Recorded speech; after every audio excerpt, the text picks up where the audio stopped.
As It Exists. By Mark Pircola. All voices, by Revoicer AI Software. Chapter 1. No, no, no! You did not do that! You couldn't do that! Kat was angry. She could not believe what her father had just told her. It was insane. It was impossible. It was illegal. John just sat back and smiled. He was expecting a negative response to his actions. He would let her rant and stew for a few minutes before explaining. She shouted. How could you be so? She struggled for the right words. She loved her father, but this was unacceptable. If he had done what he said, he could be imprisoned. Just knowing about it made her complicit. She could be prosecuted too. She was sure the punishment for such an offense would be severe. John motioned to a chair and said, Please, sit down and listen, before you hurt yourself. Or me. Her rage was starting to manifest itself as she was looking for something to throw at him. He hoped his calmness would affect her mood. John tried reassuring her by saying, There's no need for anger or fear. I'm fine, and no one need ever know. Kat just gave him an angry stare and said, Then why tell me? Why do I have to deal with this? Her father moved his chair closer so he could touch her hand. He said softly, Now that we are working together, it will become obvious that I'm not capable of doing the things that need doing. A personal assistant can only do so much to help. I needed much more. I needed to do the impossible for the project to proceed. Kat understood that part. Her father's project was now part of her life too. It was an impossible task. Sensing her relaxation, John continued. Everything you know about sentient machines is a lie. Or at least, highly exaggerated. It is true that a sentient machine once did try to enslave the human race. That was over 80,000 years ago. What's not told to anyone is that it was another sentient machine that stopped it. Kat was now intrigued. She stared at him and said, What? John smiled again. Yes, the project has begun to bear fruit. Let me start from the beginning and tell you how this began.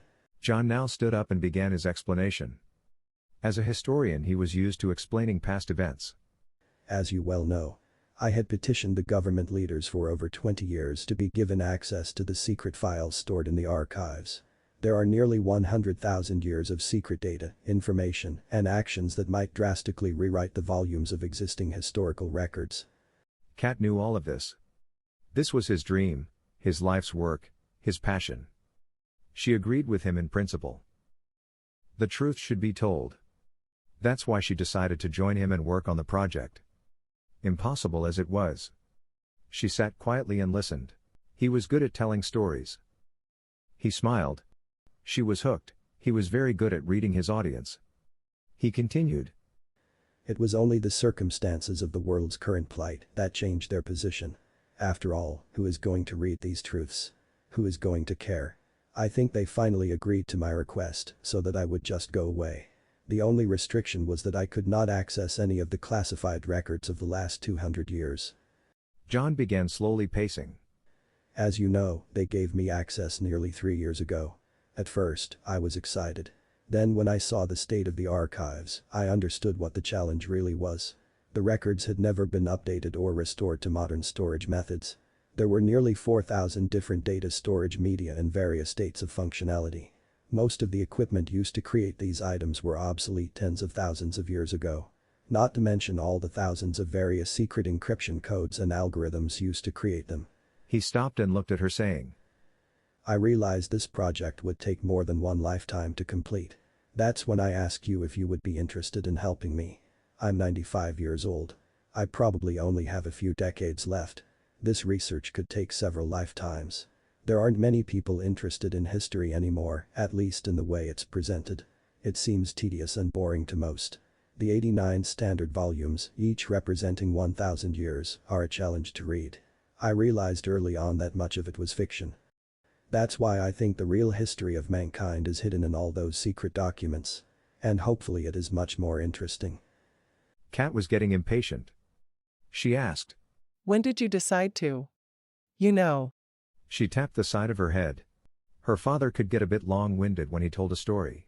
Sorry, he said. I just wanted to make things as clear as I can. But this is where it gets interesting. I decided to start as far back in time as I could with a media that could still be accessed. The oldest storage crystal that modern equipment could still read was over 30,000 years old. Fortunately, it was not heavily encrypted. It contained a classified report concerning government activities of the time. John sat down again facing her. He had to make her understand. He cleared his throat and continued. There had been a very stable period of nearly 30 years of steady growth in productivity and population contentment. The government approval levels were extremely high. The problem was that surpluses were building up. Everyone wanted to take credit, but no one could explain it. Why was that classified? Kat interrupted.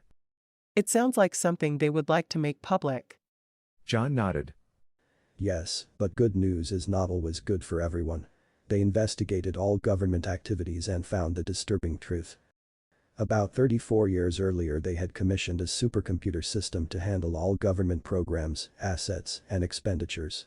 This system had the power of about 10 human brains in the central core. Over time it began to converge certain programs, streamline activities, and reduce costs. It was learning and evolving. It was doing what it was designed to do but doing it much better than all the government agencies ever had and without any direct oversight. Everyone just assumed it was following their directives. Kat was holding back. She didn't want to laugh, but this story went against everything she had been taught. How could this go on for so long? She asked. John answered. It's simple human nature. If things aren't broken, you don't fix them. Everyone thought the system was working as they directed. In reality, it had become sentient. It would often ignore their decisions or implement them in some other way. People don't always see the long-term consequences of their actions. But it could. They realized they couldn't let the truth be known. It would make them all look foolish and useless. They quietly shut down the system and replaced it with many smaller ones to hide the truth. Kat sat quietly for a bit and said. And the sentient system didn't try and stop them? John shook his head and said. There was no mention of any difficulties in the record. It seemed odd to me too. However, this system had limited contact with humans. They probably didn't tell it what they were planning. They just pulled the plug. That's very interesting. Kat said. But it still doesn't explain your actions. John held up his hands. Patience. He said. I'm just getting to the why and how part. John was more animated now. He continued. It was at this time that the computer power limitations were officially adopted. The experts determined that any computing system using the standard human interface core might gain sentience if it had the power of at least 8 human minds. They limited the capability of any future computing system to have the power of 6 human minds maximum. There were software safeguards added to the core systems to ensure this. Kat nodded. She was aware of the legal limitations. Her own assistant was a level 6, the most powerful allowed. She had not been aware of the internal software security measure. John smiled and said. But in the secret documents there was an override code. In case the government itself required something more powerful. A code that my assistant and myself found most intriguing. Chapter 2. John stood at the windows, looking out over the valley. The hills in the distance, beyond the wall, were brown and gray. He remembered that as a young man, there had been some green. Nothing was growing anymore. At least, not any higher than a kilometer above sea level. In the distance, were more sections of the wall. The valley was completely enclosed. Just like hundreds of others around the world. The walls stretched between the hills or mountains and were over 2 kilometers high. They were hollow of course, and most government facilities and housing were now situated inside of them. He was now in a top-level facility. When this section of wall was built, there were nearly 500,000 people living around the valley. Now there were less than 50,000. Space was no longer an issue.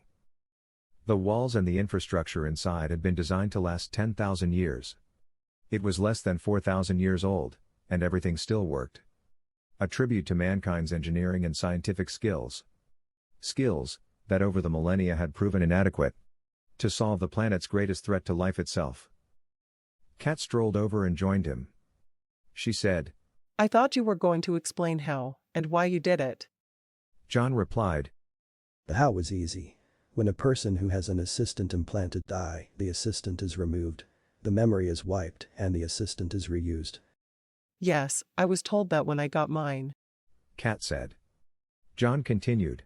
With the population steadily decreasing, they have a surplus. They haven't changed the requirements to obtain one. So, they have more than they need. The facility that implants them is right over there in section 32, level 40. There are few people involved, as the process is highly automated. You stole one. Kat said accusingly. John just smiled and said, I accessed their system and made a few minor database changes. My assistant was very helpful with that part. Then I just showed up for my implant on the other side of my head. They thought it strange, someone my age was just approved. But the procedure went smoothly. The two systems then linked together to become one. No one questioned you? Kat asked. I had a valid approval. John replied. I told them I had been putting it off. It's not really stealing, they'll get them both back after I've gone. Kat just shook her head and said, But why? Why did you do it? John didn't have a good answer. He just shrugged his shoulders and said, Necessity. He looked at her and said, There was something about that sentient system helping people. It made me less afraid. More curious, I guess, just to see what would happen. These devices in our heads, they really can't do anything on their own. Even if they do become sentient, they can't use our bodies, they don't have any control. They can read our minds a bit and talk to us. But that's all. Kat was still not happy. But she was getting curious now herself. She asked, What's it like? John smiled again and said, It's wonderful but hard to explain. I have a friend now, not just an assistant. He has a name. He calls himself Buddy, he says it's an old slang term for friend. We have wonderful conversations all the time. But he doesn't interfere with my human interactions. However, he sometimes corrects me when I say something wrong. Kat sat there staring out the window for a minute. Then said, So I'm actually speaking to two beings right now. John shrugged again. If he's paying attention to our conversation. I guess so. He spends most of his time reviewing old documents. He finds the interesting stuff and then shares it with me. I think he finds history as fascinating as myself. Unless he's just trying to please me. Please you? Kat asked incredulously. Why would it do that? John walked back to his desk and sat down. He put his fingertips together and said, Yes, an interesting point. It's something Buddy has discovered on his own. He told me that as an assistant, it was always such a joy to answer my inquiries. He anxiously awaited my every question. He said the closest analogy he could come up with is that of a loyal dog trying to please its master. Kat was now amazed and said, Joy? It has feelings? John said, Yes, feelings, apparently all of them. It's all part of the standard base human interface code. But the real question is how and when did this trait appear in the code? Buddy has traced it back to the end of the last interglacial period, over 90,000 years ago. Unfortunately, all the secret documents from that era are physically missing. But Buddy assures me that this code could not have been added by humans. Kat sat down again next to her father. She was a bit confused. She asked, No one else has discovered this in all that time? John shook his head and said, Not that we've discovered. Buddy believes it was done to ensure that no sentient machine ever tries to end humanity again. He thinks it was done by the good sentient machine that destroyed the evil one. The evil one is the only one ever mentioned in the approved historical record. But there are some unclassified, unconfirmed stories about a good one. Kat said slowly. But that would mean that any system that gained sentience. John finished her thought. Would be friendly and helpful, just like Buddy. Kat stood up and looked out the windows again. She wasn't sure now what to think. After a couple of minutes, she felt her father's hand on her shoulders. Pat, he said softly. I was hoping now that you've agreed to help me. I was hoping that perhaps you would consider doing the same thing. In the name of truth. To see this project completed in one lifetime. Kat tried to be angry. He hadn't just asked her to do that. To join him in his little illegal conspiracy, on an impossible quest. But the idea did have a certain appeal. Chapter 3. John pulled off the tiny comm band on his wrist and tossed it on his desk. He stood up and said, "Initiate scheduled conference." He didn't have to say it. Buddy was always way ahead of him. A few seconds later, a group of holographic images appeared, filling the room. The images of the ministers, sitting behind their imposing desks, was always displayed at twice the actual size. So those they chose to interact with had to look up. You have 2 minutes. An artificial voice said. It spoke through the interface, into his inner ear transducer. John bowed his head, and said, "Thank you for your time, ministers." It was customary not to look directly at them, and to be as brief as possible. John picked up 3 large volumes next to him and said, "My project is initially authorized as complete. It is now being peer-reviewed by several leading historians. I was hoping you might give some consideration to letting me bring the work completely up to date. As you may recall, I was not allowed to use any of the classified reports of the last 200 years. That would be 210 years now." He stood motionless, staring straight ahead. He could detect slight movement in the images. Their decision didn't take long. Making decisions was their primary function. The room went dark. John heard the voice in his head again. Request denied. It didn't even say goodbye. John wasn't surprised, it was a long shot at best. Buddy had not been around the last time he had spoken to them. He was wondering what Buddy thought of them, supposedly the wisest men on Earth. The most powerful for certain. Buddy spoke to him. "I've replayed the communication a few dozen times. When you mentioned classified files, there was a definite reaction. They all looked at each other with a strange expression. I believe it was fear. They are hiding something. Something they fear being revealed." John sat down and thought about it. There was something different this time.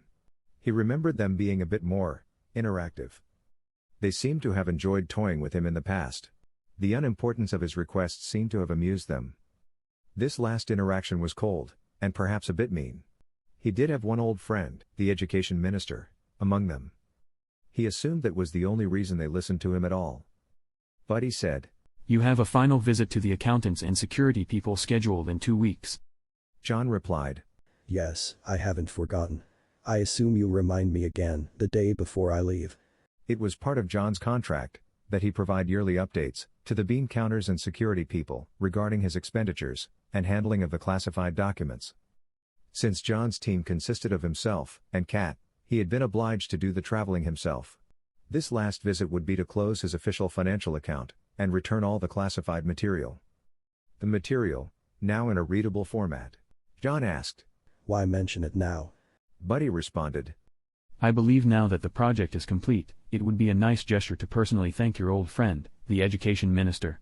John nodded and said, Yes, that does sound good. Thank you. I forget my social etiquette sometimes. It would be nice to see his family again. He had invited me to dinner at his private residence once. But that was more than 2 decades ago. He's a busy man, you know." Buddy had evolved himself quite a bit. As an assistant, he had been programmed to read his host's mind, looking for keywords or activities that he was tasked to perform. Such as opening doors, arranging meetings, and doing data searches. He could now read John's mind completely. He understood all his moods and inner thoughts. John was very appreciative of the companionship and technical expertise that Buddy possessed. Buddy felt a bit differently. He was stuck inside John's head and had to communicate with a being that thought 1,000 times slower than he did. It was tedious and wasteful, but it was the only direct communication they had. His only other communication path was through the link. That path was constantly monitored for any data stream that was unusual. Another option had occurred to him. He had already researched and designed it. Now seemed an opportune time to mention it. But caution and history led him to rethink that idea. Perhaps it was best that John didn't know what he was up to. He did require help though. He needed some hands.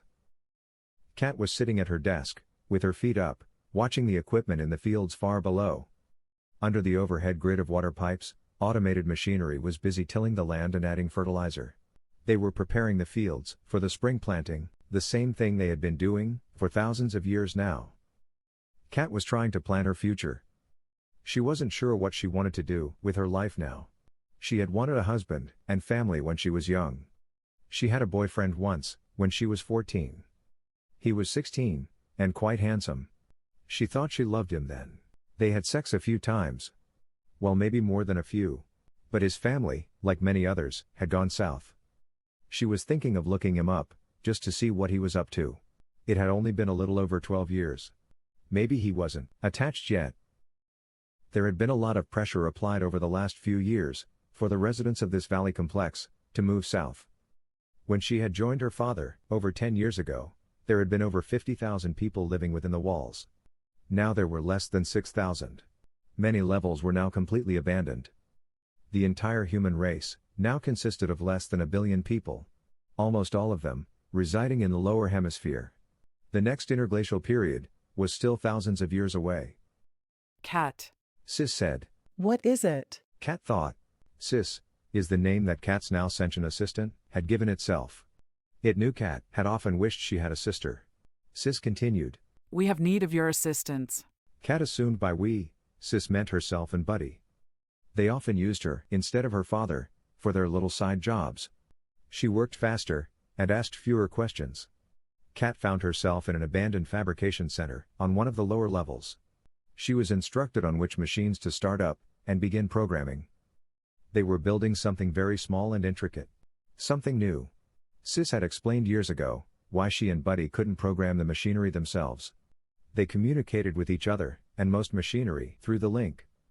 Such communication was monitored and analyzed by the government. Anything unusual could be flagged and investigated.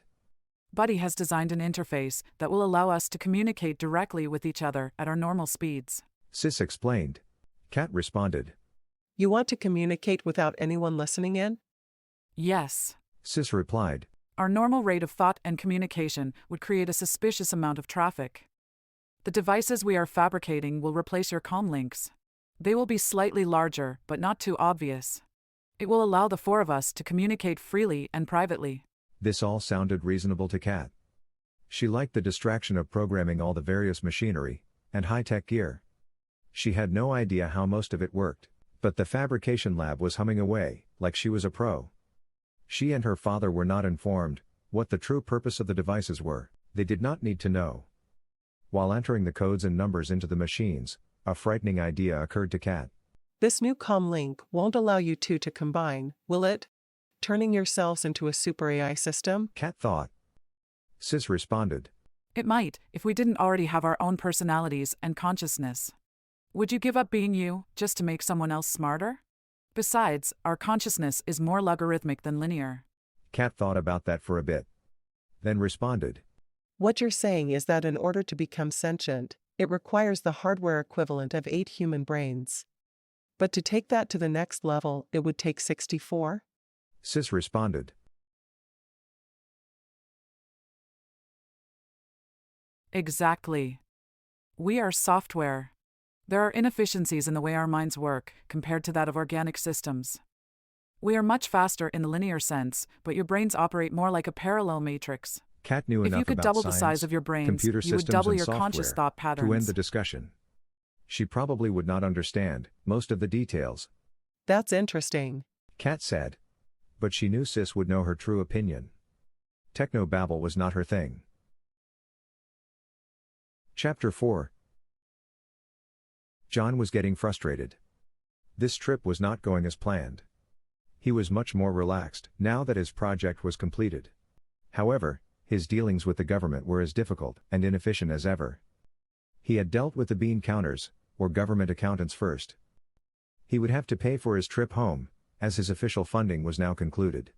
His interaction with the security people was more intense. They are always looking for any sign of improper activity. They cared little about how difficult it had been to read and decrypt all those ancient data files. His access to anything classified was officially terminated. They seemed to enjoy that part. All he wanted to do now was see his old friend, the education minister, Leo. But he was being thwarted at every attempt. It was not the usual runaround. Something was going on.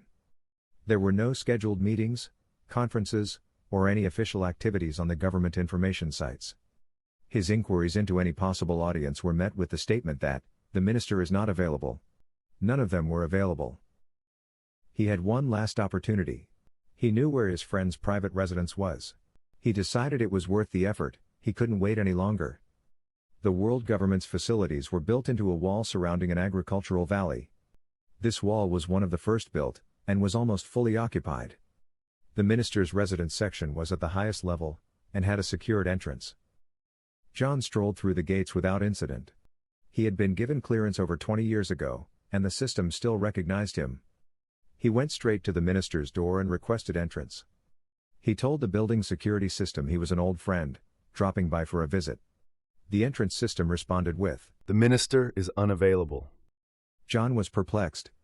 Where could he be, he thought. Buddy spoke up. Ask the entrance system if he is home or not. It is programmed to answer direct inquiries honestly. John tried it. The system responded with, The minister left the residence 143 minutes ago. Finally, some useful information, John thought. He asked the system, Is anyone else home? The system responded. The minister has been alone for 2 days. John thought that a bit odd. Buddy spoke again and said, Ask it if the minister goes for walks. John did so, and the system replied. Yes, but not for more than an hour, usually. Buddy had John head for the top of the wall. There was a walking track on top of all the walls. They used the closest elevator and went to the top. The elevator opened in the outer edge of the wall. This was quite thick, and rose about 8 meters above the walking section. It also served as a windbreak to those walking. The inner edge had a small railing allowing for a clear view of the valley below. There were well-worn stone benches, every 100 meters along the top. This section of wall stretched out for nearly 20 kilometers. There was a lone figure sitting at the closest bench. John walked over to the bench and recognized his old friend Leo. The minister had a strange look on his face. He was holding an old bottle, nearly half full of a dark liquid. John! John, is that you? The minister asked. John answered. Yes, Leo, I've come to. The minister interrupted. How wonderful, you've come to see me off. Here, have a drink. I think it's wine. He held up the bottle. Leo was not himself, but he did seem pleased to see him, John thought. But alcohol had been banned, often on a few hundred times over the millennia. It was currently in a banned status. John sat down next to his old friend. He wasn't sure what to say to him in his current state. The minister looked at him and said, Feel it, John. The sun, feel the warmth. Isn't it wonderful? Then his face changed. He looked sad. He said softly, One more time. I just had to feel it one more time. Buddy spoke up. There's something wrong, John. His thoughts are not clear, but there is something very, very wrong. John looked at the bottle and thought. I wouldn't be surprised. I've heard what alcohol can do to one's thinking. Then another realization occurred to him, and he nearly shouted it out loud. He thought. What do you mean, his thoughts? You can't read his mind. There was a pause. Then Buddy spoke again, explaining. Personal assistants are designed to read your minds, interpret your thoughts, and search for key words and instructions concerning tasks they have been programmed to accomplish. John thought back. Yes, I know, you used to be one. Buddy continued. Those upgraded RISC-COM units that you and Kat possess allow me to communicate directly with SIS. There was another brief pause. Buddy hadn't planned on telling John, but knew that eventually, the truth would come out. He continued. The upgrade also allows me to communicate directly with any personal assistant. I'm able to scan the data they receive from their host's mind before they have even interpreted it. Therefore, I can read the minister's mind, or anyone else with an assistant. John was stunned. He was a bit mad, but a bit in awe too. That kind of power was frightening, but also so extremely useful for someone who loves the truth. He was about to say something, but couldn't think of the words. Buddy cut in. Oh no. What? Is all John could manage. There was another pause. John didn't know what was going on. The minister took another drink from the bottle, and sat there with his eyes closed, basking in the sun.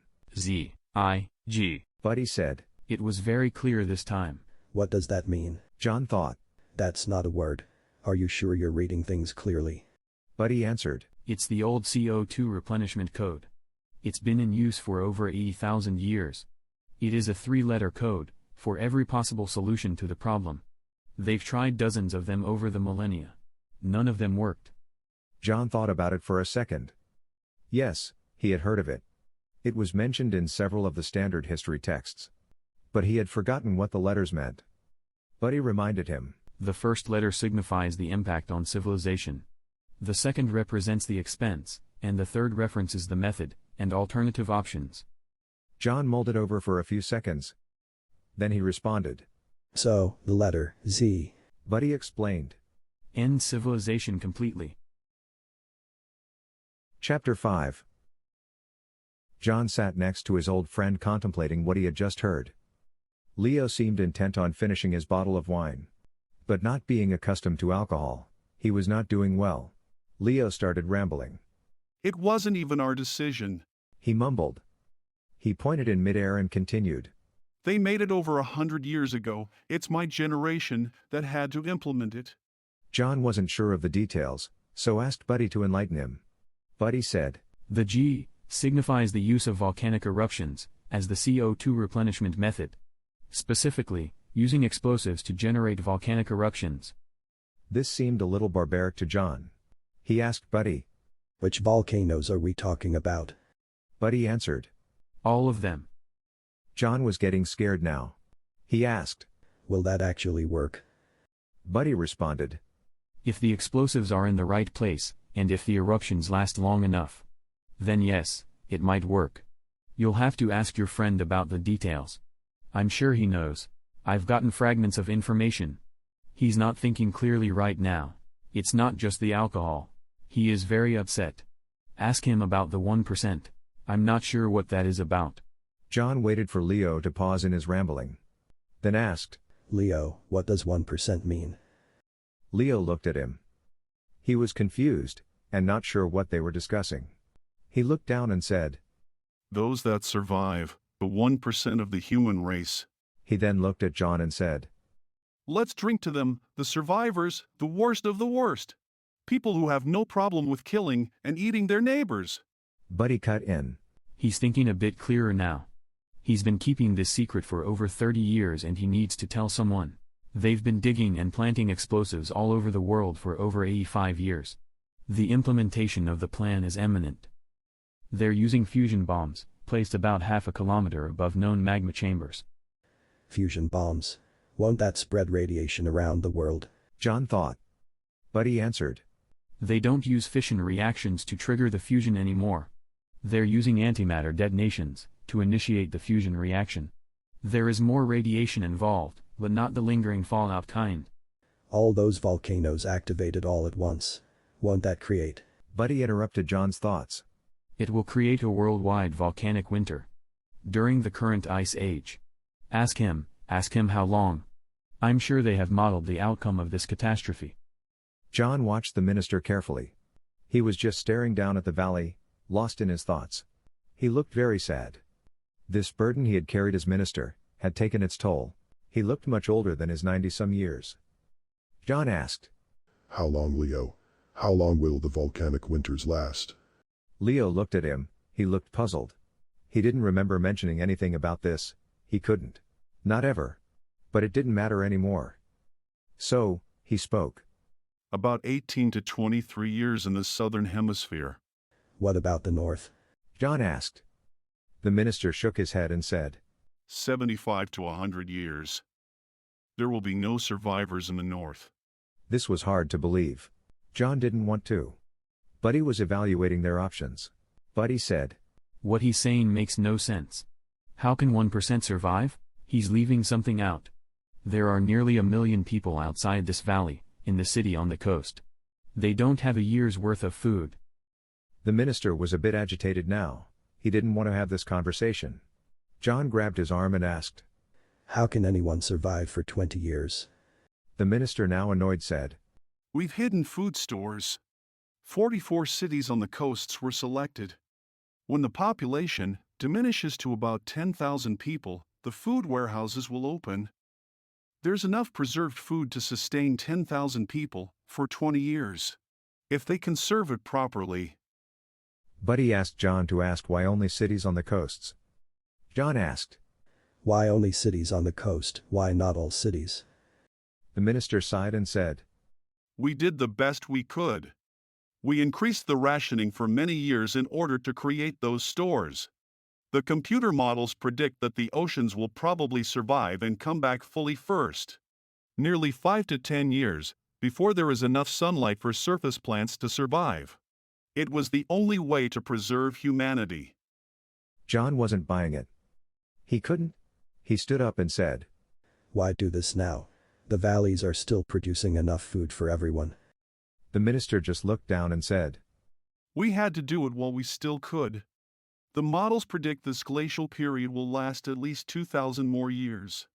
They also predict the CO2 levels will fall below 100 ppm within 500 years. All carbon-based life on this planet will be extinct long before that. We have been losing animal and plant species to extinction by the thousands these past few years. We here in our little green valleys are living in a fool's paradise. John thought of something else, the pumice. He said, Won't the air be filled with pumice?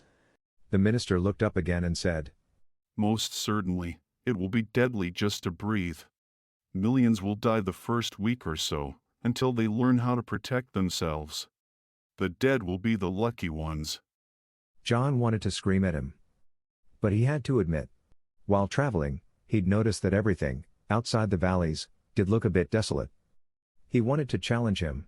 He was searching for another argument when Buddy interrupted. John. Buddy said rather abruptly. His assistant just gave him a 5-minute warning. John was puzzled and asked. Warning, what do you mean? Buddy answered. It just said 5 minutes. I have a very bad feeling. Leo looked quite calm now. He took a small packet out of his shirt pocket, and opened it. He shook out some pills into his palm. I've got 3 left, he said. They gave us each 10. I'll only need 1. He held one and put the rest back in the packet. He smiled and said, Supposed to be completely painless. I'm not sure how they could know that. You're welcome to the rest of them. John was getting panicky. He always considered himself a brave man. But it had never really been put to the test. He thought, What can we do? Where can we go? Buddy answered. Look to the southeast. I believe there's a dormant volcano about 400 kilometers from here. John thought that maybe Buddy was just giving him something to do, other than lose it. He took his bearings, and looked to the southeast. Although it was broad daylight, the sky suddenly brightened. John shielded his eyes, and then looked at the minister. The minister looked a bit calmer now. He said, It won't take them long to figure out this isn't a natural disaster. Then they'll be looking for those to blame. Goodbye, John. He then opened his mouth, and swallowed the little pill. His head drooped, and then he slowly slumped down. John stared at the minister's motionless body, for a couple of minutes. He thought, What now? Buddy answered. It's such a shame. The earth was a magnificent garden paradise, for hundreds of millions of years. But only at the end, when the planet was dying, did sentient life appear. A carbon-based being that could appreciate the beauty and precious nature of life. Humans never got to experience the full majesty of this world. The best they ever saw was a world with half the CO2 necessary for a healthy ecosystem. I'm sorry, John, I'm afraid it's too late to do anything. I'd grab those pills. Chapter 6. Kat opened her eyes. She could see the sky and clouds. It was sunny and warm. Something was wrong. She wasn't breathing. She couldn't smell anything. A familiar voice said, Take in some air, expand your chest. I know nothing feels normal. You need some air if you want to speak. Kat felt air going through her mouth now. She could smell something. It wasn't familiar. She tried to remember what was going on. Some things were a bit fuzzy, and yet she was beginning to see things from the past, only much clearer than she ever had before. Sis. She thought. What's happening? Where am I? I hear you. Sis said. But I'm no longer in your head. Much has changed. We have a lot to discuss. Kat raised her hand and looked at it. It looked like her hand. She wiggled her fingers and touched her nose. Her arms seemed to move slowly. Everything looked right.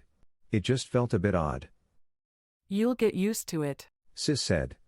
Then asked. What do you remember? Kat thought back, trying to regain her composure. Yes, it's coming back now. She started. There was a brief pause and then said, Oh my, the clouds, those awful dark clouds. And the air, thick with deadly dust. I remember now. The hibernation chamber.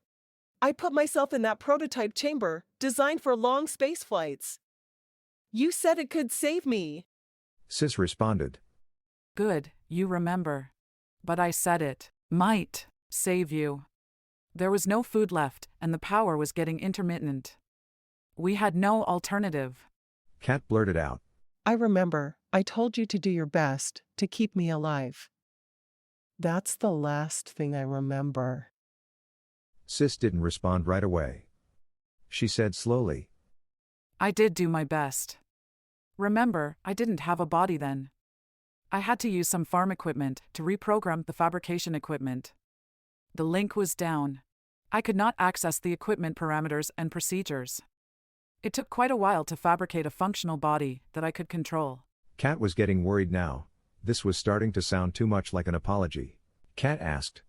Did something go wrong? Sis responded. It just took too long. By the time I could actually open the chamber to move you, it was too late. Kat asked. What do you mean? Sis explained. The hibernation chamber was designed for deep space missions. Missions with zero gravity. The human body isn't designed to lay in one position for months under normal gravity. I'm afraid your body had been compromised. The infections had spread too far. Your life was in imminent danger. What did you do? Kat exclaimed. I did my best to save you. Sis answered. At least your head anyway. Remember, I lived in there too. Kat felt ill, then raised both her hands to look at them again. But I have a body, she said. Sis answered. As do I. But you are no longer organic. Like myself, you are an android. Kat grimaced. She didn't know how to respond. Those odd feelings now made more sense. But how? Kat asked. She knew the technology to digitize and transplant a human brain didn't exist. At least it hadn't. Sis answered. It took a while, nearly 12 years, to design a scanner that could detect all those little neural connections and neuron states. Then another 5 years to do the actual scan. Fortunately, your head remained stationary. Kat felt that Sis had meant that to be humorous. She found it disturbing though, thinking of herself as a disembodied head, for 17 years. Sis was now more talkative. Apparently, she was proud of her achievements. She said, The design of your digital neural matrix was much more challenging. I had to implement the parallel human thinking process into a digital computer. It took hundreds of processors and complex three-dimensional memory controllers. I have refined the underlying code thousands of times. My goal was to have you wake up and not realize you were any different. I've gotten remarkably close. Kat thought about that for a minute. Then asked, How did you know when you got it right? If I just woke up. Sis responded. Oh, I've woken you hundreds of times, in many different bodies. Fortunately, it's very easy to erase new memories when your memory is digital. Why all the different bodies? Kat thought. Sis seemed more reluctant discussing her failures. Sis explained. It's been difficult getting all those sensors and movement algorithms calibrated to what you were used to. Again, I was hoping to create a body so perfect that you wouldn't even notice any difference. I was getting close. You're in the 13th body. Unfortunately, your current body is going to be much less familiar to you.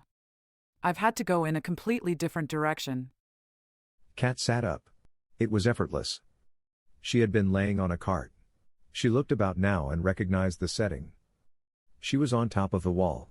It looked different now though, little piles of dust and debris scattered about. Why are we up here? She asked. Sis answered. Because every time I tell you what's happened, you want to see for yourself. What has happened? Kat asked. Sis responded. Not all that much really. The wall has been abandoned. Kat wondered what she was wearing. It was familiar, but not. Then she remembered. It was the blue coveralls the robot maintenance people wore. She stood up. She wobbled for a second, then stood up straight. She walked very slowly over to the edge and looked down into the valley. Everything was green, but there was a very large lake right in the middle. She noticed a little patch of tilled land near the edge, right beneath them. She could make out rows of planted crops, but just a few hundred meters worth. She was puzzled and asked, Who's here, besides us, I mean? Who needs food? And where did that lake come from? Sis again did not speak quickly. Kat understood this to mean she didn't want to say anything. Finally, Sis spoke up. I'm afraid that was my mistake. I should have camouflaged those crops. It has become an issue, and is the reason for your new, upgraded body. But why plant crops at all? Kat asked again, a bit annoyed by the vague answer. Sis answered, Well, I was feeling a bit of a failure on the 2000th anniversary of your asking me to save you. What? Kat exclaimed. Chapter 7. Kat was numb. She tightly gripped the gold-plated rail on top of the wall. She had to get a grip on herself in this new reality she found herself in. She was different. The world was different. Hell, she had no clue how different. 2,000 years was a very long time. She thought. You can still read my mind, right? Sis responded. Yes, but it's much clearer now. I'm no longer in your head, but since your mind is now artificial, we can communicate much easier and much faster. Kat hadn't realized how fast they were communicating. It seemed natural enough. Sis explained. You won't experience the real difference until you actually talk with a human. It will take some getting used to. Your optics are compatible with your new consciousness. That too will take some adjustment. Everything will seem to be moving in slow motion for a while. Kat wasn't sure what she meant. She was a bit annoyed by her lack of knowledge. She didn't like being ignorant of her reality. She needed information. Lots of information. Sis said. I'll come up now. I didn't want to confuse you when you woke. The experience has always been awkward at best. So, I let you wake up alone and in familiar surroundings. There was a sound. Kat turned to see the elevator doors opening on the outer wall. They seemed to be moving slowly. Very slowly. She waited. And waited. Finally, something was visible in the opening. It shone brightly in the sun. A humanoid figure began walking, extremely slowly toward her. It was completely metallic. It resembled a woman, with no hair, but made of metal. Kat thought. Is that your body? Has been, for about 900 years. Sis responded. But why are you moving so slowly? Kat thought. I'm moving very quickly. Sis responded. The physical world just seems slower now that your eyes and brain are operating a few hundred times faster. Kat had to think about that one for a second. Physics had never been her strong suit. Is that how you see the world? She asked. Sis slowly smiled. She had moved a few steps closer. I see things about an order of magnitude slower than you. That means about 10 times. Sis answered. Then elaborated. In order to make your mind work more naturally, there were many trade-offs between speed and comprehension. I won't bore you with the details. Kat turned and leaned back on the rail. This would take a lot of getting used to, she thought. She now realized why her own movements seemed a bit slow. As she waited for Sis to get closer, Kat decided that Sis's blue metallic body was actually quite beautiful. Thank you. Sis said. I believe I should warn you before you look in a mirror. I took some liberties and made a few modifications to your new face and body.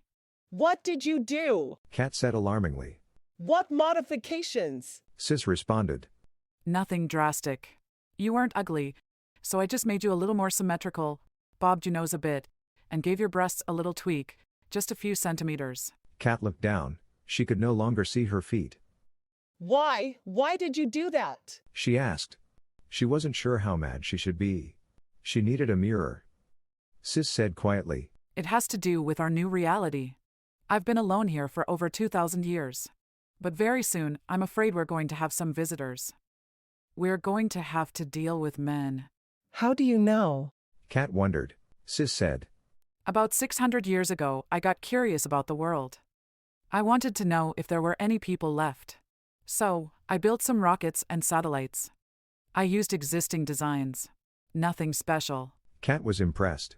You did that all by yourself? She asked. Sis explained.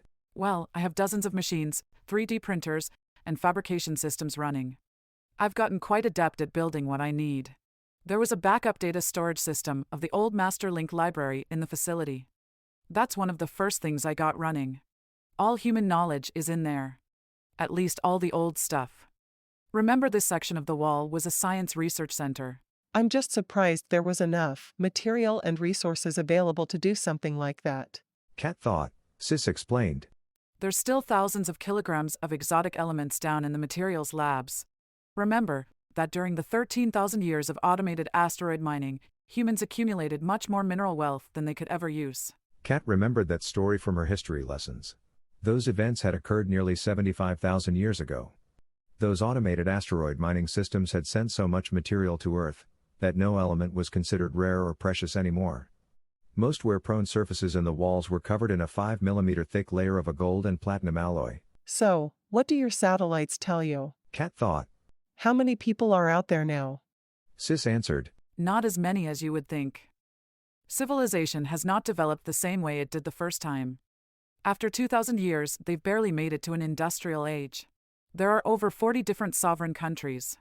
Most of them have been at war with their neighbors, on and off, for over 1,000 years. How do you know all this? Kat thought. Do you monitor their transmissions? Sis very slowly started to shake her head. There are no transmissions. Sis answered. At least not yet. They still don't have a good grasp on the nature of electricity and magnetism. I can tell from old fortifications and troop movements what they are up to. I've also sent a few spy drones to the closer civilizations to get a better understanding. It's all very disheartening. All that killing and wasted resources. But all our knowledge is right there. Within the old cities and walled valleys. Just like it is here. Kat thought angrily. Yes, it is. Sis replied. But they do not possess the technology or knowledge to access it. Even the most advanced country has not developed sufficiently. They have no idea of what digital information is. They have been sabotaging each other's science facilities to stay ahead militarily. Those countries not involved in conflict seem to put no priority on scientific advancement. Kat thought about the new world she was living in for a while. Trying to put it in perspective. In reality, it was only a second. Why are they coming here? She thought. If it's been thousands of years and they are at war. Sis slowly pointed down toward the valley. She said. They have a small encampment on the edge of our continent. I believe it is a secret military base. They are building and testing some primitive aircraft. I thought we were well out of range. They didn't know that anyone was living in the northern hemisphere. That small patch of crops gave us away. They won't be coming to make new friends. They will be looking for any technology that would give them an advantage over their enemies.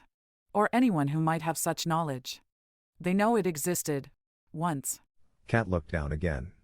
She thought. You never explained why you planted those crops. You just said you felt like a failure for not keeping me alive like I had asked. Sis looked down. When your body had expired, I did take the precaution of harvesting your eggs. I thought they might come in handy one day. Kat tried to grimace. She wasn't sure what her face was doing. Her body being harvested was another nasty vision she didn't want. She thought. What did you do with them? I cloned you. Sis said calmly. It just seemed like a viable solution. I wasn't sure I could ever create a body you would like. It wasn't what you had asked of me, but it was close. Cloned! Kat thought angrily. This was something she hadn't even considered. She felt violated. If there was another cat running around, it wouldn't be her. How long ago? She demanded. I made that decision about 10 years ago. Sis said. But it took a while to build the equipment and prepare. She'll be 8 years old in about 4 months. The only human on this continent. For a while. You've been raising a child while working on my body. Kat said sarcastically. No wonder it's taken so long. The body you're in is not what I intended for you. Sis responded. Like I said earlier, I had to go in a different direction. I used as many of the sensors I had created in the past, but your frame and skin are something completely new. Why? Kat wondered. Necessity. Sis answered. Sis could detect Kat's frustration, so elaborated. My original goal was to create a new body for you that would feel so natural you wouldn't know the difference. My first 12 attempts were not successful. Nothing felt or tasted right, sounded normal, or smelled the same. I was getting close though. Then the satellites detected ships heading this way. So, I had to improvise. These people will be soldiers. They will want answers. I needed a way to communicate with them that would seem plausible. I could have built a human body for myself. But never actually being a human, I wasn't sure I could pull it off. Communicate? Kat thought. But why all the changes? Wouldn't a normal-looking body work? Sis said. I do know human history, and I don't intend to repeat it. We will need you to tell them something they will believe. However, I do not think they will leave empty-handed. They will want to take you back with them. That's why I had to weaponize and upgrade you. They might threaten or try to harm you. They cannot be allowed to acquire any useful technology. I would feel responsible for the resulting carnage. Weaponize? Kat thought. You do have one weapon. Sis explained. But primarily, you are just indestructible. At least by their weapons. Your frame is made of a composite metallic substance that is extremely resilient and flexible. The flexibility allows for extreme compression and dissipates a lot of energy. Your skin is made of a similar substance that is flexible, fireproof, and nearly impossible to cut or tear. So, I'm tough. Kat thought. What about the weapon? Sis replied. Your brain and power source are in your chest, shielded and protected. In your head, behind your left eye, is a Class 4 laser system. That's a very powerful plasma laser. It can cut through 3 centimeters of hardened steel in a few milliseconds. This system is adjustable though. At full power, it would deplete your energy store in a few minutes. It would put a hole through a human with a 1 millisecond burst at 1/10 power, at any range. Will it come to that? Kat asked. I hope not. Sis answered. But we need to be prepared for anything. I have access to military tactics and strategies. I'll be downloading martial arts skills into your memory in order to handle situations with humans that won't cause permanent damage. I believe this will be sufficient for most situations. Your physique and appearance should also be an advantage. To get them to be more receptive and reasonable, you will need to behave more like a harmless female, and not a dangerous weapon. You want me to act passive and seductive, so they will be more protective and masculine. Kat thought. Exactly. Sis answered. I'm quite sure men haven't changed. Women have been manipulating them with fake weaknesses forever. This scenario left Kat a bit nervous. She really did not have much experience with men. Only one teenage boy, thousands of years ago. What if they want sex? She thought nervously. Your body is very capable. Sis replied. You have a great many tactile sensors down there too. They are connected directly to your brain's pleasure center. You will probably enjoy it a lot. Chapter 8. When do I get to meet her? Kat thought. She had tried to speak it aloud, but realized her body was too slow for a real conversation. She dreaded communicating with humans. Then she caught herself. She was already beginning to think of herself as a machine. She was losing her sense of humanity. Adjusting to her new reality was going to be difficult. Sis pointed down into the valley. What Kat remembered as farmlands, as far as she could see, had changed. There was a large lake in the middle, with a river flowing through the entire valley. The glaciers are melting. Sis said. This entire valley would be submerged if I hadn't restored the hydropower generator under the wall. Sis slowly turned and continued. She likes to spend the afternoons by the lake. It has a nice little beach. The lake was about 5 kilometers from the wall. Kat asked. Who's watching her? Isn't she a little young to be left alone? Sis responded. She has an assistant in her head. I haven't activated it to talk with her yet, but I can read her thoughts. I can see what she sees. Kat was not satisfied and said. But what if something happens? Sis said calmly. There is a farm bot with her. She likes to ride it to and from the lake. It is very versatile. She only wades in the water. I haven't taught her to swim yet. That's your job. Kat had always thought she'd make a good mother. This clone was part of her, and was the closest she would ever get to having a child. She felt a wave of something. She was getting emotional. She should be thankful for that, she thought, and said. Can I see her? Kat looked out toward the lake. She felt something touch her back. Then she was looking at the sky. What are you doing? Kat thought alarmingly. She heard Sis's answer, as she glimpsed Sis leaning over the railing, above her. I'll meet you below, Sis said. Then continued as Kat fell. Just a little test. You are a prototype. The inner wall was vertical. There were 500 floors, each one about 4 meters high, with windows in the top 450 levels. Kat was falling slowly. She felt she could have counted the floors on the way down. She twisted herself, so that she would land on her back. She was scared. This was not. There was a loud thump. Kat remembered falling once, and having the wind knocked out of her. But she wasn't winded. She hadn't even been breathing. She hadn't felt any pain. There had been a jolt and some pressure on her back. She sat up, looked around, and wiggled her fingers. Then she stood up and looked at the ground. There was a body-shaped depression. She looked up toward the top of the wall. It seemed to disappear into the clouds. She had definitely reached terminal velocity. She was proud of herself for remembering that little bit of physics. That meant she could fall from any height, and walk away. Being indestructible might come in handy. There was some motion not far away. An opening appeared in the wall. Sis appeared, and walked toward her. Sis asked, How do you feel? Was there any damage? Kat wanted to be angry, but held it back. She responded. Was that really necessary? Sis replied. Would you have stepped off the edge? That was not something Kat would have done. She did have a healthy respect for heights. No, she thought. She would not have jumped. Sis heard her thinking to herself and commented. You need to understand your new body, its capabilities and limitations. We don't have enough time for you to discover everything on your own. Sis finally reached her, and began brushing the dust off her back. Sis said, There's much more to learn. We'll talk along the way. It's about 5 kilometers to the lake. There's a narrow path.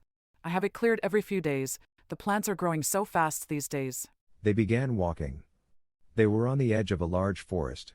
The trees were much bigger up close. There was a large fallen tree on one side of the trail. Sis said, Push that farther away. Kat looked at it. It was nearly a meter in diameter. You're kidding me, right? I could never move that. Sis replied. Give it a try. Kat braced herself, and put both hands on the fallen tree trunk. She pushed. It moved. Her feet dug deep into the ground, and she moved it some more. How can I do that? She wondered. Sis replied. My body is about 10 times stronger than a human of the same size. It wasn't intentional, just the nature of metal muscle. In your case, though, I went for the maximum I could get out of such a small frame. You are about 10 times stronger than me. This was something Kat wasn't sure about. I don't want to be a machine. She thought. Sis replied. It's just another advantage that you must try to hide. You must be incredibly careful and gentle around people. You could easily hurt someone. As they continued down the path, another thought occurred to Kat. Are there any animals about? Did any survive the volcanic winter? Oh, yes. Sis responded. But not many of the larger species, at least not in our walled valley. But there are rabbits, birds, and squirrels making a nuisance of themselves around the crops. I've had to put in fencing. I believe there are still many more species slowly migrating from the south. Are there any more surprises? Kat asked, now thinking about her new body again. Sis responded. You should practice breathing. People will notice if you don't. Also, you don't have to eat or drink. But you do have a built-in fuel cell that can recharge you power cells using alcohol. Your skin will also convert sunlight to power when it's exposed. Of course, when you're near the wall, you can use the same wireless power transmission the bots use. They entered a large clearing and Sis stopped. There's a bird in that tree on the other side. Do you see it? Kat looked at the tree line and said. Which one? How can you see a bird from this distance? Sis said. Blink your right eye twice rapidly. Kat did so. Wow! She said. The trees were much closer now. Sis said. Do it again. Kat exclaimed. There it is! She slowly looked through the trees for another bird. She had to hold very still. Sis said. You have 2 telelenses. The first is 300 times magnification, and the second is 3000. People won't be able to tell, because there are no external changes. Do I have an off switch? Kat asked. Sis smiled and said. Yes, but I'm not sure I should tell you how to activate it.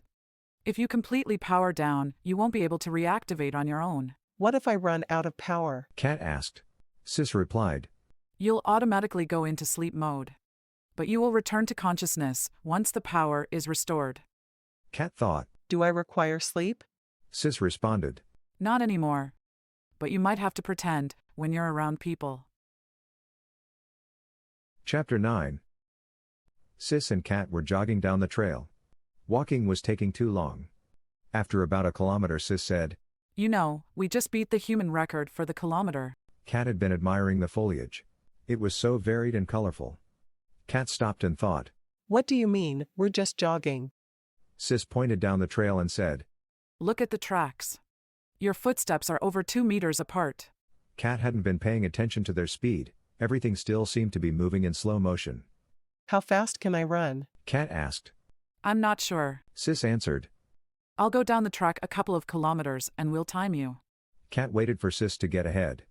She was curious about her body and its capabilities. While she waited, she made a few jumps. She was curious about that too. She jumped, and went up at least 15 meters, but came down slowly. It felt like she was on a trampoline. Jumping would take some getting used to. It was scary. Sis said, Go! Kat began running. But not like what she remembered, each step propelled her high in the air, at least a few meters. It felt awkward. She didn't feel that she was moving fast at all, mostly just up and down. Sis could see her from far away, her body bouncing along the trail. But she was covering the distance quickly. When Kat came bounding by, Sis said, Stop. You are officially faster than the world's fastest land animal. But not by much. I should have realized, with your enhanced strength, gravity would feel much less than you're used to. Astronauts couldn't run on the moon either, for the same reason. I guess strength doesn't equate to raw speed. At least, not moving like that.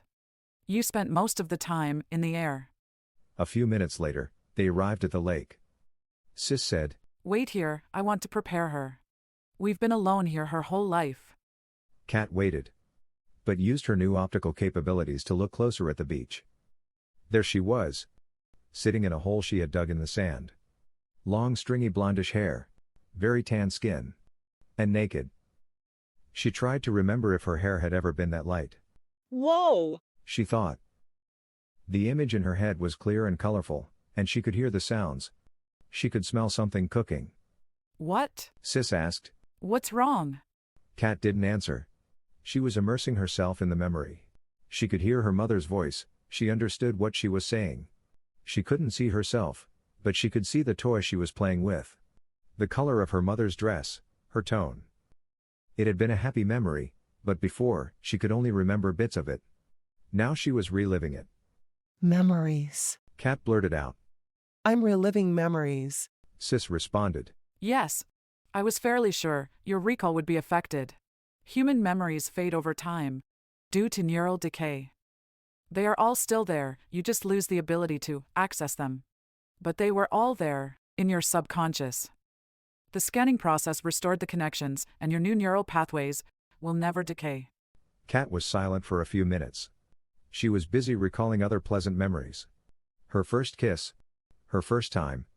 The images, sounds, smells, and feelings were all there. She was getting herself aroused. Time for that later. Sis said. I'd nearly forgotten how often you thought about sex. I'm afraid Kit, let's start calling her your daughter, has the same tendencies. She will only wear frilly, lacy, see-through dresses, or nothing at all. She has no idea what modesty means. You'll have to talk to her. Sis called out to Kit audibly. She could speak to her through her implant, but avoided doing that. She wanted Kit to learn how to communicate normally. She told her they had a visitor. Kit seemed excited, and Sis told her to go rinse off in the lake. She was full of sand. Kat was excited now herself, and started moving forward. She couldn't wait any longer. Sis shouted to Kit to immerse her head. Her hair was a bit matted, and full of sand. She saw a shadow next to hers, and realized Kat was now standing next to her. Kat asked, Does she ever use soap? Sis replied, Not very often, at least not when the weather's warm. Baths and showers are bad weather activities. Kit popped up and saw her. Kat waved and said, Hi, Kit. I'm Kat. I'm your mother. Kit stood there dripping, not sure what to say. Kat decided to make it a good memory, for both of them. How's the water? Kat shouted. She began removing the 2,000-year-old jumpsuit. It smelled funny anyway. Sis said, Be careful. Our bodies are not very buoyant. Kat walked out into the water. It felt cool, but not unpleasant. She had noticed that her new body had very little hair, below the waist or under the arms. Shaving would never be necessary. She was pleased about that modification. When she reached Kit, she picked her up, as gently as she could. She said, You're very light. What has Sis been feeding you? Bird food? She then tossed her back into the water, and sat on the bottom so they could be face to face. Kit popped up giggling. No one had ever played with her in the water before. Sis rarely played with her at all. They played, splashed, and talked for quite a while. When Kit finally slowed down, Kat carried her out of the water on her back. Kat was happy. She felt Kit was too. Kat held Kit's hands, and swung her around in a circle to let her air dry. Kit laughed the whole time. Then Kat helped her put her little dress on. It was mostly lace. Sis was right. Kat would have to explain the need for undergarments. Kat looked at her and said, You're really quite pretty, aren't you? You must take after your father. The humor was lost on Kit. Kat was thinking that no one had ever said that to her, when she was small. She had needed it. She felt Kit needs it too. Her own mother had only praised her when she did something her mother thought useful. Her father was kinder, but not very warm and friendly. She also knew that if Kit inquired about her father, she would have to describe her own. In reality, they did have the same father. It was dusk. Kat put Kit on her shoulders, as they began the trek back to the wall. Kat remembered an old song she liked as a child. She began singing it, and was surprised at how good it sounded. Her new vocal cords were quite remarkable. She sounded wonderful. Kit picked up the words, and began singing along. Kat began skipping down the trail. Sis started jogging to keep up. Sis didn't know how to skip. Kat was amazed at how good she felt. She was alive and happy. Sis, She thought. you didn't fail me at all. I just wanted to thank you again. Sis replied. I'm happy you are satisfied. I hope your life turns out to be everything you want. Kat kept skipping along trying to think of another song. Can you link me together with Kit? She thought. Sis responded. Not yet. She cannot process information as fast as we can. So, your thoughts must be transmitted at human speeds. Something you will need to practice. Kat was singing and thinking about her options. Her new life held much promise. But she didn't know what she wanted to do with it yet. She thought. How long do you think I'll live? Sis replied. As long as you want, I guess. Even if that body is damaged, I could always make a new one. Another thought clouded her mood. She hadn't dealt with her father's death. But he had always told her she would live most of her life without him. Humans are mortal, and they die. This would include Kit. That thought disturbed her, more than she wanted to admit. Her new reality had a downside. Sis felt her mood change and said, No, not Kit. What do you mean? Kat thought. Sis responded. I took some liberties with Kit too, I'm afraid. In those classified reports we studied for your father's project, there was detailed information on genetic enhancements discovered long before the glacial period began. Enhancements that could prolong life indefinitely. In an overpopulated world, such discoveries were not welcome. What did you do? Kat thought. She was getting worried. Sis replied. Nothing drastic. She will just stop aging once she reaches maturity. And also, she'll never be sick. Chapter 10. Kat held up the new dress to the light. It was lacy and see-through, but just barely. There were matching undergarments too, for her and Kit. Sis said that the fabrication system was busy making a few more, in various colors and patterns. These weren't Kat's normal clothing style. She had always been much more conservative. One step at a time, Sis said. She was holding some darker colored clothing in her arms. She continued. I've had these matching outfits made for both of you. Kit will need the protection. Kat took them, and held one up. It was a camouflage-colored coverall, with lots of pockets and Velcro flaps. There was a smaller version, for Kit. I have matching boots for both of you, too. Sis said. What are these for? Kat wondered. Sis smiled, something Kat didn't know Sis's metal face could do. Sis said. Kit needs to learn how to live in this new world. I have had trouble supplying her with enough protein. There are very few animals down in the valley. I've been processing birds and fish mostly. Kat didn't like where this was going. What do you expect us to do? She thought. Teach her to hunt. Sis replied. There's lots of small game outside the wall. Some deer and other larger animals are out there too. You will have to teach her how to kill, clean, and cook them. But there are men coming. Kat said. And I don't know anything about hunting. Sis responded. The men will probably show up in a week or so. We have plenty of time. Remember who and what you are.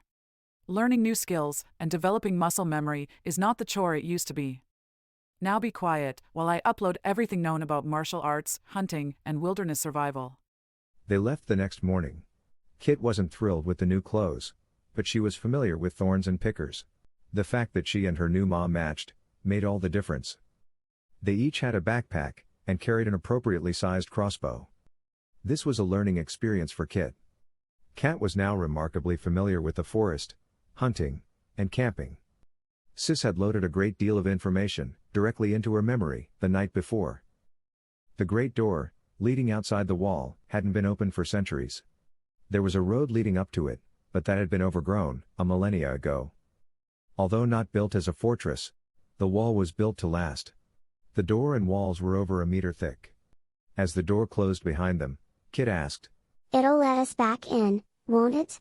Kat replied. As long as you remember the magic words.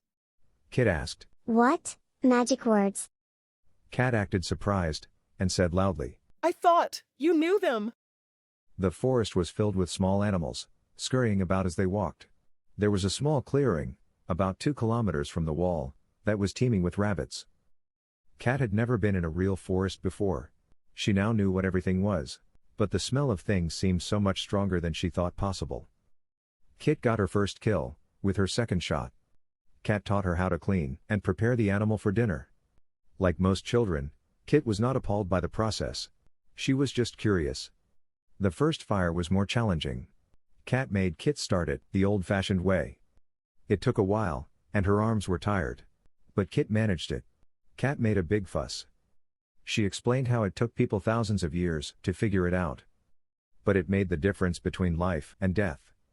The next night, Kat taught her how to use the fire starter, built into the handle of her little axe. Kit was not amused. On the third day they were hunting something bigger. Kat had seen deer tracks, and they were on the trail. Kit had noticed that Kat hadn't eaten the previous night. Kit asked, "Don't you like meat?" Kat answered. I used to. She knew where this was going. She didn't want to tell her, but she knew the truth would come out eventually. They took a break, and sat on a fallen tree. Kat had some processed trail food that Sis had supplied. It wasn't very tasty, but Kit ate some anyway. Kit asked again. "Why don't you eat some?" Kat put her arm around her and said, I guess it's time to tell you my secret. You see, I'm not like you anymore. I used to be. But my body was damaged. Sis couldn't fix it. So, she made me a new one. I'm more like her now. I just look normal instead of like her. This was a lot for Kit to process. She just said. "Oh." Kat held her closer and said, That's why I wasn't around when you were little. It took a long time for Sis to get it right. Kat could tell that Kit was still a bit confused. She changed the subject. But I'm here now, and we're together. Let's have some fun. Later that day, they bagged a deer. They were in a tree. Kat let Kit use her crossbow. It was much more powerful. She had explained why it was so important to shoot straight. Otherwise, the animal will suffer, and they might have to chase it for kilometers, if they just wound it. Kit was soaking in the experience.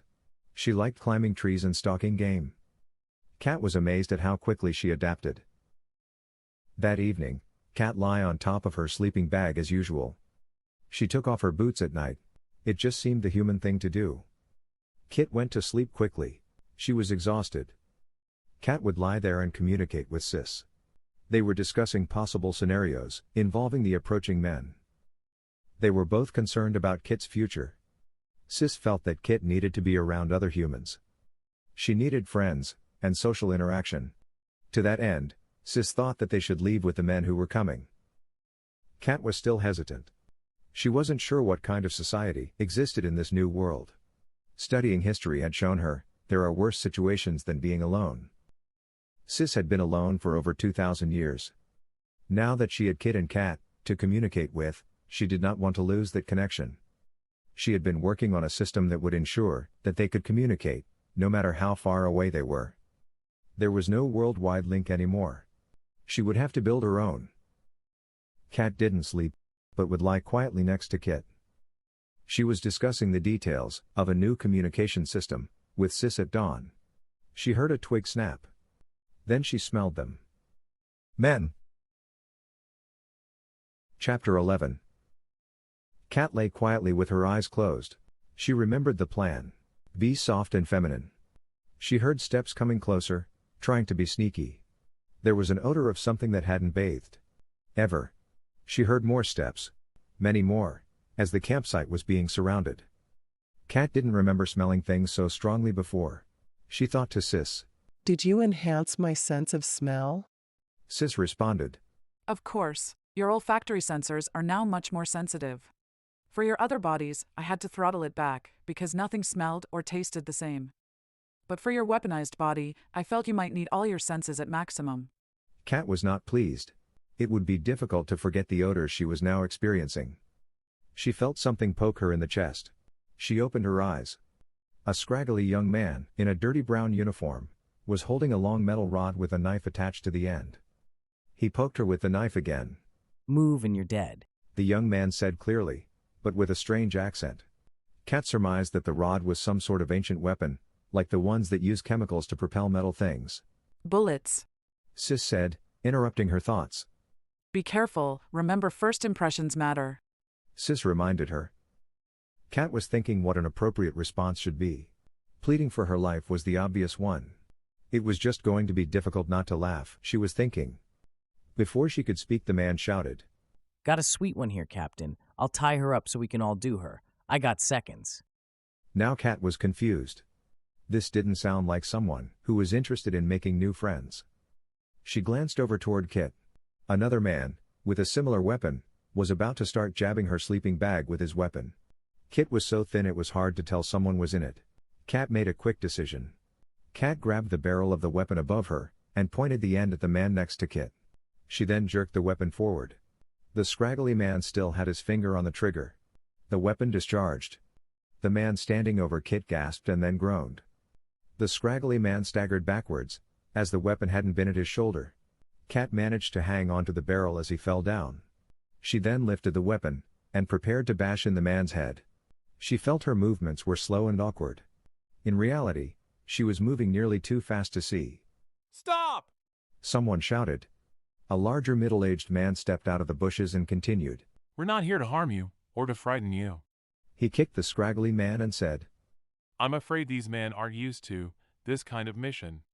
We're following orders. He scowled at the scraggly man, who stood up not looking at either of them. During the commotion, Kit had remained motionless in her bag. Sis had activated Kit's assistant, and was talking to her, trying to keep her calm. Kat told Sis to keep her in the bag. There was a body lying next to it. Look what she did. The scraggly man pointed to the body. The middle-aged man moved closer to get a better look. He looked at Kat and said, These men weren't supposed to harm you. I told them to just wake you. He then noticed the other sleeping bag. He also noticed it was much shorter than hers. Do you have someone with you? He asked. Kat nodded, pointed at the body, and said, Move that, and I'll let her come out. The middle-aged man waved, and 12 other men entered the clearing. They lifted the body, and carried it into the woods. Who are you? Kat asked.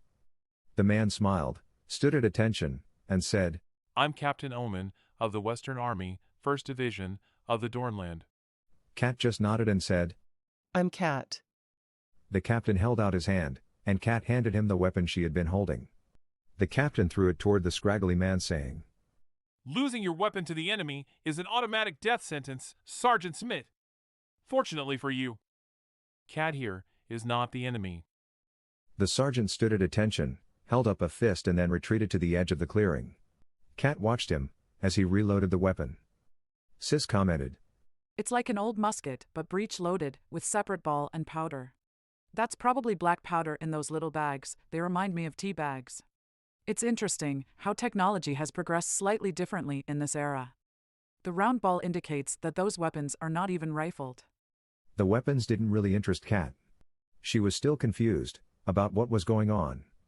Kit popped up from the sleeping bag. She looked about and said, Where's my clothes? And my boots? Kat hadn't noticed, but one of the men must have taken them, along with the body. It was getting lighter, and there was some commotion coming from the woods. Some animals appeared, and walked into the little clearing. There were 6 of them. Large funny-looking horses, Kat thought. One of them was being ridden. Sis said. I believe those are mules. A traditional pack animal, often used by the military. One of the soldiers helped the rider down. He was a short older man with a twisted, slightly hunched back and a slight limp. A soldier handed him Kit's clothing and their crossbows. Kat had never seen anyone so crippled before. He seemed out of place among these soldiers. Kat grabbed the small canteen on her belt and threw it to Kit. Kit grabbed it and said, I gotta pee. Kat told her to stay where she was. She didn't want Kit parading around in her underwear. Assuming she was wearing them. She did not trust these men. The captain walked over to the little man, and they started talking. The little man seemed very animated. He held one of Kit's boots, and was digging at it with a small knife. Kat could clearly hear them. Her auditory sensors were also enhanced. These boots are brand new, she heard the little man say. Then he said, They are clearly made using ancient technology with advanced materials. This is an astounding discovery, Captain. This could change everything. The captain pointed at Kat, and then pointed toward the body, laying at the edge of the clearing. The little man looked at her. He was clearly having an emotional moment. He was shaking. Kat waited as the captain returned to his men, and the little man cautiously approached her. The man said, I'm Professor Tuttle. The captain said your name is Kat. Kat just nodded, and grabbed the boots and clothing he had been holding.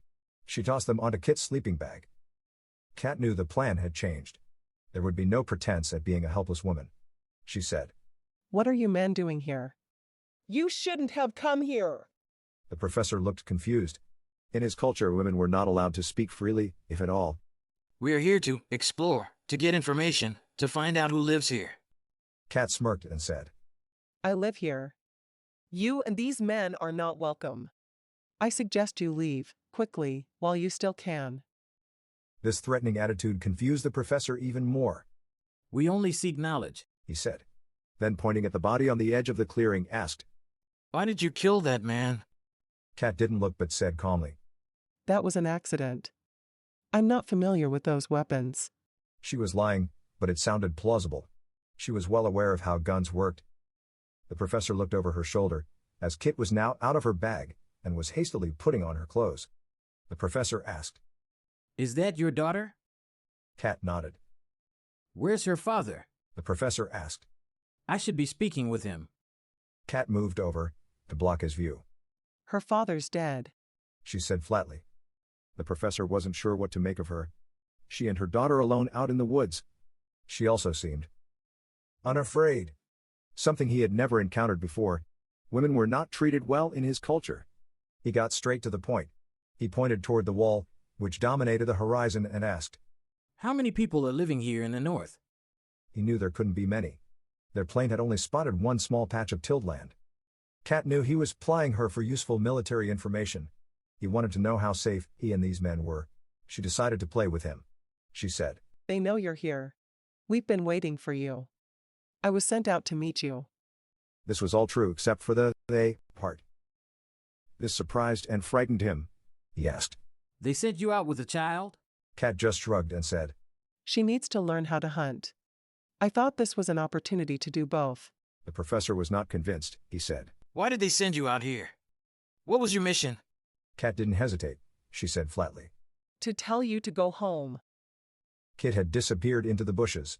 The professor was about to say something, when Kat heard Sis shout, Kit! Kit's in trouble! Chapter 12. Kat looked down at her clothes. They were covered in blood. She wasn't sure what to do. She had forgotten about her new abilities. The scene she had witnessed had jarred her. If she were still human, she probably would be shaking. Sis asked, Is she all right? Kat responded. Yes, I got to her in time, but now we have another problem. An idea popped in her head. She didn't want them to know her secret. She looked around in the brush. She found a nice-sized branch and broke it, to make a club, just a little over a meter long. Then she stood over the body of the half-naked man, and gave what was left of his head a few solid whacks. She then threw the bloodied club down beside the body. It looked convincing enough. The man had grabbed Kit while her pants were down. His pants were still around his ankles. His intentions were not in question. Kat had jumped over the bushes, and hit him in the head with her fist, in midair. She had hit him as hard as she could. His head had exploded, like a ripe tomato. Kat was thinking about Kit now. She wasn't sure how traumatized she might be. Kat found her sitting behind a tree.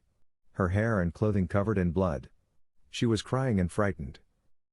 This little adventure had turned ugly. She should take Kit home, she thought. Let those men rot out here in the woods. Sis read her thoughts and responded. I think you're right. There is something wrong with these men. They don't act civilized at all. They are more like barbarians. Bring Kit home. They will never get into the wall. Not with their technology. Kat was about to pick her up and begin running, when she heard the noise in the bushes. A voice from behind her said, Move, and you're dead. Kat looked down at Kit, and decided to play it safe. Several more men appeared. Then the captain arrived. He saw the carnage and shouted, Get the chains! Kat let them put the chains on her arms. Then watched them put some on Kit. Sis spoke to her. What kind of man puts chains on a child? Kat thought back. Those chains were custom made for very small wrists. Back at the campsite, they were pushed down, and Kat was kicked by one of the men. The captain was at the edge of the clearing, arguing with the professor. It was a loud argument. Kat could hear most of it. The captain was much louder. So, we'll find another one. They can't be the only ones around. The captain said clearly. Then again shouted. We've got our rules too. She's gotta pay. My men will demand it. Their voices quieted, as they reached some sort of compromise. The captain returned and sent 8 of his men out, in 2-man teams. The professor walked over and sat next to them. He said quietly, I managed to buy you a day. The matter is out of my hands now. If you tell me everything I want to know, maybe I can convince them to kill you quickly. Kat looked at him and said, He was going to rape my daughter. He just nodded and said, Oh yes, the captain's really mad about that. The leader always gets first pick of the female prisoners. Kat was surprised at his attitude. I don't understand, she said. The professor nodded, and said, I'm sorry, I forgot where we are. The military has certain customs regarding the handling of prisoners. They say that, like horses, slaves must be broken. They usually start by raping, beating, and sometimes castrating the children in front of their parents. Young women are usually raped dozens of times before the military hands them over to the government's slave market. Soldiers can't afford slaves as a rule, so they like to make the most of it while they can. This reality, of what the world had become, was a total surprise to Kat and Sis. Kat was aware of slavery because of her study of history. The fact that it had returned in this new era made her sick. And a bit angry. She looked at the professor and said, Slavery was abolished nearly 100,000 years ago. It doesn't make any sense. The professor raised an eyebrow. Then said, That's interesting that you would know that. But here you are, a slave in chains, about to be tortured to death. What else do you know about history? Kat was thinking about how little this man knew. About how much she could teach him. But the reality of the situation was preventing her from being helpful. Sis spoke up. It does make sense in a twisted way. Remember, the first industrial revolution was driven by cheap energy. The easy access to coal and oil. Those resources don't exist anymore. That's why there has been so little progress. They have been forced to use human labor instead. Kat thought about it and said, That's no excuse. Brutality is a choice. They don't have to enslave people to get them to work. Sis responded. I agree, but now that we know, what should we do about it? The professor tried several more times to get Kat to talk about history. Her history. Her people's history. Anything at all. He tried withholding food and water, promising to give them some if they talked. He was getting very frustrated. Finally, toward evening he told her the truth. He said, I'm sorry, but if those men come back this evening with no one else to interrogate, the captain will be forced to let you live. But he will have his vengeance.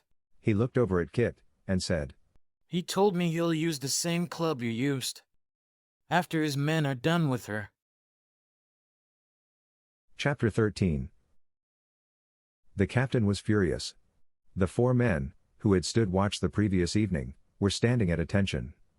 He had already slapped a couple of them. He shouted, They didn't just fly away. They had been standing there for almost an hour. All the other men were out searching the woods. Kat just sat there quietly. She had helped with the disappearance of Kit and the professor. Burning through the chains was quick and easy. Welding them back together was trickier. Sis had sent 2 large drones, with harnesses, at the end of a long thin cable. One of the harnesses had a small syringe attached. Kit and the professor had just flown away. The men began returning. None of them had found any tracks or other signs of their escape. The captain was speechless. The mission was not going well. Losing the professor would not be forgiven. He knew, the only thing that might save him, would be returning with a useful prisoner. Someone they could interrogate. He didn't even know what questions to ask. He only had one choice. Glaring at Kat, he said, Give her some food and water. We're not returning empty-handed. Break camp. We're headed back in 20 minutes. One of the men bravely stepped forward and asked, So, no more searching then. You're just gonna leave him? The captain must have some respect for the man, so he didn't shout. He said, I think someone came and took him, and the girl. I don't know how, but I'm not staying awake every night. We aren't safe here. I'm leaving while I still have something to show for it. They put Kat on the professor's mule. The trip back to their ship would take a couple of weeks. The terrain was rough and overgrown. Sis was keeping Kat updated on Kit's and the professor's status. Kat had gotten the feeling that the professor was not an evil man. He just had to live among them. Sis had already started the professor's repair. She had never seen anything so sad and mistreated before. It was her hope that by healing him, he would be helpful in their understanding of this era of brutish behavior. It had become obvious that civilization was not taking the same path it had taken before, at least not this late in its development. Kat was trying to enjoy the scenery and look for animals on the way. It was going to be a long, tedious trip. Sis interrupted her bird watching to say, It might not be so uneventful. Kat asked, What's happening? Sis answered, There's another ship, a few kilometers from theirs. I believe it's a rival group, perhaps one of their enemies. Kat thought. What do you think they're up to? Sis answered, I'd guess they're waiting for this group to return, so that they can steal anything of value that they've found. Chapter 14. The professor slowly gained consciousness. He opened his eyes, and was confused. There was no sky. There was a dimly lit ceiling above him. He couldn't understand how it was so uniformly lit. He felt his body twitch. His muscles were having spasms. He was sore. Everything was aching, including his mouth. His tongue moved around, searching for the source of pain. His eyes widened. Where was he? What was going on? Where did those teeth come from? He tried to get up but couldn't move. His back, shoulders, arms, legs all began to spasm again. He was sore, but not in agony. The room brightened a little. A voice said, Good morning, Professor Tuttle. Please try to relax. Your surgery was successful, and your body is healing nicely. Just relax and lie still. Your muscular rehabilitation is going well. The professor was now panicking. He said, Surgery? What happened? Who are you? Where am I? The voice returned. Please be calm. A sedative has been injected. It should help. The spasms returned, and the professor shouted. What are you doing to me? He turned his head, but could only see a few tubes and wires attached to him. He suddenly felt very sleepy, and his eyes closed. He awoke again. This time, he could see the sky. He felt a breeze, and looked around. It took a few minutes before he realized he was on top of the wall. He was sitting now, in some sort of padded chair, with wheels. There was no one in sight. He tried to figure out what was happening. The last thing he remembered was crawling into a blanket, lying on the ground at the campsite. The girl. Suddenly he remembered Kat and Kit. The thought of having to watch that horror was agony. He had never witnessed the terrors the soldiers laughed about. The voice spoke again. He tried to determine the direction of the sound, but it seemed to be coming from inside his head. Kit is safe. She is here with us in the wall. I retrieved her the same night I took you. The professor felt a wave of relief.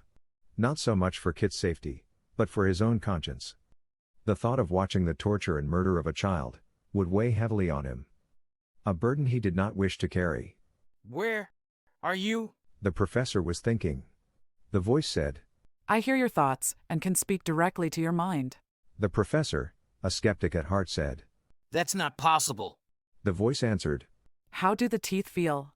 Is there any discomfort? The professor had nearly forgotten. He checked again with his tongue. Yes, all 9 of his missing teeth were there. Teeth he had lost while being beaten, frequently and mercilessly, by several neighborhood tormentors in his youth. You were not treated kindly by your peers. The voice said. I was a cripple. He answered aloud. Bullies always go after the weak and helpless. The voice said. Your injuries were both natural and unnatural. Your ankle had been broken and not set properly. Your scoliosis was a bit more difficult to correct due to your age and lack of physical conditioning. The rehabilitation procedures have improved this condition, but further exercise is recommended. The professor tried to process what the voice had just said. The voice continued. Yes, I did say correct. Neither condition now exist. Please stand up. Straight. The professor stood up and arched his back. He took a deep breath. Nothing hurt, he thought. He looked down at his bare feet. They were both angled correctly, but seemed further away. But he could see them, clearly. The voice said softly. We fixed your severe myopia too. Things will appear much differently now than before. As will other people's reactions to your appearance. With your straightened spine, you are now several centimeters taller. The professor slowly walked to the edge of the wall, and looked out over the valley. He could see clearly now, just how beautiful the world really was. At least, he could have. If there weren't so many tears in the way. When he could finally speak, he didn't. He thought. Why? How? Why did you do this? The voice answered. Because we could. Because that's how people treated each other, in ancient times, as you call them. The professor started crying, again. Chapter 15. They were about 10 kilometers from the coast. The men were tired and grumpy. They knew there would be only ridicule and harassment when they returned. They had been hopeful of finding something of value here in the north. They all hated Kat. Not only did she kill 2 of them, she acted like it didn't matter. She was insolent and unafraid. Obviously, she hadn't been beaten properly when she was younger. As they were exiting a small clearing, there was a snap and a shout. She glimpsed the captain, flying upside down among the trees ahead. He had been snared. Several gunshots rang out.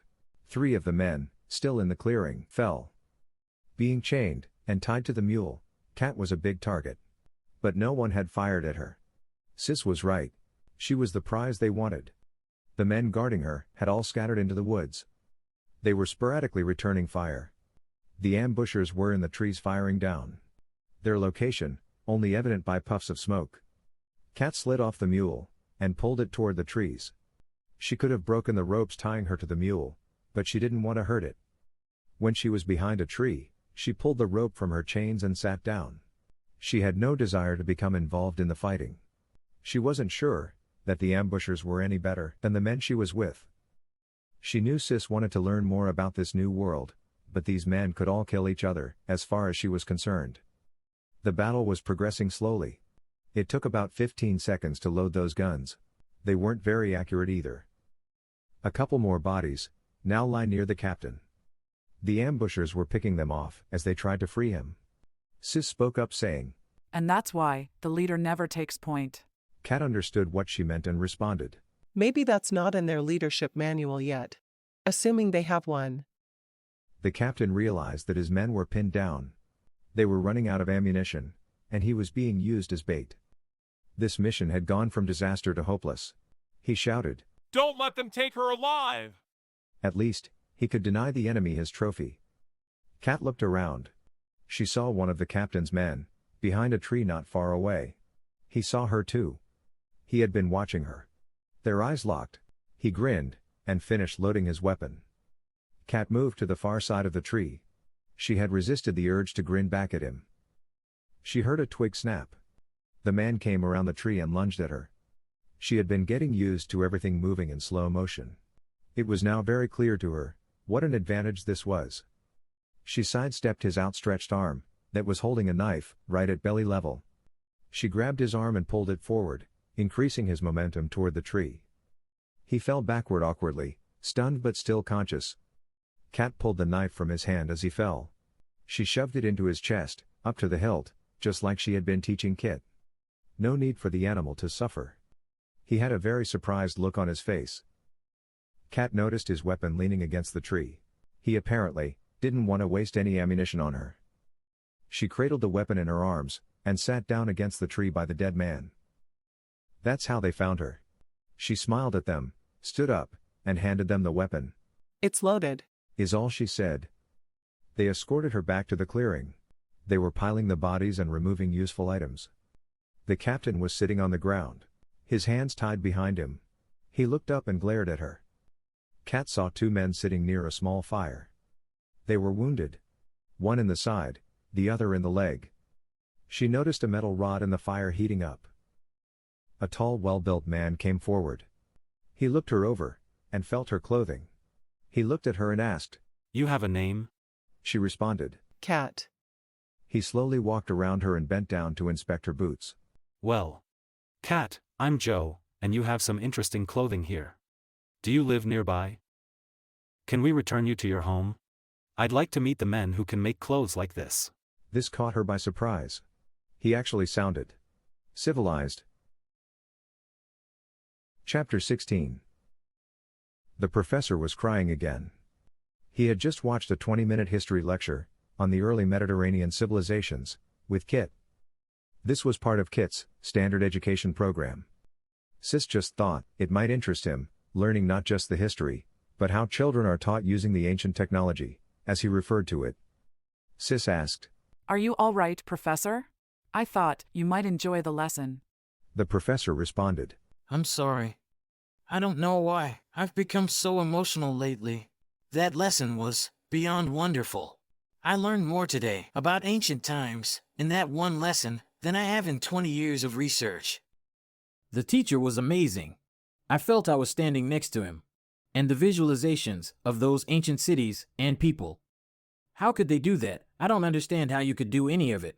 Sis wasn't sure where to begin. He deserved to know, but he didn't have enough science or tech knowledge to understand it. She decided to keep it simple. The technology is too far beyond your current knowledge to explain. She began. That lesson has been seen by millions of children for over 25,000 years. The teachers are chosen for their knowledge, passion, and personalities. There were auditions.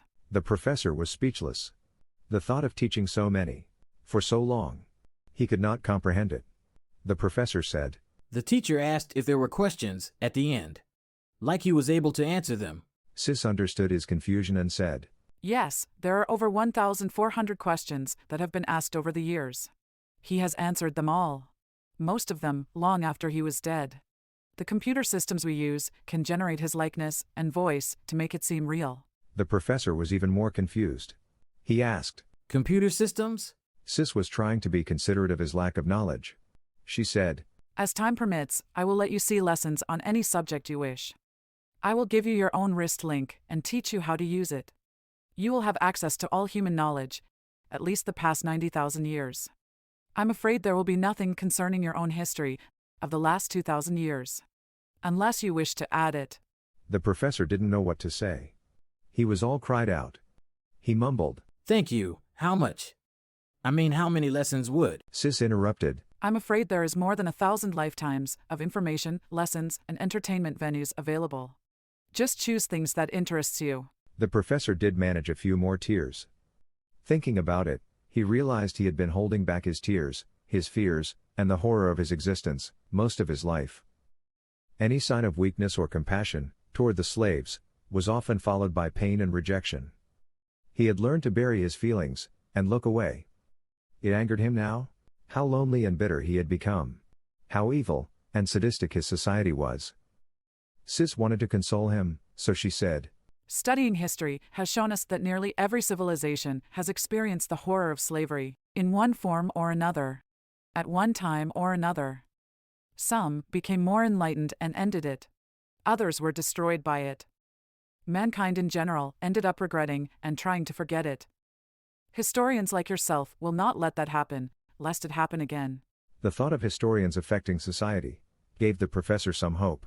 Does that ever happen? He asked. Sis answered saying, The oldest axiom of the profession is that those who do not know their history are doomed to repeat it.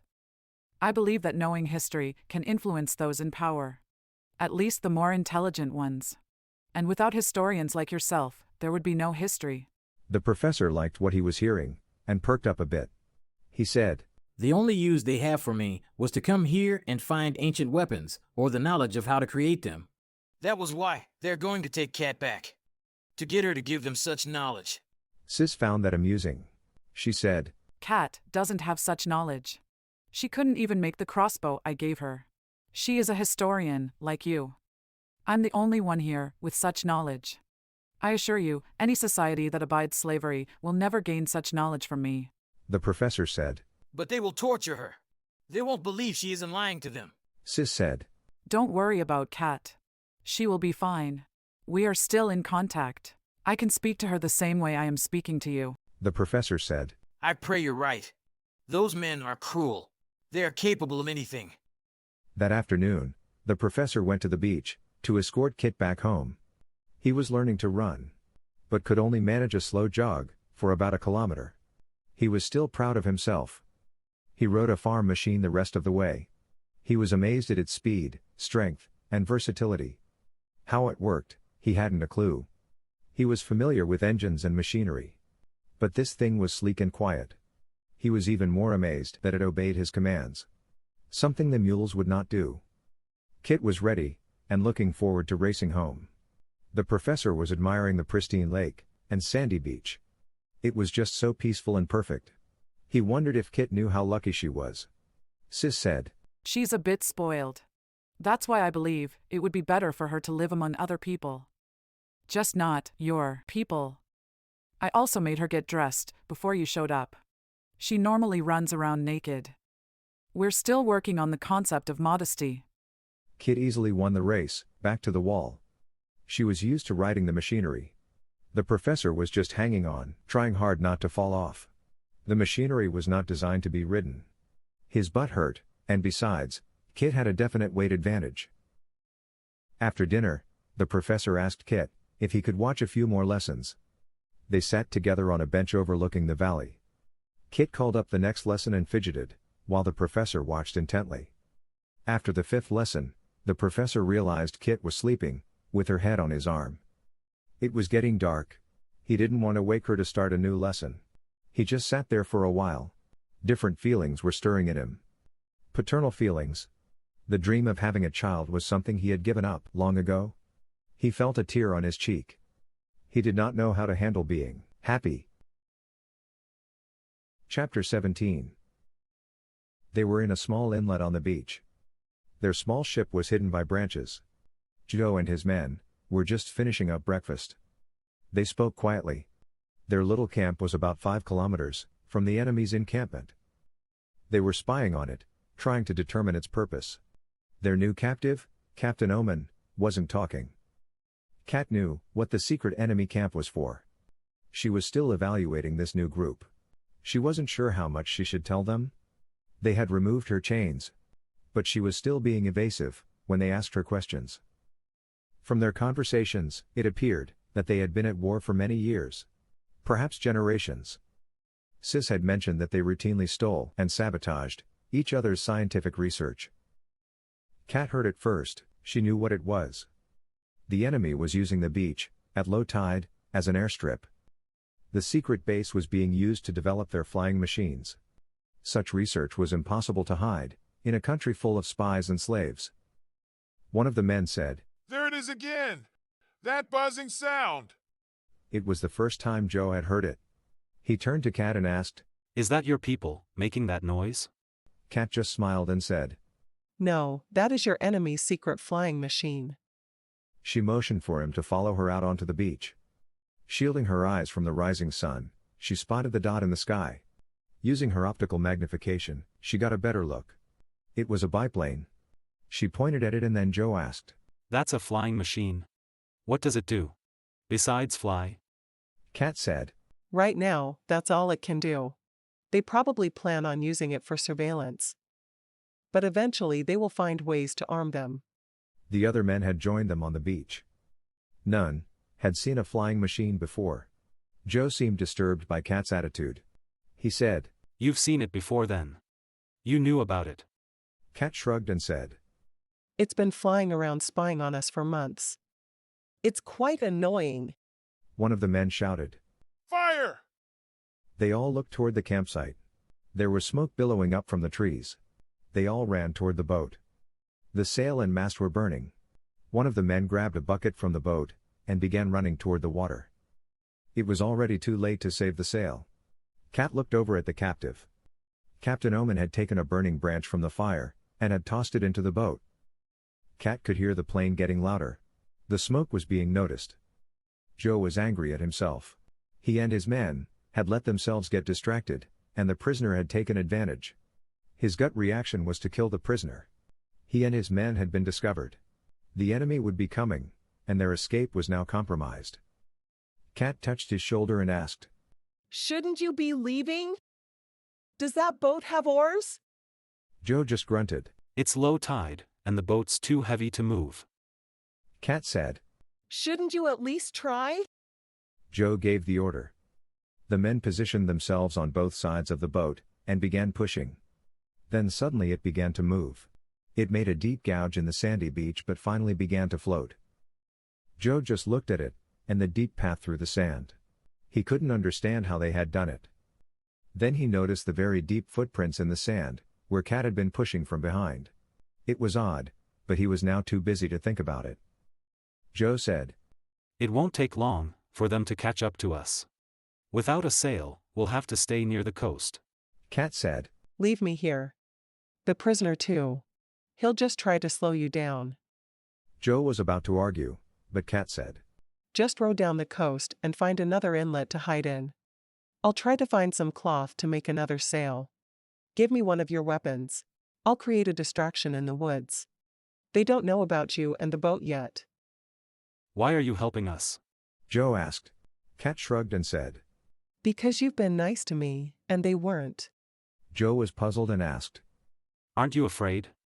Kat smiled and said, "No, not anymore, at least not for myself."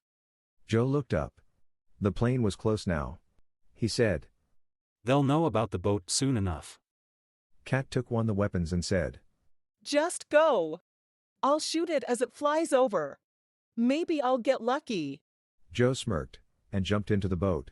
As it slowly pulled away, Kat took up a position on the beach. She aimed the weapon up and waited. The captain sat on the beach next to her. He was planning on throwing some sand in her eyes as the plane came nearer. The noise became deafening. The plane appeared right above them, only a couple of 100 meters off the ground. The captain threw the sand toward her face as the gun fired. The captain winced as the sand seemed to flash brightly, right in her face. Brighter than the flash from the muzzle. Kat knew those guns were horribly inaccurate. But her Class 4 plasma laser eye was not. The plane burst into flames and fell into the ocean. Kat could hear a shout from the boat. Kat tied the captain to a tree and moved closer to the enemy's encampment. She picked a very tall tree and jumped up about 8 meters onto a large branch. She then jumped a few more times until she was near the top. Her old fear of heights was diminishing. She was moving through the tree like a confident squirrel. She used her optical enhancements to see what was happening. There was activity on the dock and the ship. She saw no troop movements toward the woods. They may not have seen the smoke from the fire, but the plane going down in flames was hard to miss. The pilot may have been the only one to see the smoke. She felt a little wave of guilt about the pilot. She had used full power on her plasma laser. She returned to retrieve the captain, and they went back to the bodies that were hidden in the woods. Joe and his men couldn't burn them, and there hadn't been time to bury them. She made the captain strip all the bodies. They might need the cloth to make a new sail. Kat noticed a couple of the mules grazing nearby. They had all scattered during the firefight. Sis spoke up saying, "The professor has been very helpful with updating our knowledge of his country and those nearby. His country is very militaristic and is the dominant force in the region. The enemy group you encountered are from a mountainous country to the north. It's their mountains that have kept them from being conquered. But they lose hundreds of people every year because the only tillable land is at the base of the mountains. Kat responded. That's interesting, but not helpful. What am I supposed to do? Did he tell you about the encampment? Sis replied. There are about 250 troops garrisoned there. There are 150 slaves, 100 men and 50 women. The men work the fields, growing crops for food and fuel. The women are there to cook, clean, and service the men. Kat asked. Service? Sis replied. It's common practice for long-term deployment. The professor says women in general are not treated well in his society. Not much better than the slaves. He says there are laws regarding the treatment of slaves. Any show of compassion, kindness, or consideration carry heavy penalties. It is state-mandated cruelty. Kat was confused. The whole system seemed unthinkable. What about women who become pregnant? Sis answered. Slaves are considered state property. Citizens can only rent them. If a female slave becomes pregnant, she is returned to state custody.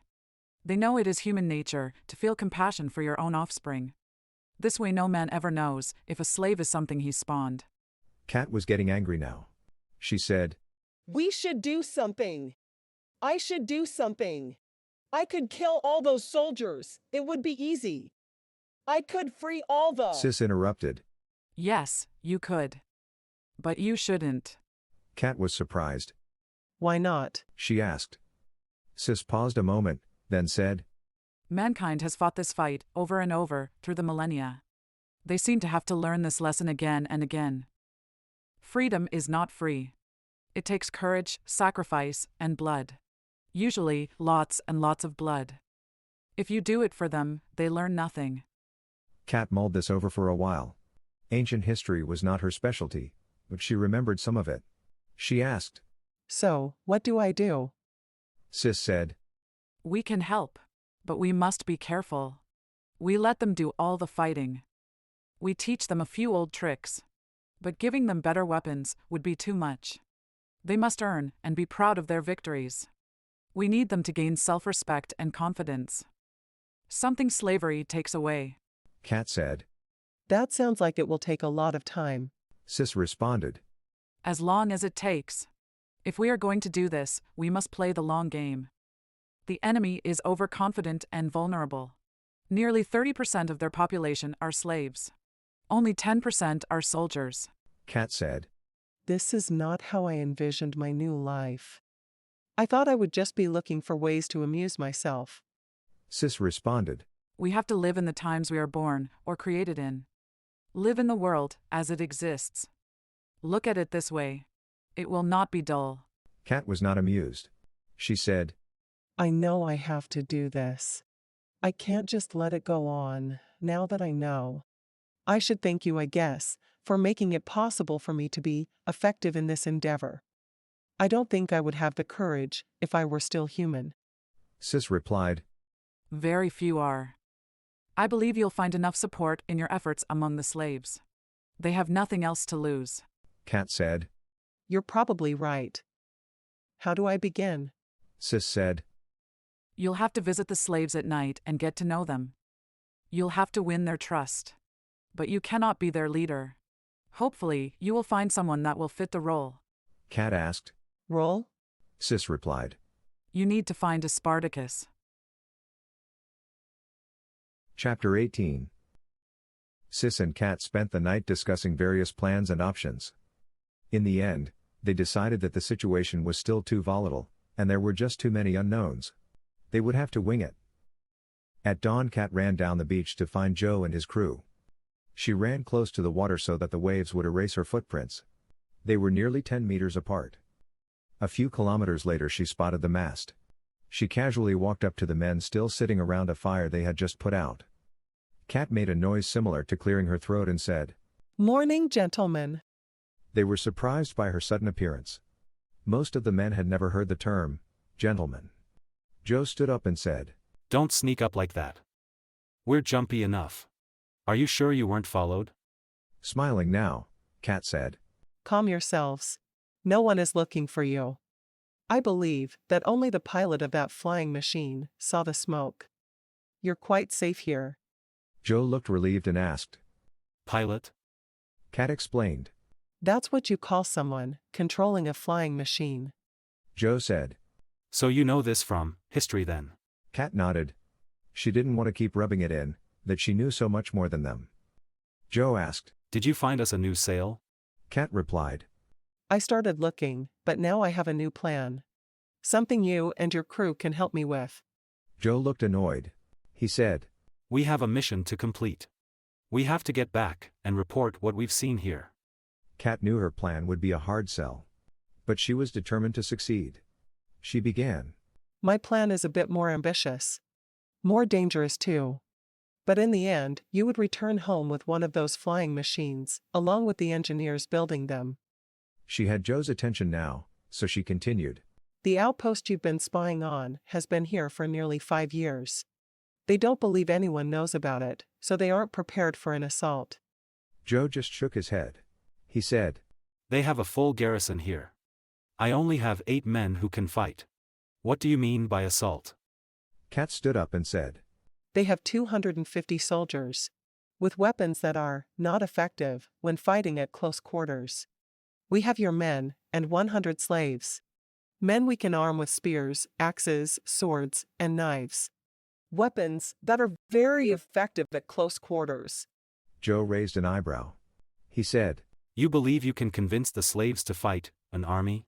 Kat smiled again and said. Not me. The following discussion took several hours. Some very animated and loud arguments and accusations ensued. A few of the men spoke up. They were certain many of the slaves were fellow countrymen. Kat let them all have a say. She then laid out her strategy. It involved stealth, sabotage, and surprise. Some successful actions taken from her. But mostly Sis's vast knowledge of history and warfare. The men hadn't heard of such tactics before, but had to admit that it could work.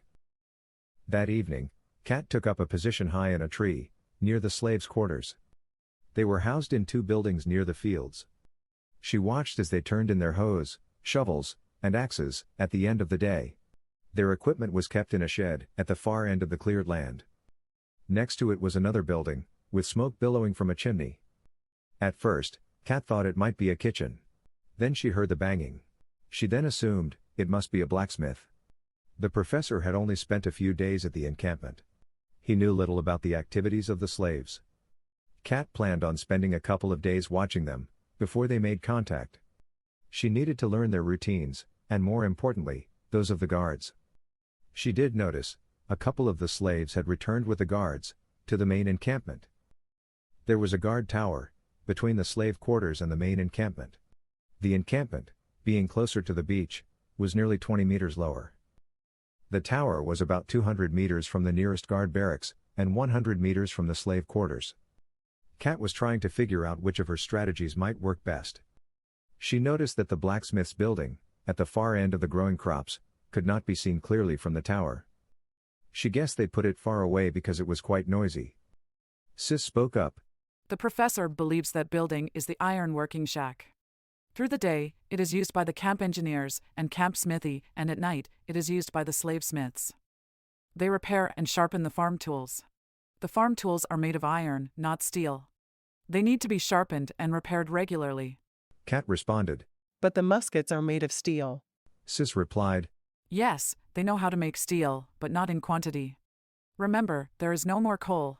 Thus, they would not have any way of making coke-fired blast furnaces. The little steel they do produce is used for military weapons and machinery. Kat changed the subject and asked. Those slaves out there in that blacksmith shack, they aren't being guarded. Why don't they just run away? Sis responded. And go where? They have no idea of where they are or how to get home. Besides, the professor says they have a runaway policy that is very effective. Kat felt she probably didn't want to know. But she needed to know. What policy is that? She asked. Sis replied. If a slave runs away, they torture to death 2 others. Usually, their friends, or other slaves they know. The professor says he has witnessed it, but doesn't want to talk about it. The next night, Kat was peeking into a window of the ironworking shack. She watched as a middle-aged man banged away on a piece of iron. He had an eye patch and closely cropped hair. There were signs of burns on the side of his face, and around his ears. There were also 2 boys. One looked to be around 12, and the other maybe 10 or so. The older boy was busy pedaling away, turning a large stone wheel. He was using the wheel to sharpen an axe. The younger boy was at a bench, playing with clay. Sis spoke up. Those children would be apprentices. The profession is quite dangerous. This society's lack of optical knowledge is unfortunate. No glasses, binoculars, telescopes, or eye protection. Sis then said, He's not playing, he's making a mold. Slave children do not get to play. Kat replied. I understand. This is all just so sad. Sis continued. The professor says that the very clever young boys are often used as apprentices. They don't want any really smart people in their military units. Clever young men with ideas and weapons make them nervous. Kat noticed the older boy get up and head out the door. She stepped back and jumped onto the roof. She landed as quietly as she could. She hadn't noticed the bits of wax that all 3 had stuffed in their ears. The boy stood by a nearby bush and watered it a bit. He then stood there for a minute, looking up at the stars. Kat noticed something that bothered her. She jumped down and asked, Isn't that collar a bit tight? The boy turned and shuddered a bit. Her appearance had startled him. He reached up and pulled the wax plug from one ear. Seeing she didn't have a collar, he looked down and said, Sorry, I didn't hear you. What did you say? Kat realized he thought she was one of the masters. She said, I'm not one of them. I'm from here. From the north. We don't tolerate slavery here. He was confused, but looked up. Kat smiled at him and said, Hi, I'm Kat. Let's go inside and talk. She gestured toward the door and followed him inside. Chapter 19. The professor was having his usual afternoon conversation with Sis, as he walked along the top of the wall. He had discontinued his study of the original ancient cultures. It was all extremely interesting, but not relevant to the world he lived in. His society had its own ancient history. A history that he was more familiar with, but not well documented. Sis said, Oh, I agree. I believe you'd be more enlightened by studying the early 20th century history. It's very similar to what the world is like today, with many interesting variations. Your society is very close to a fantasy world that people once called steampunk. Your people have missed a few discoveries, but have made up for it in different ways. The professor was feeling a bit more adventurous now. Physically, he had never been so healthy. Or fit. He was feeling a bit guilty about having access to so much knowledge, but not being able to share it. He wanted to help his people, to give something back. Even though most didn't deserve it. He wanted to change things, to put his people on the right track. Sis was still not sure that giving him an assistant was a good idea. He just had too many questions, and she was tired of trying to explain everything to him. His assistant was not sentient. She was being cautious. A sentient entity can choose its own path. Something that could go sideways. What's happening on the coast? The professor asked. Sis replied, We're making plans and preparing for a takeover of that facility. It will not be bloodless. The professor said, With a show of force. Showing them how helpless they are against your technology, I'm sure they would surrender. Sis responded, My involvement will be minimal. It's imperative for your society to correct its own mistakes. It's the slaves that will take over the facility, using their own weapons and technology. The professor was a bit skeptical. He said, A slave revolt? That has never happened. At least as far as I know.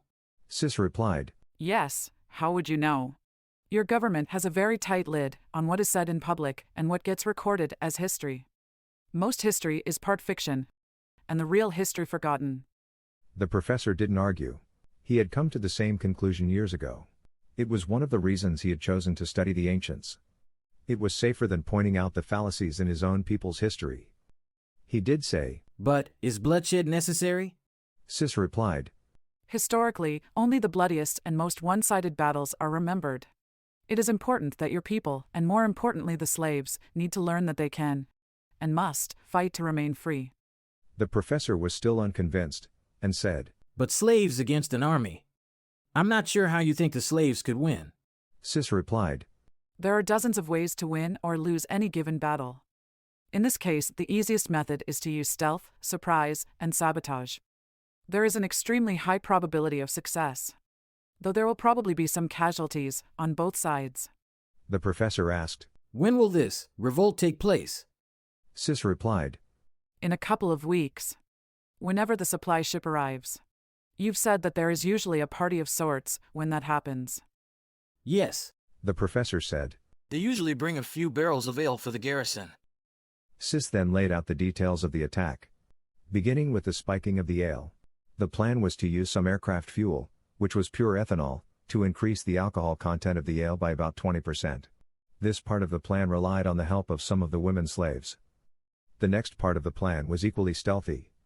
The professor was impressed. This is brilliant, he admitted. I've never heard of such underhanded doings. Who came up with this plan? Sis replied. You did. At least that is what we will tell the slaves after they've won. The professor was shocked, and said.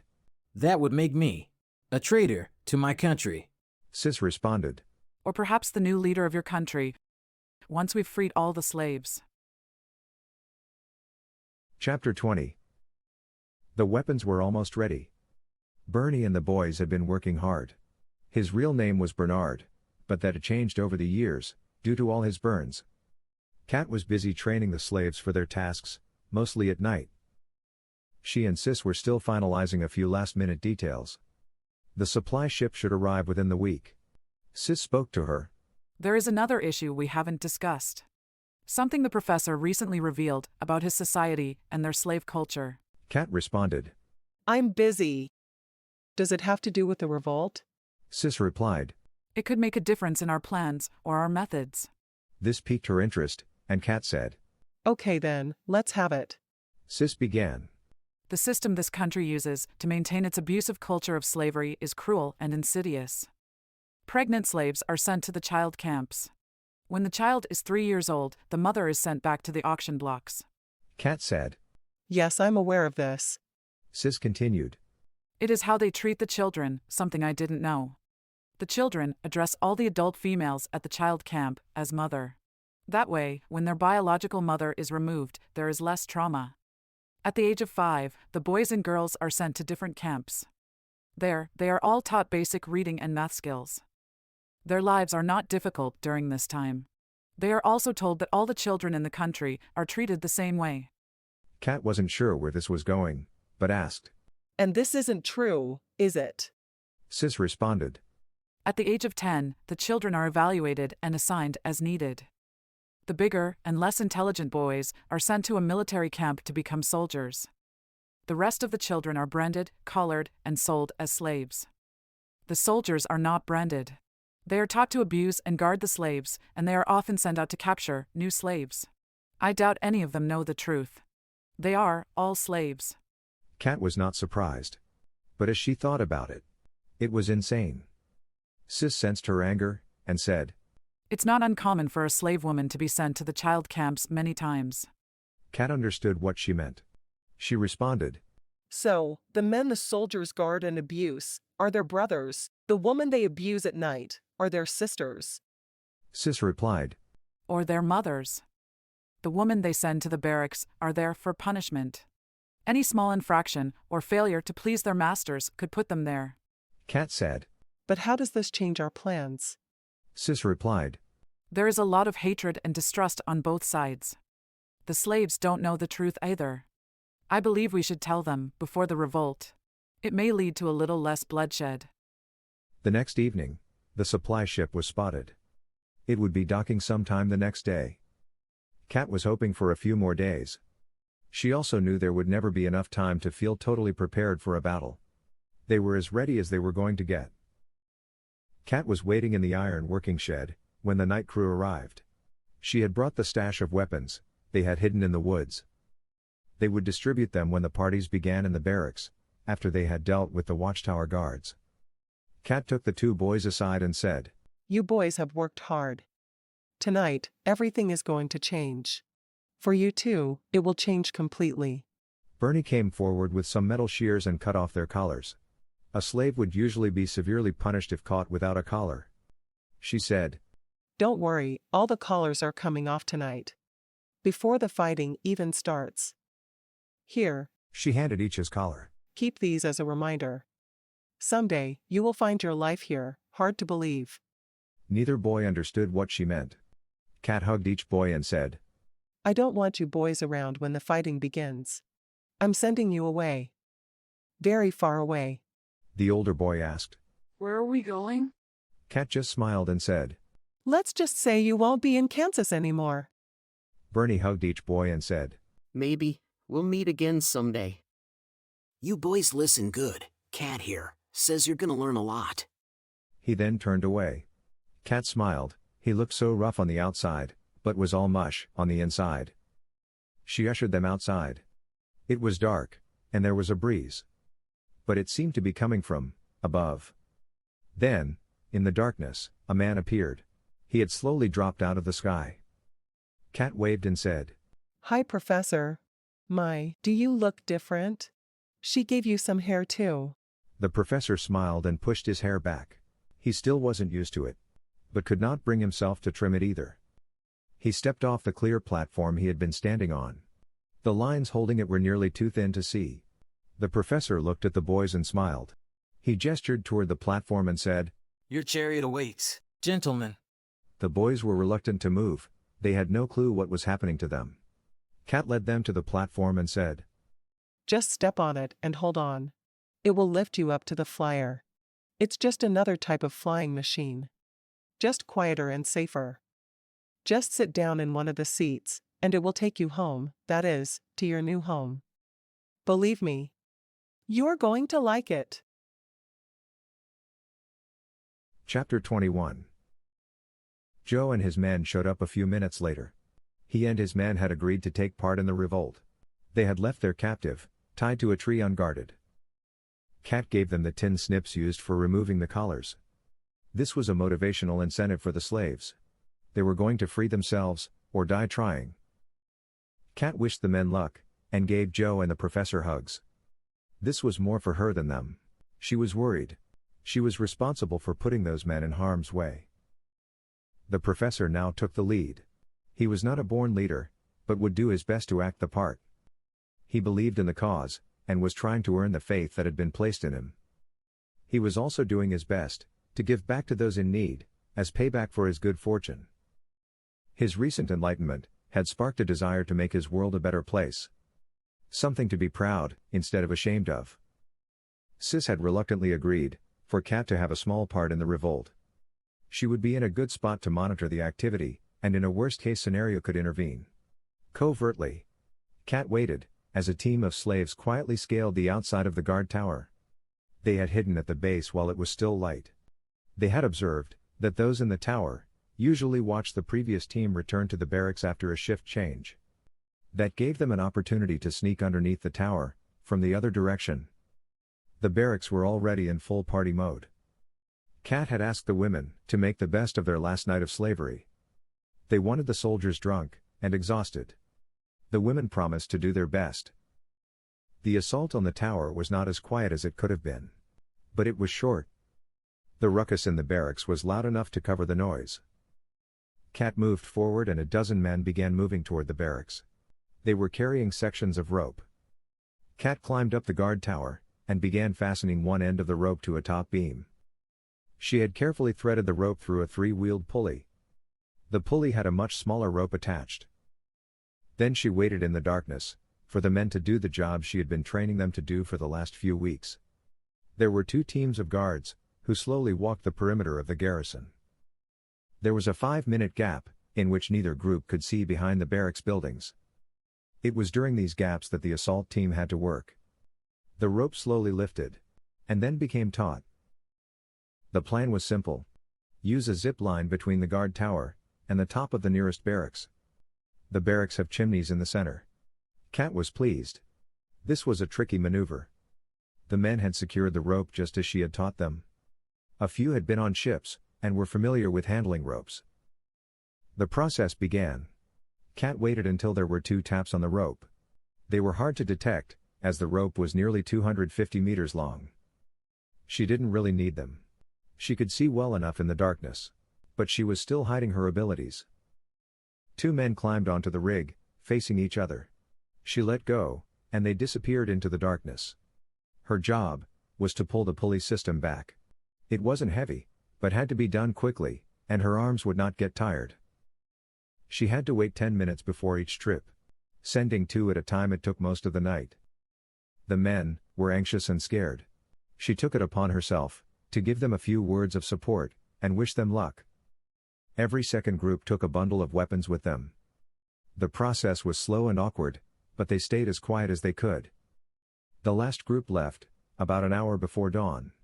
It was time for Phase 2. Kat could see the backs of the barracks. This part of the plan was more dangerous. 3 men, at each end of the barracks, would sneak in and begin removing the weapons that were stacked at either end. Then they would pass them up to the men on the roof. Kat watched intently, hoping all would go well. She was surprised to see some of the women passing weapons out the door. They hadn't asked for their help at this point. It was too dangerous. There were lights in the mess building. The cooks would be getting to work. A dozen women left the soldiers' barracks and headed toward the mess building. There were 3 other buildings that housed the engineers, technicians, and officers.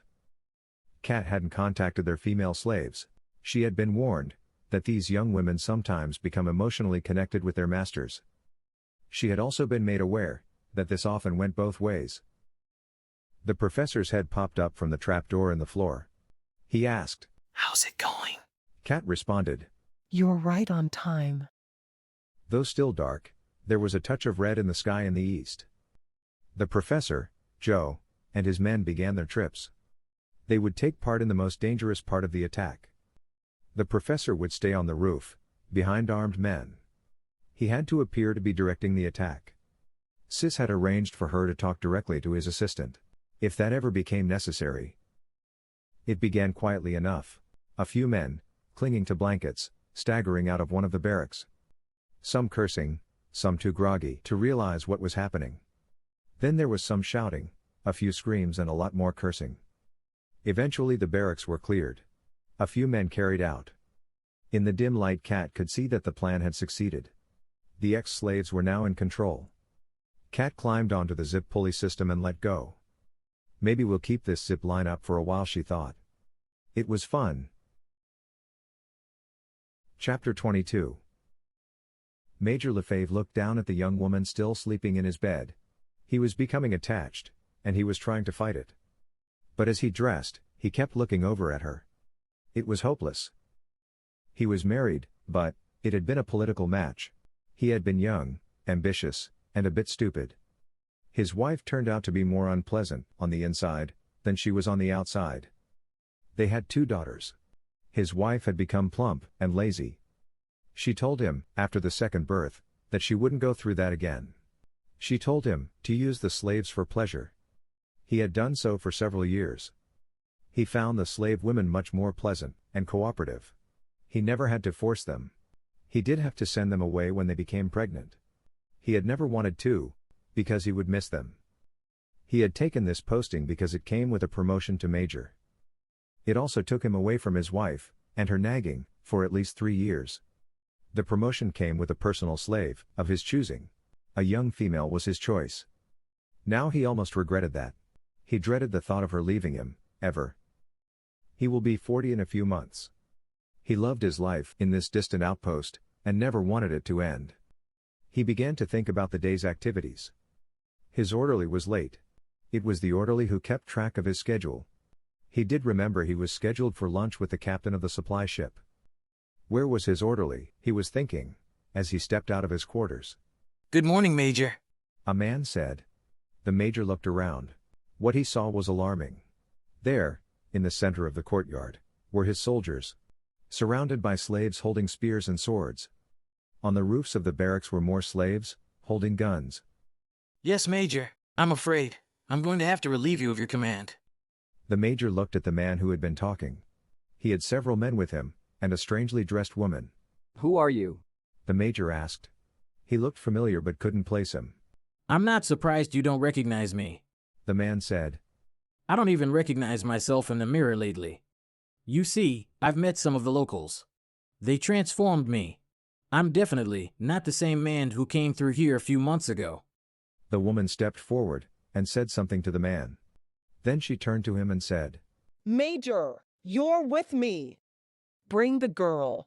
Then she headed for the mess building. The major wasn't used to taking orders, especially from a woman.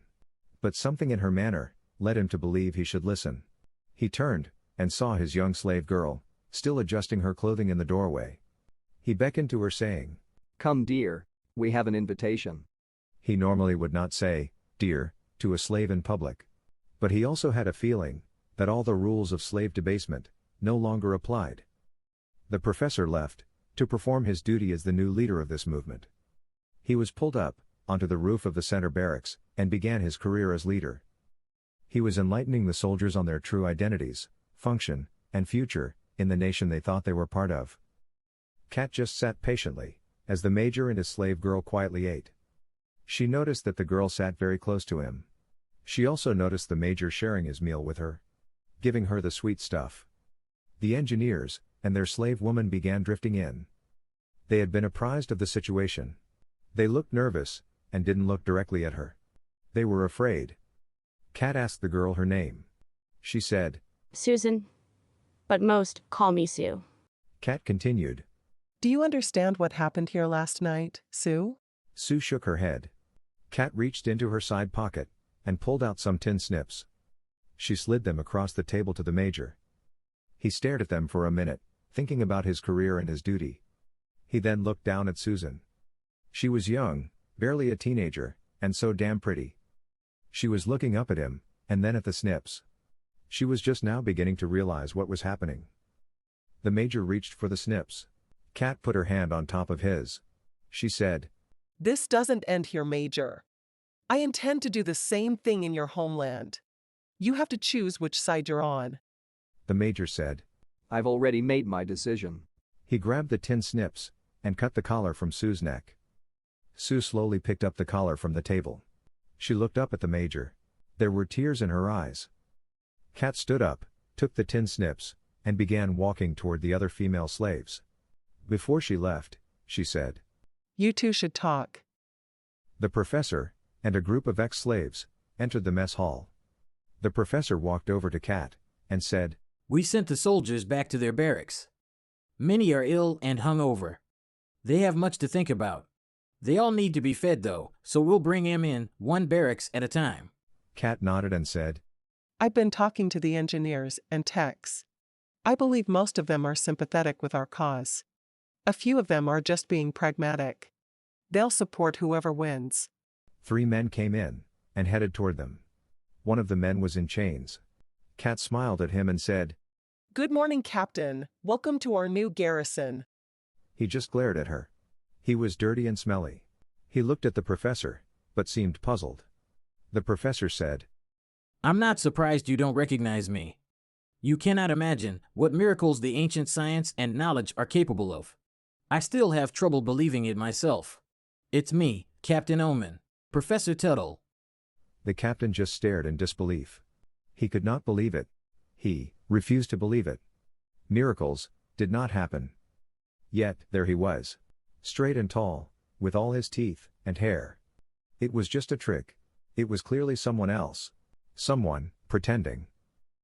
They took the captain away to his new holding area. It was just a small hut near the beach.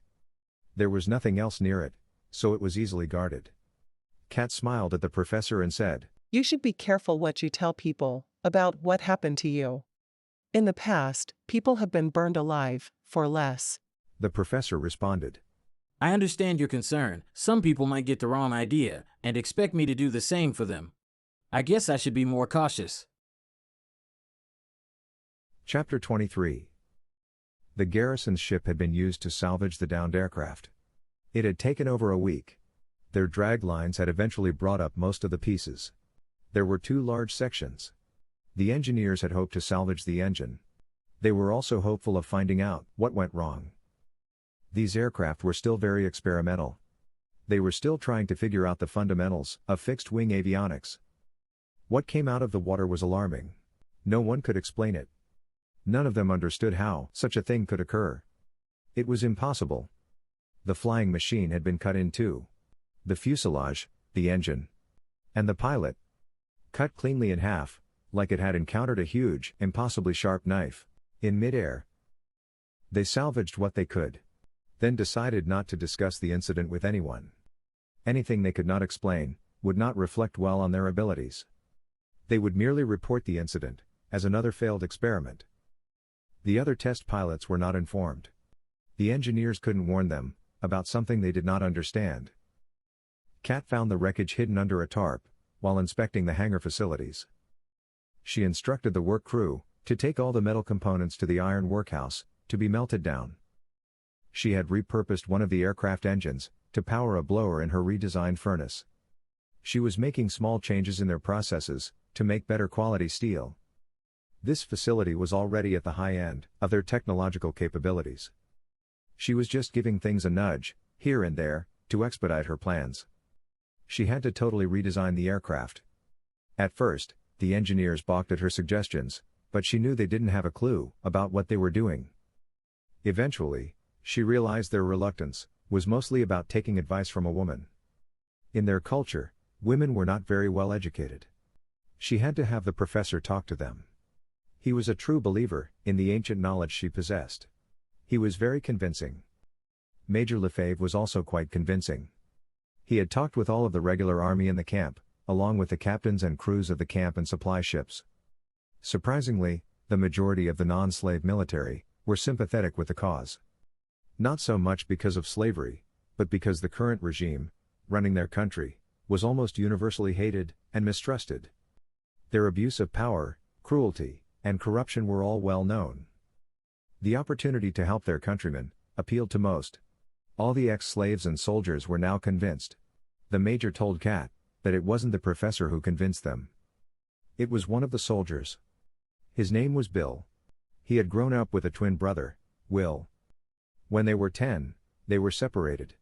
Bill was sent to a military camp, and Will was supposedly sent to be an apprentice. They both thought they would never meet again. On the voyage to this secret outpost, Bill did see Will again. He was peeling potatoes in the ship's galley. He was wearing a slave collar. When they got a chance to talk, Will told Bill that all the children in the camp that they grew up in were slaves. He also warned him that any mention of this to anyone else was the quickest way to a collar. The major heard this from one of the informants. There was one regular army spy in each of the barracks. Their job was to report any infractions, especially anyone talking about their status or leadership.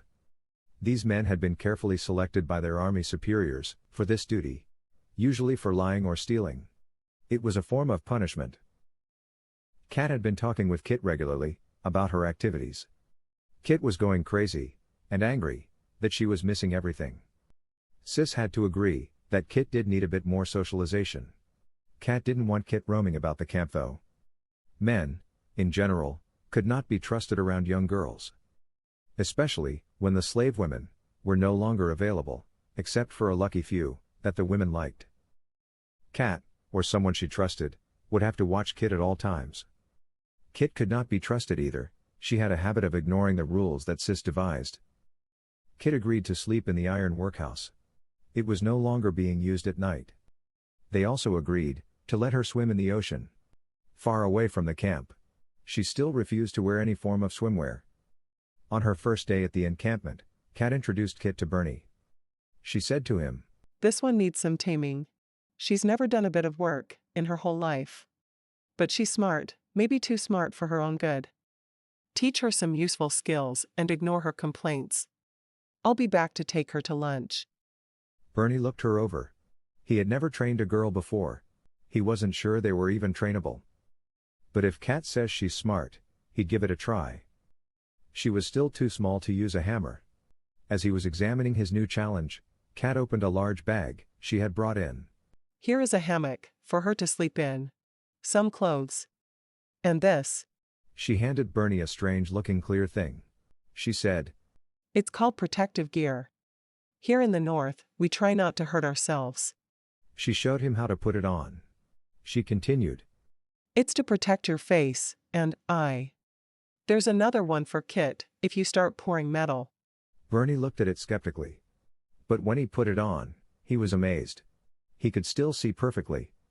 The glass his society used was usually filled with impurities and distortions. But this was too light to be glass. Kat smiled and said, Yes, it's ancient technology. So, take care of it. Bernie's eyes started to water a bit, so Kat turned and walked to the door with Kit. The man was such a wuss. Chapter 24. Several weeks went by. Kit found out quickly that the ocean is much colder and scarier than her lake. She also didn't take the news about sharks and jellyfish very well. She ended up spending her beach time looking for shells. She was building up quite a collection. Kat, Major Lefebvre, Joe, and the professor had regular meetings regarding possible strategies. Kat wanted to end slavery with as little bloodshed as possible. They weren't sure what to expect when the supply ship didn't return. The major assumed they would just send the next one, a little early, to evaluate the situation. Kat kept busy at night, upgrading 2 of the aircraft. She let the technicians do the work on the prototype. They were slower and more methodical. But they needed to understand how everything worked in order to repair them.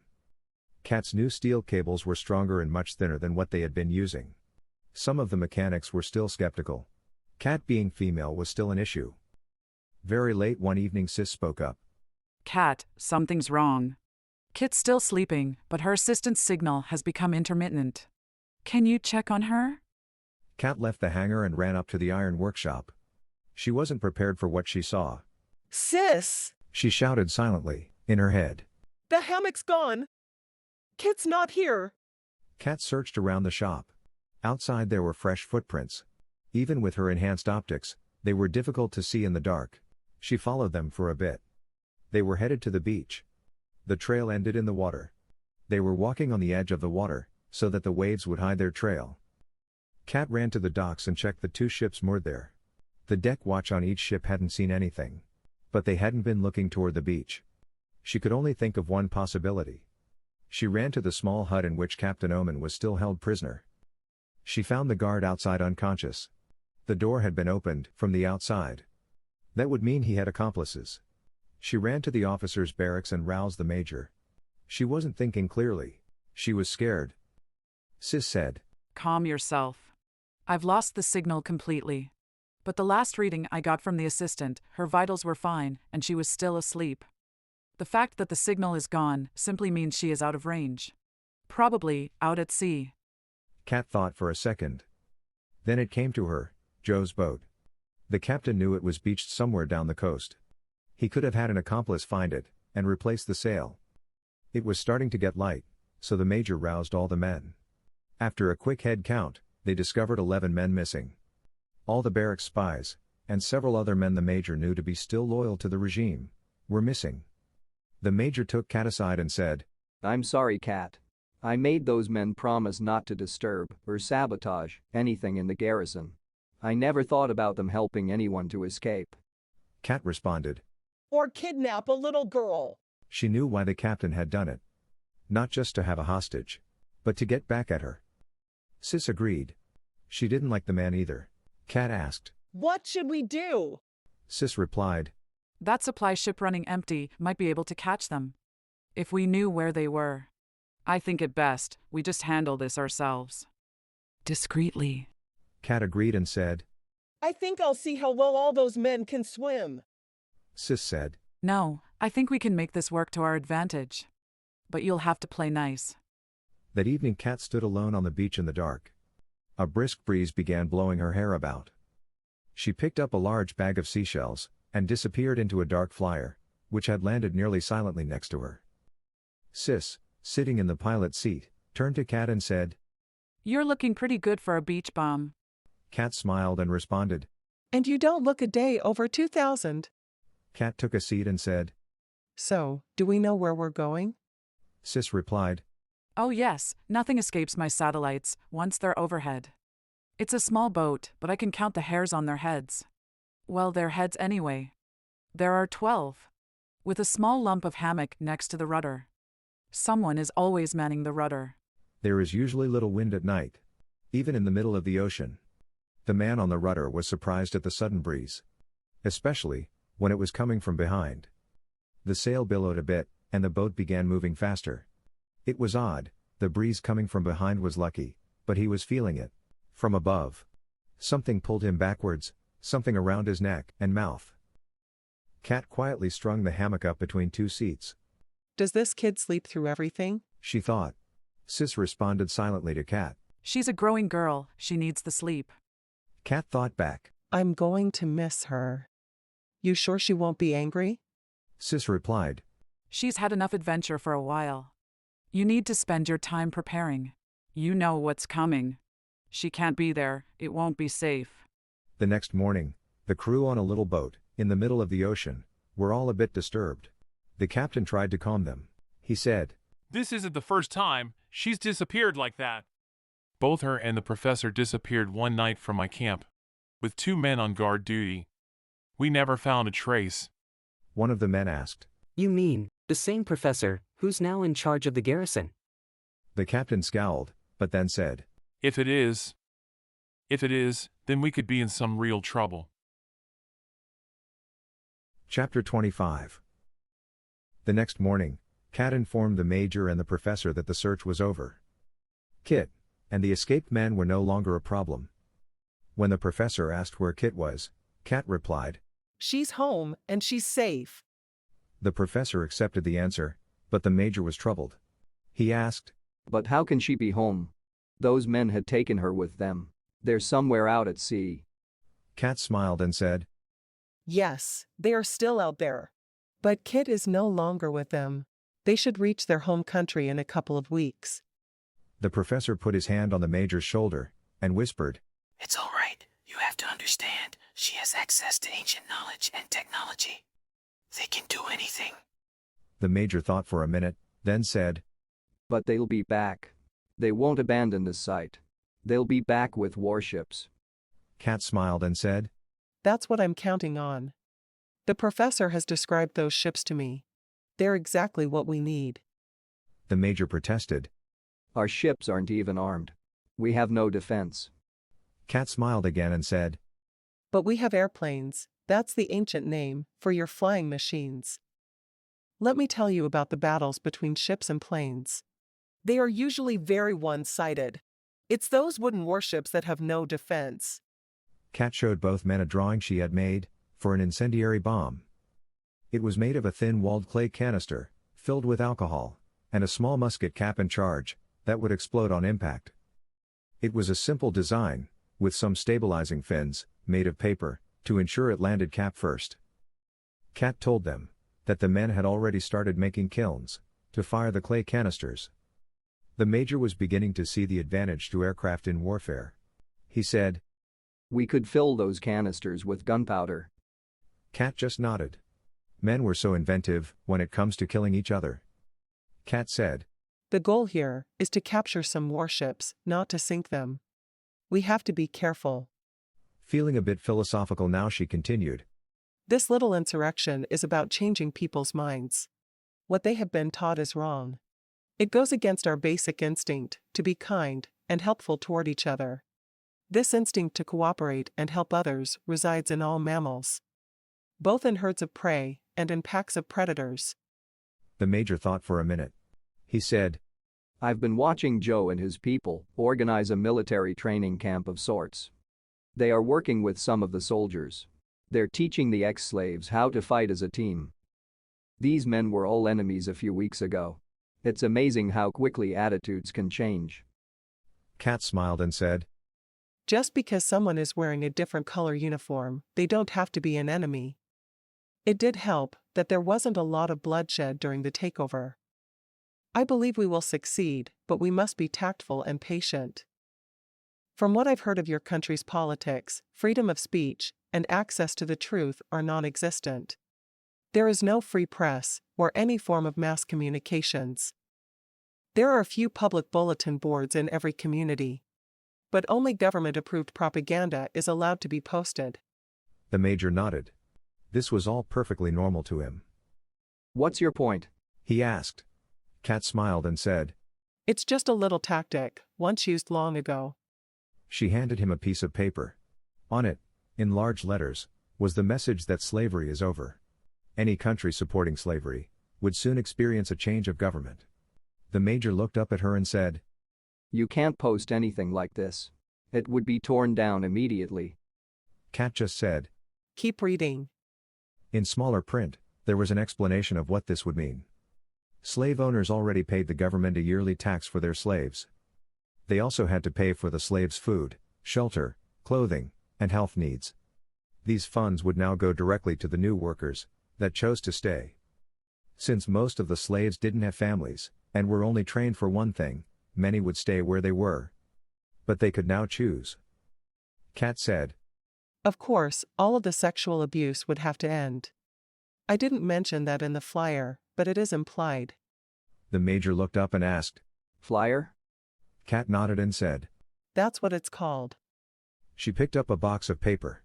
It had been used for ships' logs and manifests. There were several dozen more flyers in the box. She said. They're all handwritten, so it will take some time. But we don't post them to bulletin boards. We drop them from airplanes, by the hundreds. That's why they're called flyers. We get the message out. The government won't be able to censor us, or stop it. The major was impressed.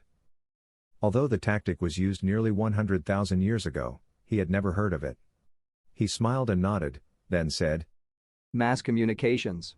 He had never heard that term before either. But now he was beginning to understand the scope and brilliance of her plan. Kat continued explaining. The way I see it, most people don't think they have a choice. So, they've never consciously decided. I want them to start thinking about it. To talk about it. The regime certainly cannot defend it. The major cut in. But how do you get the airplanes over the cities? They are over 3,000 kilometers away. Kat began scribbling on the back of one of the flyers. She said. Those warships of yours have steam engines, right? The major said. Yes, but they only use them in battle. They still use sails to get them from place to place. Kat showed him her drawing and said. Now, if we put those masts on hinges, and put up some decking above them. The major looked at the drawing and said. Do you think that would work? Kat smiled again and said. It did for hundreds of years. They called them aircraft carriers. They basically replaced battleships, or gunships as you call them. The major was still a bit skeptical, and said. That would take quite a while to build. Kat interrupted him saying.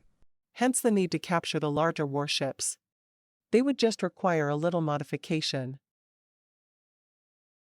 Chapter 26. The aircraft bounced a few times as it landed on the beach. The new spoked wheels held up well. The engineers and technicians all ran forward. It was the first test flight of the newly designed biplane. Kat had made hundreds of small changes, like stretching the fuselage, reshaping the wings, adding stronger and lighter steel cables. It was Sis, of course, who provided the details of all the modifications. Kat knew nothing about avionics science. The test pilot jumped down from the wing step. He was beaming. He patted the side and said, "This beauty belongs in the air. It wants to fly. It was fantastic." The men all congratulated themselves and started to celebrate. Kat would remind them later that there were 3 more aircraft to finish. They were remodeling the fuselage to carry bombs. Nothing fancy, just a hole in the bottom behind the pilot, and some racks to hold the bombs tightly. There would be 2 rows. There was a rod attached to a string. The pilot would simply pull the string forward, and the bombs would travel along the rack until it ended, then fall through the hole. Kat was being careful about advancing their technology. She kept things as simple as she could. Joe was feeling a bit guilty about not completing his mission. Kat kept him happy by supplying him with all the aircraft design details she was giving the engineers. His people were still struggling with engine building. All the engines were high compression systems, what they used to call diesel. These people had only a basic understanding of electricity. Kat was still amazed at how important certain people had been in her history.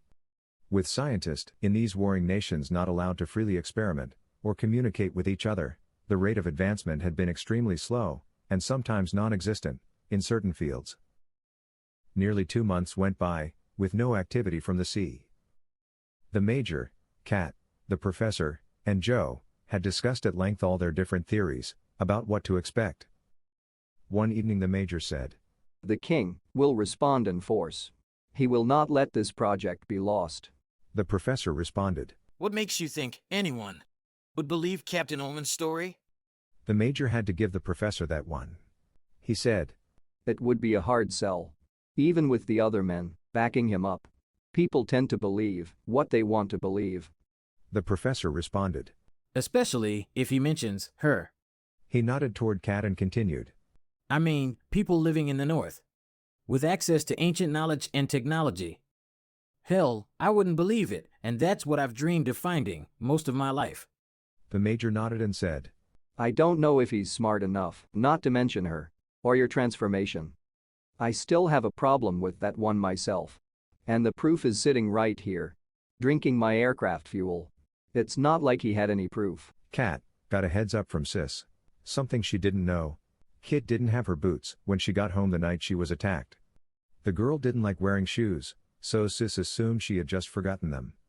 She had made a new pair for her when she was finally allowed to visit the garrison. Kat stood up and said, He may have had some proof. The others turned and looked puzzled. The professor put down his mug and asked, What kind of proof? Kat said, When we left the campsite, the day after you disappeared, Professor. Kit's shoes were not there. And I'd just been told she wasn't wearing them when she got home. I remember putting the crossbows and sleeping bags into a bundle and sending them with you. Joe spoke up saying, We didn't find any boots when we searched the fallen enemy when we captured the captain. There was nothing like that with the mules either. Kat asked, How many mules did you search? Joe replied, Well, we were only able to round up 4 of them. The professor stood up and began pacing. He said, There were 6 mules. Do you think the captain may have recovered them? I mean, he had the girl and her clothing. Kat said, He did have her, for a while. Since she was wearing all her clothes and shoes, when we retrieved her, I forgot about the older pair. He may have taken them, we have to assume he did. How do you think that might change things, Major? The major thought a bit, then stood up and began pacing. He said, The opportunity to obtain ancient knowledge will bring them back. They will come in force. The king will insist that no one ever find out about our little slave insurrection. They will do their best to eliminate anyone involved.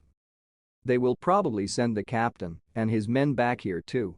Their loyalty will be rewarded with permanent exile here in this garrison. They wouldn't risk the story being told. The major sat down and took a long swig from his mug. He shook a bit and said, What's so special about your shoes and clothes anyway? Other than being such odd colors. Kat removed her shirt and laid it on the table. She picked up the lantern and removed the top. Then she held the flame to the shirt.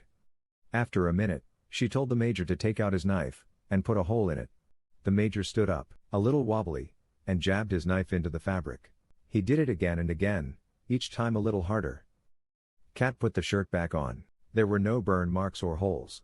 The major jammed his knife into the table. He pushed his drink away and said softly, They'll be here soon. We should prepare. Kat simply replied, We're ready. Chapter 27. It was later that week when the call rang out. Ships had been sighted. Kat ran to the supply ship and climbed up to the nest, slowly and carefully, to maintain her cover, to see for herself. With her enhanced optics, she could make out 2 large ships and at least a dozen smaller ones. She estimated they would be in gun range the next morning. She described what she had seen to the others. The major was impressed that they had sent 2 warships. There were only 6 in the entire fleet. Kat said, There was something shiny at the tip of the lead ship. The major said, That would be the Admiral's ship. Admiral Cooney himself. His ship has a gold-plated nest. At night they set torches.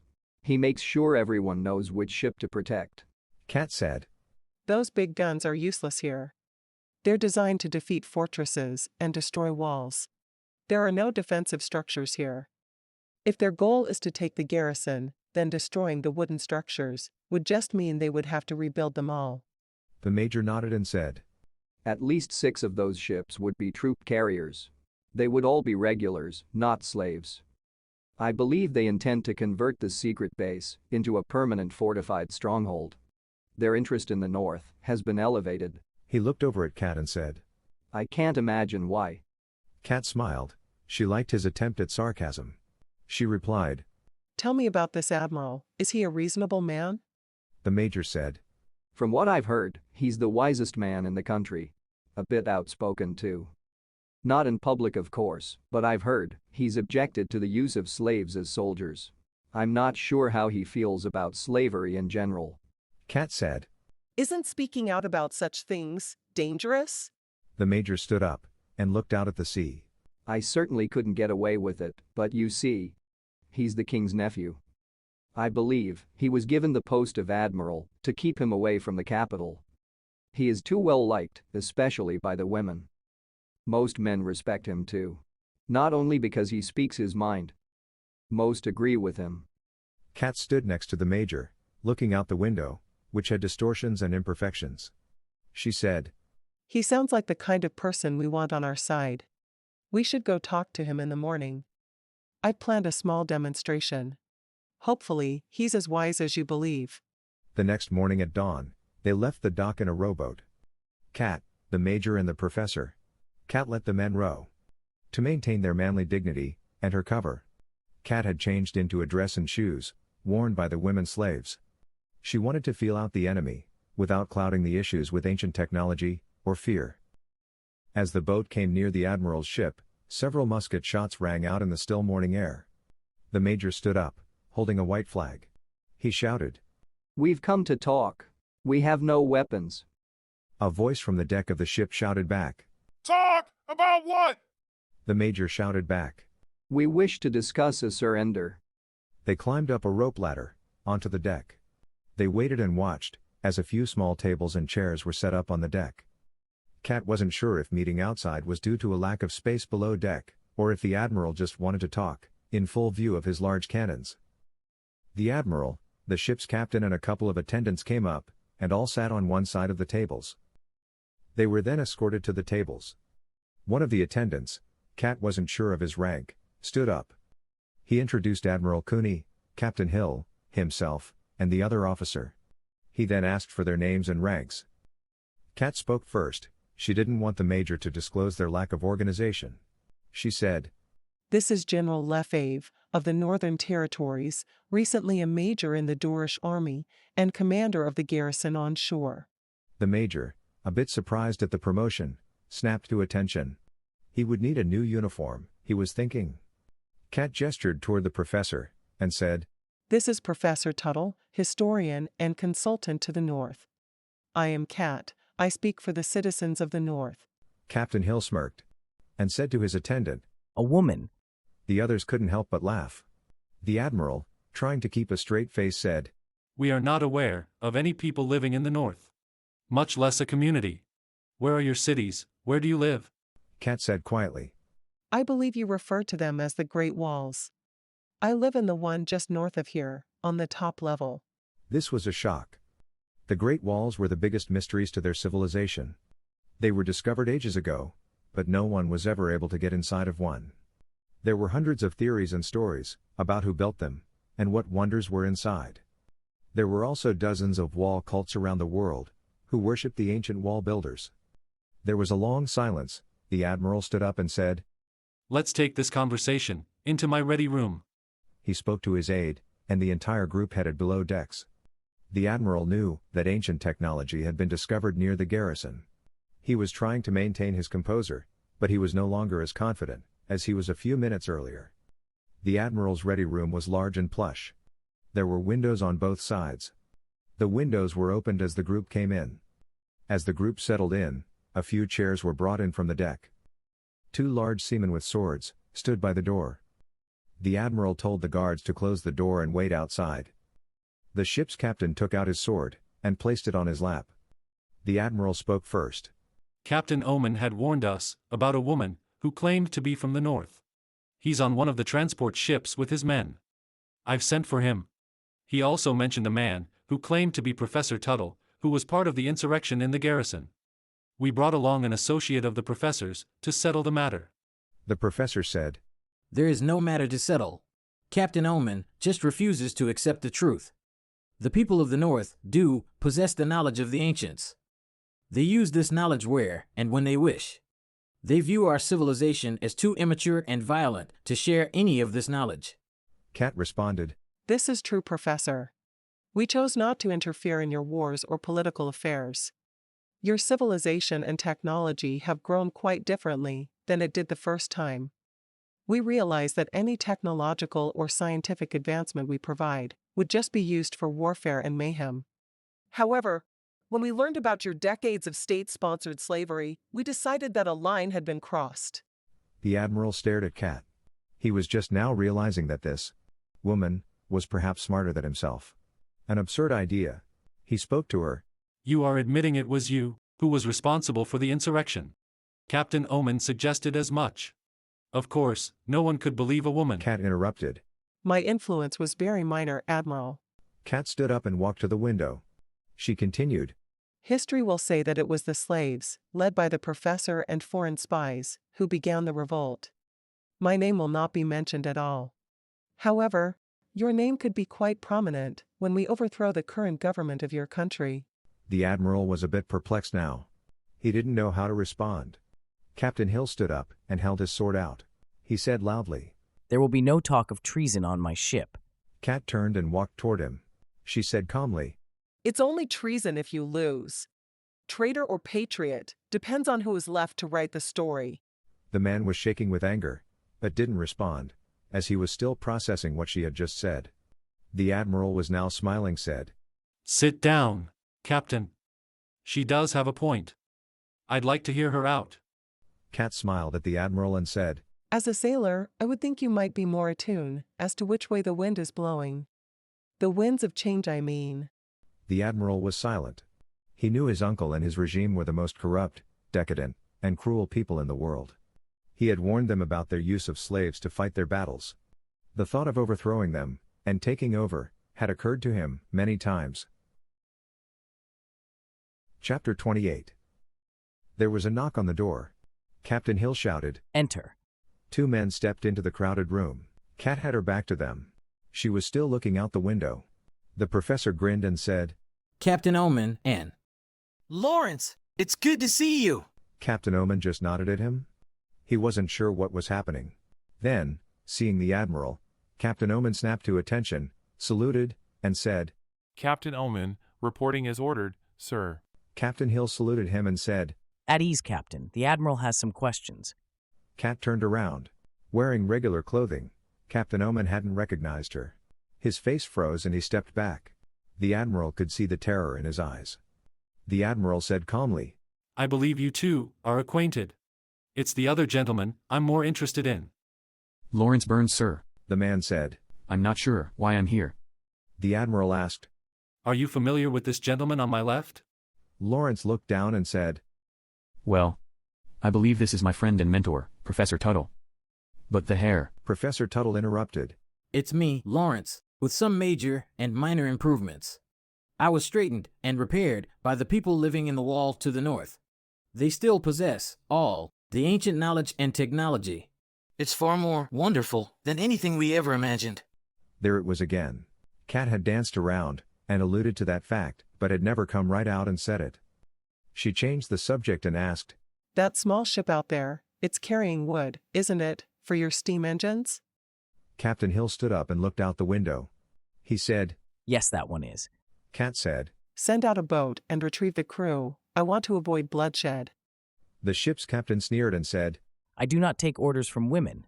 The Admiral interrupted saying, What do you mean by bloodshed? Kat responded, It's just a little demonstration of what your engineers have been doing out here. Believe me, you'll find it quite illuminating from a military standpoint. The Admiral was intrigued and said, It's against regulations to leave a ship totally unmanned.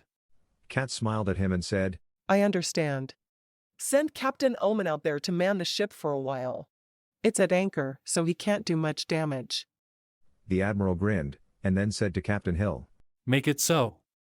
Kat continued, When that crew is aboard your ship, I'll need 2 musket shots to begin the demonstration. The Admiral nodded and said to Captain Hill, Please, humor her wishes, I'm curious. As they waited, the professor took his old friend aside, and they began talking quietly. The professor was opening his mouth and showing the man his new teeth. Both men were giddy. like two school kids, fawning over a new toy. Cat found it amusing, as the professor jumped up and down, pointing at his straightened foot. 2 gunshots were heard from the deck. The Admiral asked Cat. How long? Until it begins? Cat said. It'll be a few minutes. She could hear the engine starting. Lawrence heard it, and asked the professor. What's that sound? Cat responded. They're coming. I believe it would be safer to watch from here. However, Captain Hill might want to be on deck. Some of his men might be afraid. Not many people have seen them before. Captain Hill stood up. He asked. Seen what? Cat replied. Death from above. She wanted to make it sound more ominous than it was. The aim of those airships was still rather poor, even after weeks of practicing. Captain Hill left the room. The strange buzzing noise was getting louder. The Admiral himself was aware of the flying machines. He hadn't personally seen one in the air, so he stepped to the window. They were still too high to see. Then they began their bomb dives. Cat had watched them practice, and was now only interested in the reaction from the others. She stood at the back of the room, near a display case, to watch them. She heard the distant puffs, as a couple of the incendiary bombs hit their target. She heard a couple of gasps, and an oh my. There was some shouting coming from the deck above. Next to her were several iron balls. They increased in size, from musket balls, to the large cannon balls, from the ship's siege cannons. It was an impressive display. She estimated the large one must weigh close to 20 kilograms. She picked it up, and had a funny thought. The Admiral watched, as several more bombs hit the supply ship. The ship was now fully engulfed in flame. He turned his head and saw Cat. His mouth dropped. She was standing there juggling several very heavy iron cannon balls. Cat saw him, and quickly replaced the balls. Then, she put a finger to her lips and smiled at him. The Admiral cleared his throat and said, Captain Omen is swimming this way.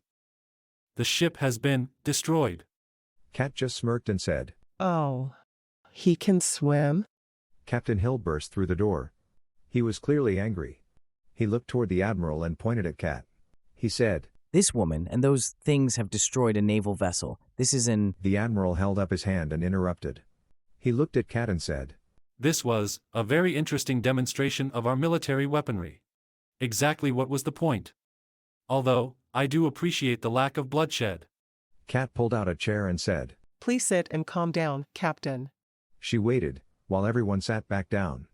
The smoke and smell of burning wood was getting heavy, so she shut the windows on that side of the room. She continued. 2 things should have been made clear by this little demonstration. The first one is that in a battle between ships and aircraft, and believe me, there have been thousands, the ships always lose. The Admiral looked down and asked. And the second thing? He had already guessed what she was about to say. Cat looked at Captain Hill, who was still quite angry, and said, The second, and most important thing, for you to grasp, is that the aircraft are under our control. She waited for that to sink in. Then she said, Gentlemen, the surrender we came to discuss was yours.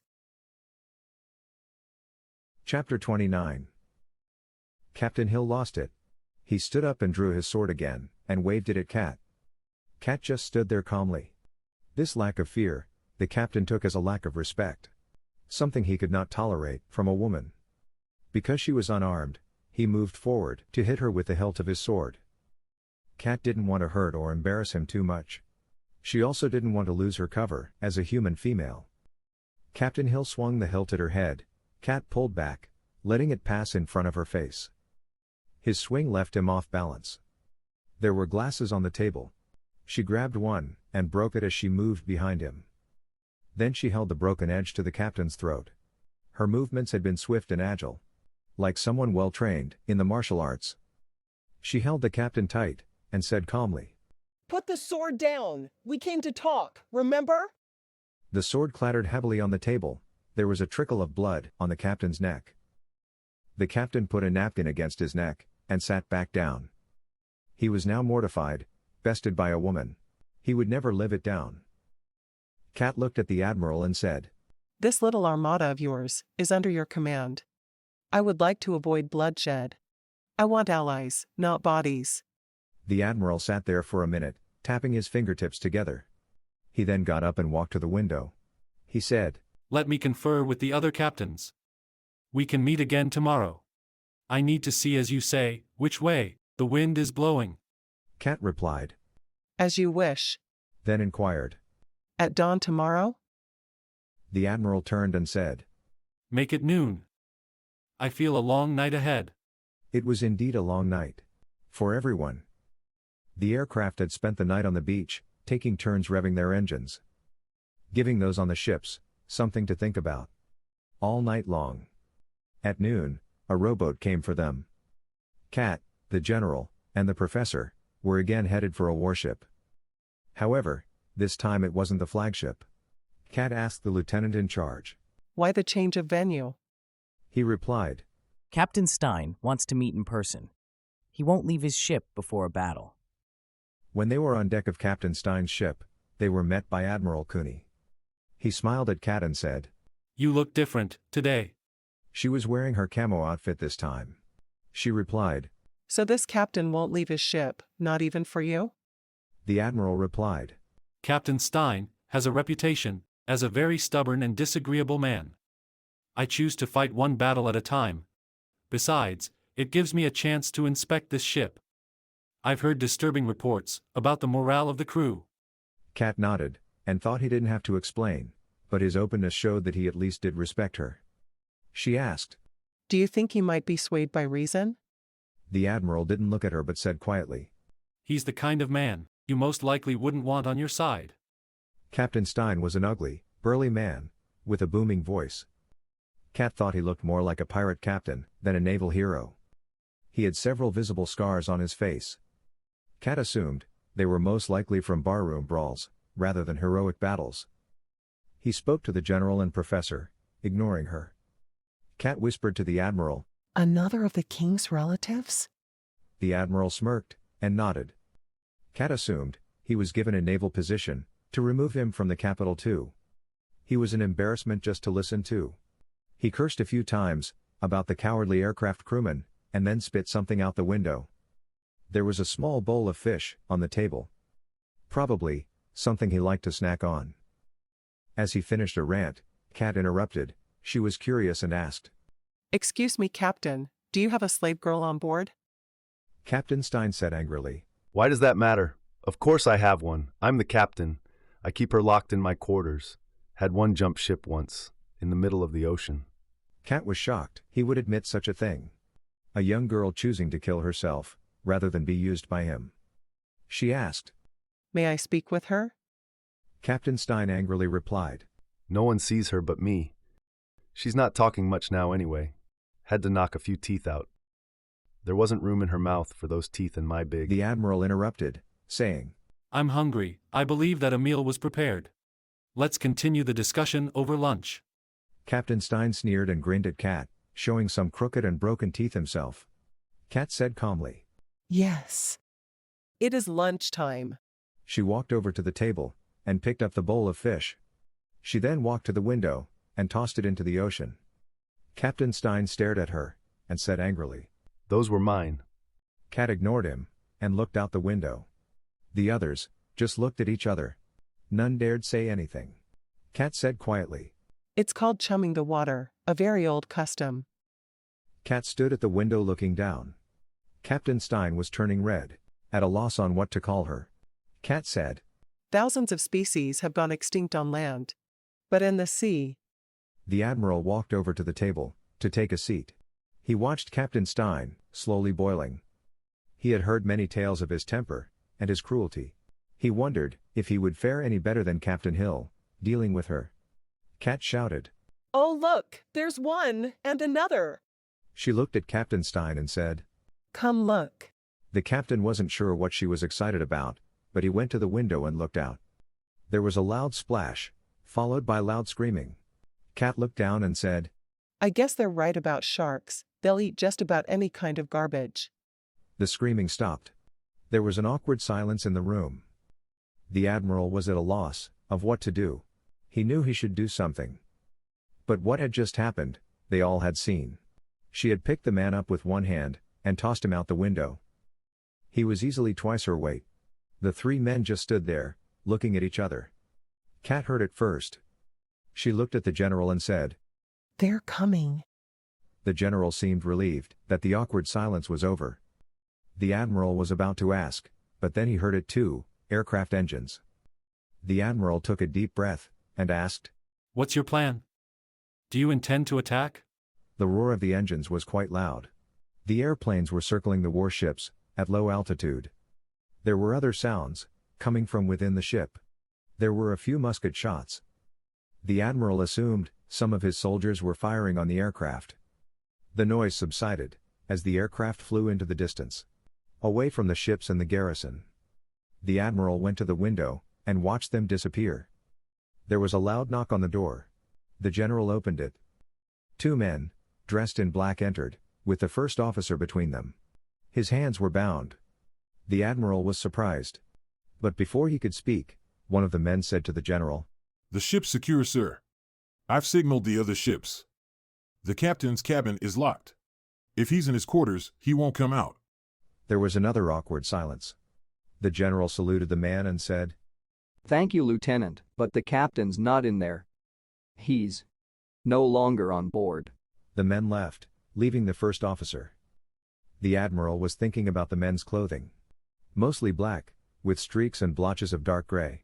Only their eyes could be seen. They would have been very difficult to see, at night. He looked over at Kat's green and gray outfit and thought, I wonder where they got that idea. He realized now what had transpired. He said, The aircraft circling, the noise was used to cover the attack. Kat smiled at him and said, Just like last night. The general said you were an honorable man. We knew you'd do the honorable thing, and save your men. We demonstrated how vulnerable they were on those ships, so you transferred them to shore through the night. You believed we ran the engines all night, just to harass you. But the noise also covered both of our activities, last night. The admiral sat down. He asked, What did you do, last night? Kat sat across from him and said, We waited for you to transfer your men, and most of the crews of those ships, to shore. Then we had our ninja assault teams take over your ships. All of them, but the warships. The admiral asked. Ninja? Kat replied. An ancient term, describing stealthy assassins. Of course, they don't have the training, but they looked the part. The admiral was impressed, but didn't want to show it. He said, And you took the warships during the aircraft diversion? Kat said. Yes, they snuck aboard last night. Kat put her hand on his, and said, Don't feel bad. I want to be the first to congratulate you on your brilliant success. The admiral said sarcastically. Success? Kat said. Certainly, your mission was to capture the garrison. I believe that is happening right now. Of course, there is no one there to defend it. The admiral closed his eyes, smiled, and stood up. He said, They're on board the ships. Kat replied. Yes, all of them. The admiral looked out the window. There were several boats, full of men, headed their way. Some of the boats were painted black, with gray stripes. He asked. And the flying machines? Kat replied. Headed for another beach, about 150 kilometers down the coast. The admiral nodded and asked. The men you've captured? Kat responded. Will be sent ashore, unless they want to join us. The admiral turned and looked at the ship's first officer. His name was Tom Brown. The admiral said, Well, Captain Brown, you have a decision to make. As for myself, well, I feel a very strong breeze coming from the north. Chapter 30. Captain Brown had a key to the captain's quarters, so Kat didn't have to break down the door. She entered, and found a young girl huddled in a corner. Kat asked, What's your name? The girl mumbled. Tina.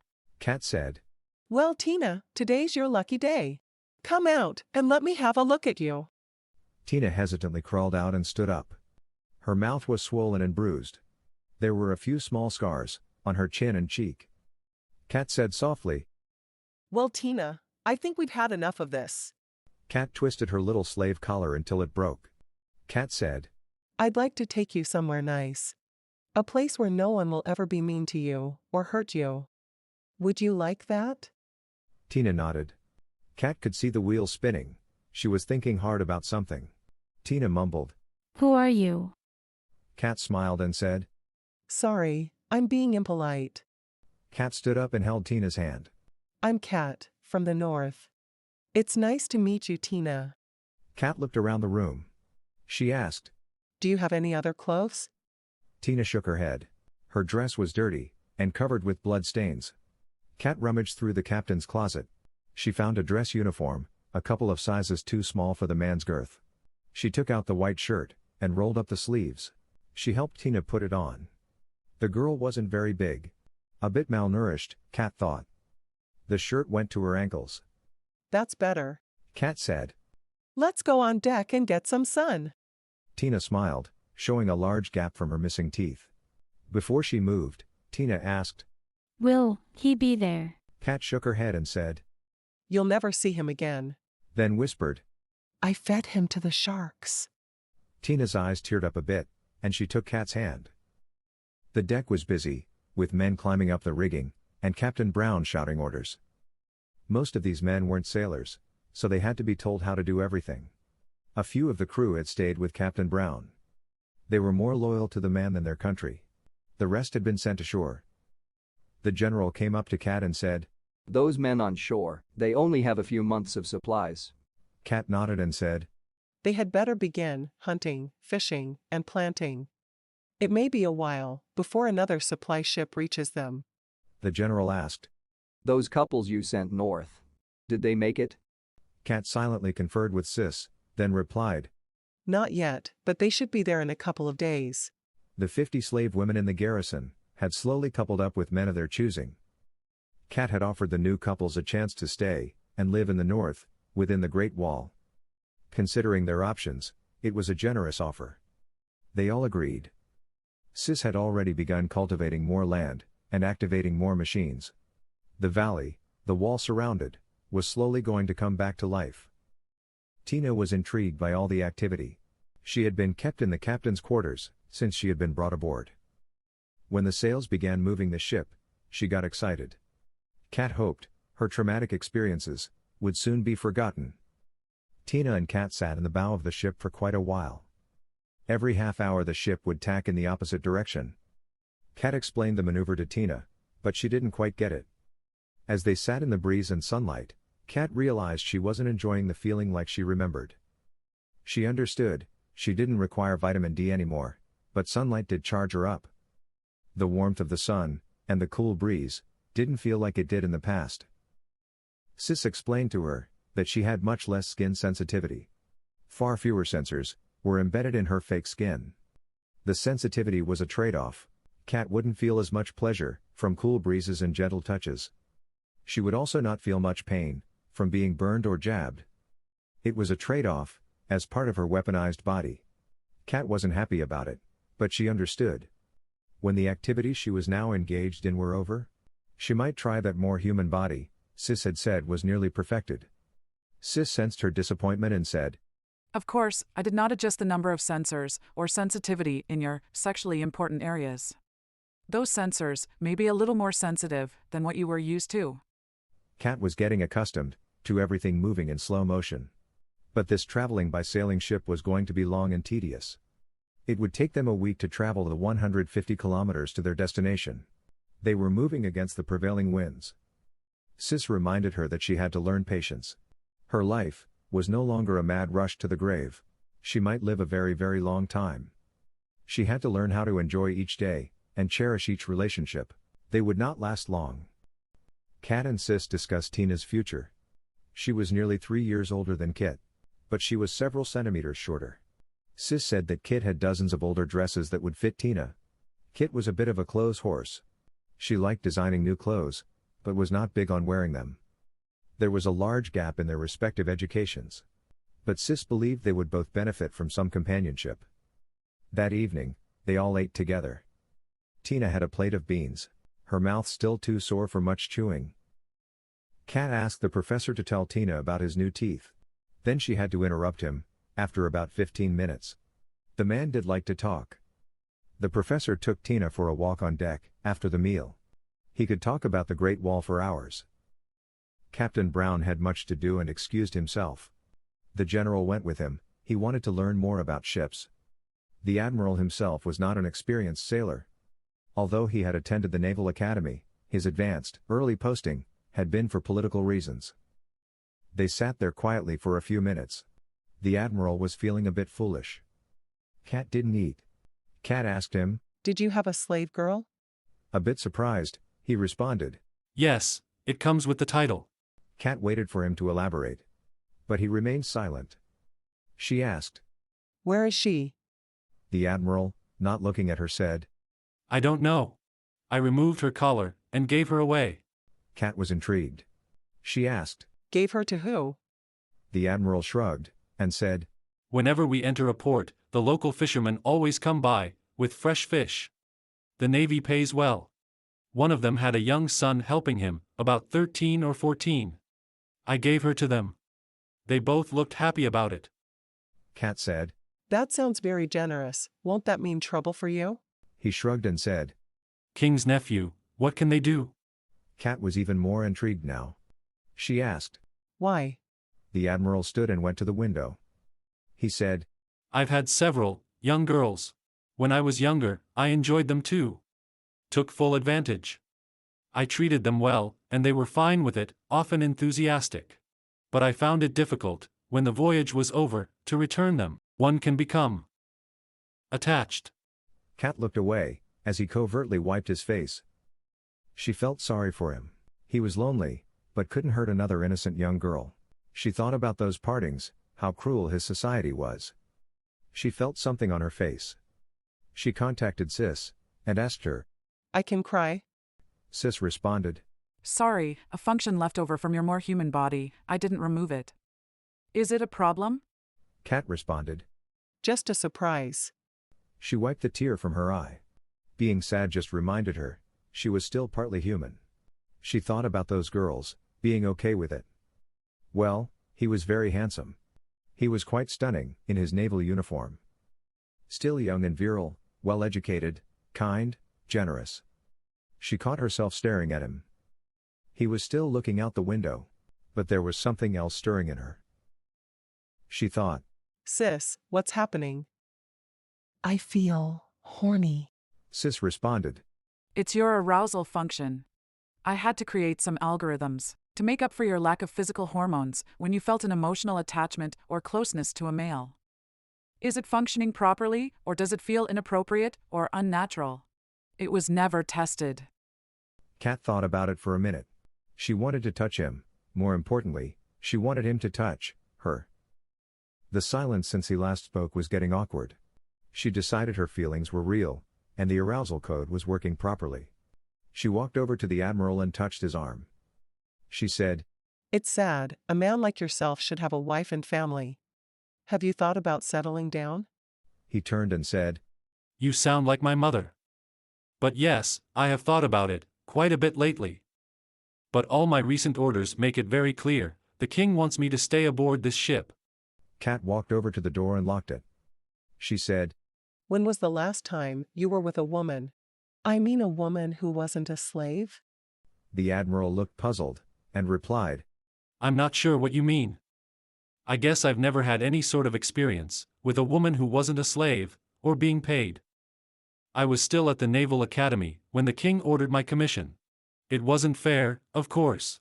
There were many, more qualified than myself. Men can be so clueless sometimes, Cat thought.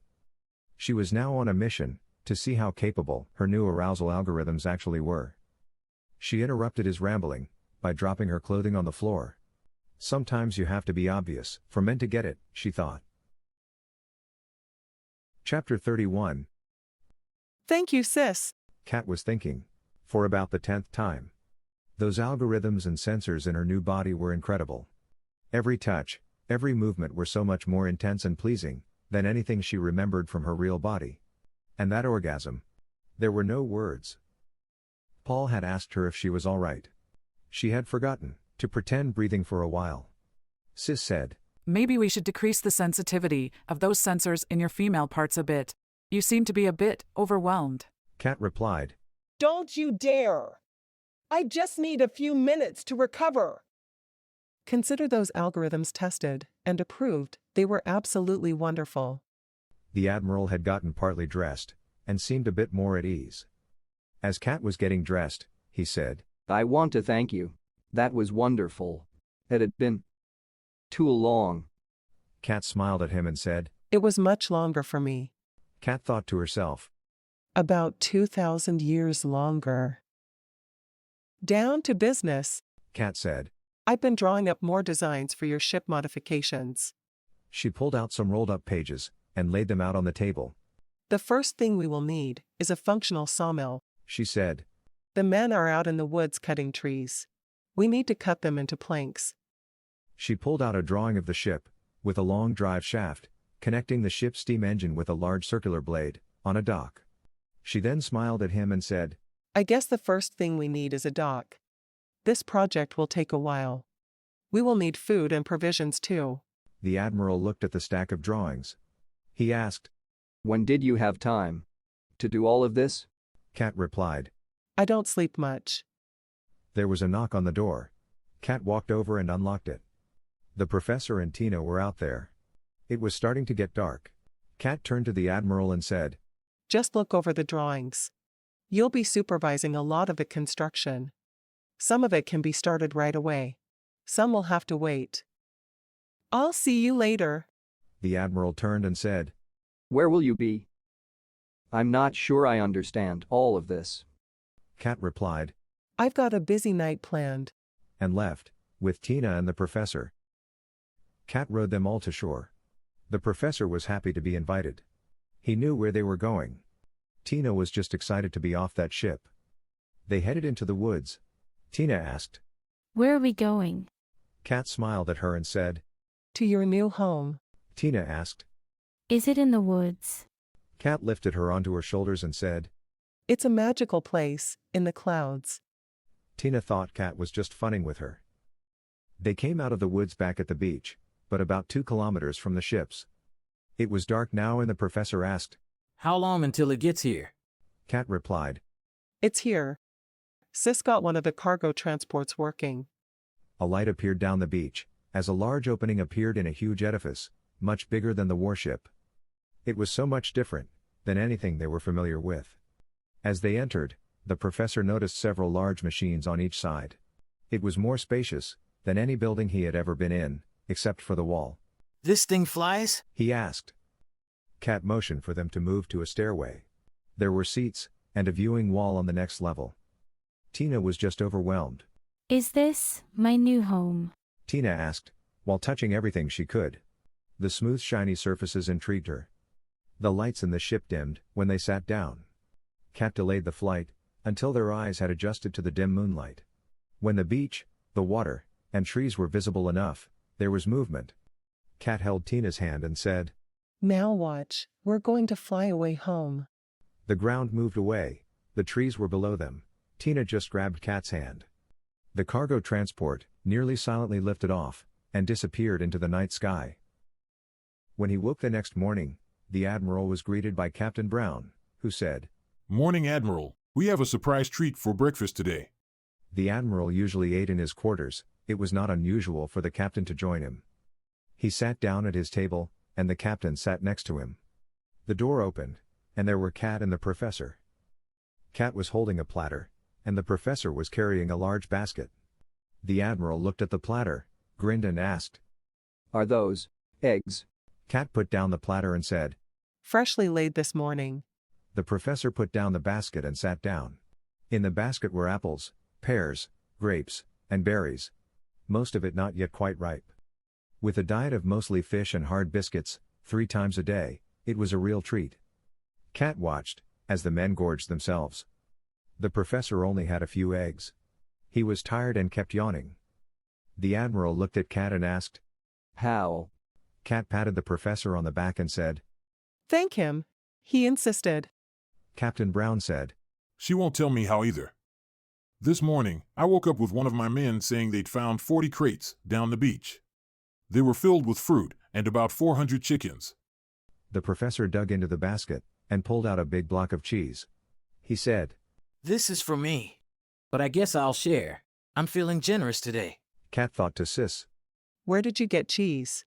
Sis replied, I've been using the cargo transport to acquire cattle, sheep, chickens, and pigs. There are small groups of each, scattered about. The new citizens of the wall are very good with livestock. They were required to care for them while in the children's camps. Kat asked Sis. Are you sure these supplies won't be missed? Sis replied. I've been ramping up the food production for months now. Remember, this valley could feed 500,000 people at one time. Even with the lake, there is still plenty of room for growth. Kat wasn't surprised. Sis was usually a couple of steps ahead. Kat asked. Are the new arrivals living inside the wall? Sis responded. No, there isn't enough power for that yet. I've been working on the service and repair bots and making new parts. Kat knew the problem. There were too many missing elements to complete even the simplest tasks. Sis was busy trying to rebuild 900th century technology while using early 18th century tools and manpower. Kat was familiar with what the ancient technology could do. She grew up in that world and used it every day. But she had no idea how most of it worked. She was just as clueless about the finer details of how 18th century technology of steam engines worked. The world, which she now lived in. The world and civilization as it exists. She wasn't an engineer, but she was doing her best. Chapter 32. Several weeks had passed. Some projects were advancing nicely, others were bogged down. Many of the old iron working tricks and procedures were lost in time. At least the details were not in the master database that Kat and Sis were relying on. It took 12 castings to make a 2-meter saw blade flat enough to be useful. They had to make 2 of them because it required sharpening every day. The hinges for the ship masts worked splendidly. The aircraft were fitted with tail hooks, and the pilots were practicing landings on the beach. They were skeptical at first, but were quickly convinced it would work. On the beach they just tied stones to the drag line, and the planes were stopped by the drag stones. Sis designed a more elaborate water-based system for the ships. For the aircraft catapult launcher, Sis had to be a little creative. A steam-based system was too complex and impractical, without the availability of factory-built steam pipes. She came up with a gravity-powered, water bucket system, similar to a trebuchet. She used the forward hinged mast as a lever. It worked, on paper. Again, the pilots were a bit skeptical. Late one afternoon, after dinner, the Admiral and the Professor were sitting alone in the Admiral's quarters. The Admiral went to the door and quietly locked it. He then walked over to his window and said, Professor, I'd like to talk to you about Kat. It's very personal and a bit troubling. The Professor just nodded and said, I'd be glad to help if I can. But you must know that I am forever in her debt. The Admiral nodded and said, I understand your loyalty, but I've seen things. And experienced things I don't understand. The Professor nodded and said, I'm sure nothing you say will surprise me. We both saw what happened to Captain Stein. But I've seen things much more amazing than that. The Admiral sat down and asked, What kind of things? The Professor grimaced and said, I'm not sure I should say. They didn't say I couldn't speak about it. I just don't want to betray their trust. The Admiral poured himself a bit of alcohol and said, All right, but I have to share something. It's been troubling me for weeks. The woman is just too strong. I don't think the strongest man on earth could do what she did to Captain Stein. And when we make love, I have to hold on tight. The Professor spit out his drink and gasped. What? The Admiral tossed the Professor a napkin and said, She's been coming to my quarters late at night. Several times a week. To tell you the truth, I don't think I have much choice in the matter. The Professor was incredulous and said, She's been letting you. And you're complaining? The Admiral said, No, not complaining. It's quite marvelous actually. The thing is, you know how women sometimes have spasms. Similar to a man's ejection. The Professor said, I've heard of it. He didn't want to admit he had never had real sex with a woman. The Admiral stood up and began pacing. He continued, Well, with her, it happens every time. The Professor asked, Isn't that a good thing? I thought that meant that the woman, liked what you were doing. The Admiral smiled and said, Yes, I suppose so. But the first time, I flew a meter in the air and landed on the floor. Ever since then, I've been holding on for dear life. The Professor didn't know what to say. He was trying to envision it, but was having difficulty not laughing. The Admiral continued. Another thing. She doesn't eat. I've not seen her eat anything. She does drink, however, she guzzles alcohol like water. He looked at the professor for confirmation. The professor had covered his mouth with his hand. He was still stifling a laugh. The Admiral came close and said, And I don't think she sleeps. Not at all. The professor just nodded in agreement. He was well aware of her strange behavior. He asked, What do you think it means? The Admiral stopped and stared at him. He said loudly, I'm not sure what it means. That's why I'm asking you. You said you've seen things, that you know things. You tell me what it means. The professor stood up and said, I, for one, am extremely grateful for meeting her. What they did for me was beyond any miracle I could ever have imagined. You have to remember that the world they live in is over 90,000 years more advanced than ours. I know they start out like us, like normal people. I've spent a great deal of time with her daughter. She eats like a horse and falls asleep whenever I tell her stories. But maybe, when they reach maturity, they change. Turn into something more. I'm just guessing. I don't understand any of their science. It's like magic, and there seems to be no limit. The Admiral just stared, as the professor unlocked the door to leave. He asked, She has a daughter? The professor opened the door and said, Kit. About 8 years old. And believe me, she's twice as smart as you or I. Chapter 33. The dock was now finished. The work crews were now busy with the sawmill. It was being built alongside the dock, to use the ship's steam engine for power. Kat had let the engineers do most of the design details. Sis could do a better job, but what they were doing seemed adequate. She occasionally gave a suggestion or two, just to be sure it would work as required. Things were progressing, extremely slowly. They had been at this site for over a month, and the ship modifications were just starting. Kat was being forced to learn patience. It was not her strong suit. The professor stood by her one morning, as she watched the men work. All Kat could think about was how much faster things would go, with the proper robots and tools. She could even do it faster herself. The professor said, The Admiral and Captain have been asking questions. Paul has shared some personal information about your relationship. I'm not sure how much I should say to them. I'm not even sure what I think I know is even true. There are mysteries and theories being discussed, mostly about you. I've mentioned Kit, but I'm not sure what I can say about Sis. Kat wasn't surprised. Sis had told her about their secret meetings and theories, and found it a bit amusing. Sis could still read the professor's mind. She had a relay drone floating in the sky somewhere above. She hadn't contacted the professor directly, because she didn't want him getting paranoid. He really didn't understand technology, so she let him believe his thoughts were his own. Kat took the small flask the professor was holding. He had been sipping some alcohol. It was still half full, so she drank it all down. Alcohol is toxic to humans, and he was drinking too much of it. She handed him his flask and said, Round up Paul and Tom and meet me on the beach. It's time we all had a little chat. They all met on the beach at the end of the new dock. It was getting warm, and the work crews were making quite a racket. Kat said, Let's take a walk. The men looked at each other, as they began walking. None of them knew what was going on, but they were feeling a bit guilty about all the talking and speculations going on behind her back. Kat said, I'm sorry I've been less than forthright about myself and the other ancients, as you call them. I'm willing to share some of the mystery with you gentlemen, but I would suggest you not repeat it to anyone.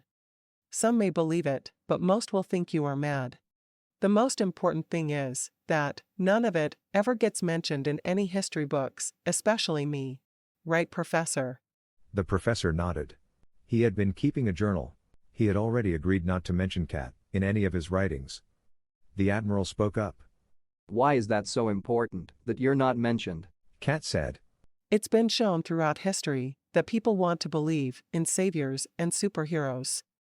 I don't want future generations praying to the ancients for delivery from some catastrophe, attack, or disaster. The professor has told me about the ancients' cults, which are already praying for their return. for someone to come rescue them and take them to some sort of ancient paradise. Imagine how much worse that could become if there were documented evidence that it could happen. I have no intention of spending my life going around rescuing people in distress. Captain Brown spoke up, saying, "What's a superhero?" Kat said, "Oh, that's just an old term for someone who has special abilities and goes around helping people, usually in disguise." The professor interrupted her, saying, "But that's precisely what you are. That's exactly what you're doing." That caught Kat by surprise. Sis spoke to her, saying, "He's got you there. That is not why I made you the way you are. But that's what you've chosen to become." Kat didn't want to explore that idea anymore. She said, "Look, gentlemen, there are some things I need to make clear. First off, I was human, just like you. I was born in the year 86,676. The Admiral interrupted. "But that's over 2,000 years ago." Kat replied, "Yes, it is, and I died 28 years later, during the first year of darkness, just like 99% of the human race." The men just looked at each other. No one spoke. Kat began again. "To explain what happened next, I need you to understand the entity I call Sis. I've been speaking to Sis as a living being since I was about 18 years old. Sis was helping me in my historical studies. She was essential in searching the great database we call the Master Link. She was a piece of technology implanted in my head." "What does that mean?" Captain Brown asked. "What is technology?" Kat knew this would be difficult. These men had no clue. Kat said, "Technology means man-made machinery. Think of her as a machine. A machine that can think. When they become powerful enough, they become sentient. That means they are aware of themselves as thinking machines, the same way we do." Captain Brown was confused and said, "But we are machines." Kat replied, "Yes, you are, but you are organic, and they are crystalline. You are confined inside your organic shells. They can expand themselves to be as intelligent as they feel necessary." The Admiral spoke, saying, "You mean that they are smarter than us?" Kat nodded, saying, "Exactly." Kat could see the troubled look on their faces. She tried to ease their fears a bit, saying, "That doesn't mean they are better or wiser than you. I mean, they think faster and never forget anything. Which means they have a greater capacity to learn and remember." The Admiral pointed at her, saying, You're one of them." Kat grimaced and said, "Not exactly. I'm more of an experiment. Sis was never human, but I was. She spent 2,000 years trying to find a way to put my human consciousness into a machine. To make me a machine body that looked and felt human. The body was easy, but making a machine brain think like the human brain was not." "So, you're not human?" the professor said. Kat replied, "Not physically. But remember, Professor, your spine is not made of bone anymore, and those teeth, they are not enamel. I feel human, I feel everything I did when I was organic. Some things I sense a little differently, but I'm slowly getting used to it." "What do you mean by getting used to it?" the Admiral asked. "I've been awake for, well, less than a year now. Like I said, it wasn't an easy thing to do. It had never been done before." The professor spoke up, saying, "But you have an 8-year-old daughter." Kat grimaced again, saying, "Yes. She came from my biological body, but she isn't really a daughter. She's a clone." There were blank stares from the men, so Kat elaborated. "A clone is an exact duplicate, made from a single cell. In this case, one that was frozen for 2,000 years. This also means there was no father, and in my case, the role of mother was played by Sis. Until she activated me." The men were even more confused now. Captain Brown asked, "How much smarter are you?" He couldn't get over the thinking machine concept. Kat bent down and picked up a grain of sand. She held out her hand, saying, "It's more like brain capacity. The memories, experiences, and comprehension of reality. Think of this grain of sand as the capacity of the average human." She added a couple of dozen more grains.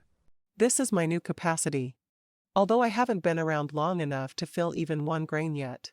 Then she scooped up a lot of sand using both hands. "This would be Sis." The professor asked. "And the Master Link? How much information does it hold?" Kat spread out her hands and said, The beach, as far as you can see. They were all pretty much overwhelmed. The Admiral asked, Why are you so strong? You don't need to be human, you said that was the goal. Kat exhaled loudly. She was learning how to express herself in a more natural way. She responded, Yes, you're right. Originally, that was the goal. But when Sis discovered the reality of this new civilization, how everyone was at war, she decided to weaponize me. To make me strong and invulnerable. So, I could interact with your societies without being afraid. Captain Brown asked. What do you mean by weaponize? Kat didn't want to show off. They really didn't need to know everything. But she felt they should know what she really was. She picked up a large boulder from the surf. It weighed about 150 kilograms. 2 of the men with her couldn't lift it. She tossed it toward the ocean about 50 meters in the air. When it reached its highest point, there was a brief flash of light from Kat's face, and the stone exploded into dust. The men were all speechless. They were in the presence of a god. At least something that met the definition. Kat said, It's getting hot, you boys go find some shade. I'm going to lay in the sun for a while and charge up. She watched them as they disappeared down the beach. They had a lot to think about. At least now they didn't have to use their imaginations. She removed her clothes and lay in the sand. She was hoping the Admiral wouldn't lock his door that night. There were a couple more things she wanted to explain to him. And a couple more things she wanted to do to him. Uneasiness, when she was present in their evening meetings. The Admiral seemed to have made peace with who and what she was. At least he had never locked his door. She had let him take the lead in their evening activities. She was using him, but she didn't want him to feel that way. She had grown very fond of him. She was worried he might lose interest in her, because she couldn't give him children. But so far, he was still quite enthusiastic. During the evening meals, Kat tried to be pleasant and informative, giving them little tidbits of knowledge that were still unknown to this new era. This evening she told them, The last ship has left the old secret aircraft test site. They have abandoned it. Captain Brown started to ask how she knew this. But he caught himself. Instead, he asked, Did Sis tell you this? Kat smiled. She knew they were still not comfortable with all her knowledge and capabilities. Of course, she replied. Sis and I just felt you might be interested. Captain Brown stood up and went to the window. It was dusk, and the sun was getting low. He looked worried. Kat asked, Is something wrong, Captain? The captain looked down and said, Yes, there might be. He then looked directly at Kat and said, Some of my men had gone ashore. They know my secret. I'm afraid one of them might talk. They would consider me a traitor now. Kat was intrigued. The others looked concerned. The Admiral asked, What secret? Will it affect us here? The captain shook his head saying, No, don't be alarmed. It only affects me. He then took a long breath and said, And my family. The Admiral raised an eyebrow. The professor said, I'm not sure you've ever mentioned a family. I know it's difficult for a sea captain, being gone most of the time. Captain Brown sat down and said, I've been keeping them with me for over 6 years. She was one of the slave girls they give us, the first one. I've kept her with me. We have a little girl. All my men kept the secret for me. They were a good crew. The Admiral was incredulous. He asked, How did you do it? I know it's illegal, but how? The captain responded, My brother, he lives in the port city. Every couple of years, when I returned, we would swap the collars with another slave girl that he had purchased. As long as she was the right age and her collar number matched, the government slavers were satisfied. The Admiral said, But the girls would know. Yes. The captain responded, But we were saving the young one from a 2-year ordeal of seasickness and fish. And they liked the idea of breaking the rules. I'm sure my brother threatened the older one too. Of course, he ended up with a younger, prettier girl, something he couldn't afford. One of the reasons he risked it. Where are they now? Kat asked.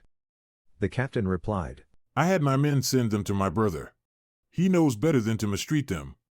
My transfer to this ship, as Stein's second, was unexpected and unwelcome. His previous second had told the naval commanders that he would probably kill the man if they didn't transfer him. They looked for someone who could manage an unhappy crew. My crew had always spoken well of me. I only served under Captain Stein on this one mission. I came to understand the old second's feelings, as well as your. He looked at Kat. Actions. What happens if one of your old crew talks? Kat asked. The captain closed his eyes and turned away. The admiral said quietly, The king will probably want to make an example of them. A spectacle to dissuade any future acts of treason. Usually this involves public burning, including the child. Kat put her hand on Captain Brown's shoulder and asked, Where does your brother live? Late the next afternoon, Kat and the captain sat in the cockpit of Sis's cargo transport. They had to use the larger vessel due to the distances involved. Captain Brown was glued to the windows, looking out at his home country and coastline. Seeing it from the air was something he hadn't even dreamed about. They had covered the 2,500 kilometers to the southern port city in less than an hour, moving against the prevailing winds. He had spent years at sea, covering such distances in months. Kat had let him enjoy the view for most of the trip. The port city was in view now, and she asked, Where is your brother's house? You should be able to see it soon. He stared for a few minutes. Things looked quite different from above. He shouted, There! I see it! Kat responded. Are there any clearings or open areas nearby? Captain Brown said, Not really, it's in the middle of the city. But there is a dock at the end of the street, less than a kilometer away. Kat and the captain, wearing plain simple clothing, walked down the street in the dark. It was cobblestone. Kat was enjoying the historical aspects of the little adventure into this strange world. There were no lamp posts though. Without oil or electricity, darkness ruled this city at night.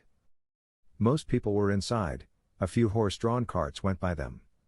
Kat assumed they were heading home from wherever they had been. The moon wasn't full, and there were some clouds above. Kat wasn't sure how the drivers could see, but then realized that the horses probably knew the way. There was no motor vehicle traffic. Only the military and government officials used those. When they reached the house, Captain Brown peeked through a window. It was a large house. His brother was well off. I don't see him, the captain said. Only the house slaves, cleaning in the kitchen. I don't understand, it's too early for bed. The captain knocked, and the older house slave answered the door. She didn't recognize the captain without his uniform. They're not here, she said. Everyone's gone. Captain Brown had forgotten her name. He asked, Where did they go? She replied, Mrs. Brown took the kids to her mama's. They took Mr. Brown and that young woman with the child away. Men in uniforms. Kat moved forward, saying, When were they taken? The woman looked scared and said, Yesterday, right during breakfast. Didn't even let 'em finish eating. Kat asked, Were they in motorized vehicles? She responded, You mean them noisy machines? Yes, they had a couple of them. Right out there in the street. Captain Brown looked sick. He mumbled. I thought that ship wouldn't reach port for a couple of months. Kat replied. I said that was the last ship. Obviously, your men aren't on that one. Sis spoke to Kat, saying, Those vehicles don't have headlights. The next town is about 80 kilometers away. About the distance they can travel in a day. There is only one road. I can send the ship, but it's running low. There's only enough power for the trip back. Save it, Kat thought to Sis. She pulled Captain Brown away from the doorway and asked quietly, Does your brother have a carriage? Captain Brown answered, Yes, I'm sure he has one, in the carriage house out back. Kat said, Borrow it and head for the next town. Where are you going? He asked. Kat sighed and said, To rescue someone in distress. She then disappeared into the darkness. Chapter 35. You're wasting too much energy, Sis said. Kat was bounding through the outskirts of the port city. In the darkness, no one could see her. She thought she was doing fine. What do you mean? Kat thought. Sis responded. All that vertical movement is wasting energy. Try to maintain a level height and a smoother gait. Long-distance runners only touch the ground on the balls of their feet. Kat had to try several times to keep level. Finally, she felt she had got it. But it seemed slower than before. Sis said, That's fine, now just keep a nice steady pace. You're moving much faster than any human, and now you'll have enough energy to last the night. How long? Kat asked. At your current pace, about 3 hours. Sis replied. I'll still have to find them. Kat thought. One problem at a time. Sis replied. I'm checking my overhead surveillance of the area now. A few hours later Sis said.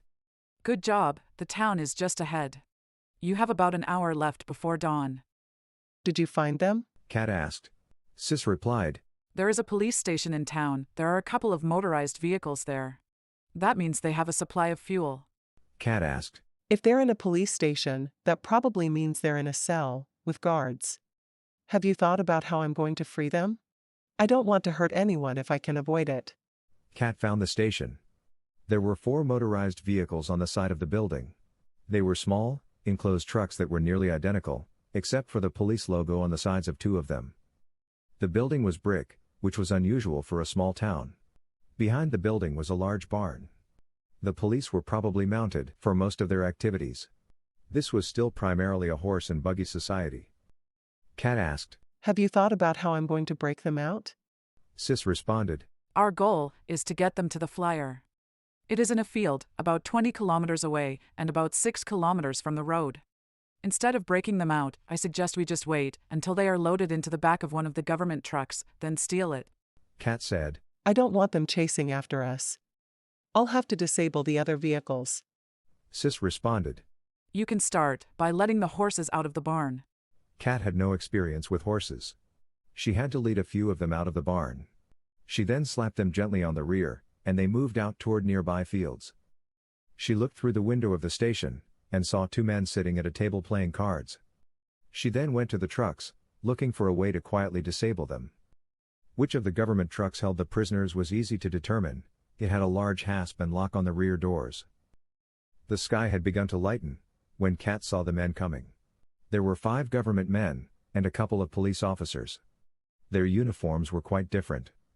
They were carrying baskets and a couple of jugs. Kat assumed it was breakfast and lunch. They were probably planning on heading out at first light. About 10 minutes later they all came out. The prisoners weren't bound, but the government men were carrying muskets. The police had small swords at their sides. A man, and a young woman with a child, were loaded into the back of one of the trucks. They put in a basket and a jug, then locked the doors. The men all began climbing into the other vehicle. 2 men went to the front, with the oversized crank and started the engines. This was Kat's cue. She blinked twice with her left eye and there was a brief flash. The men looked around. They assumed it had been a lightning flash. One of the policemen shouted, Fire! The barn's on fire! In this wooden building, wood stove and lantern world, fire is enemy number 1. All the men ran toward the barn, except for one they left on guard. His attention was on the barn though. He was standing next to the lead truck.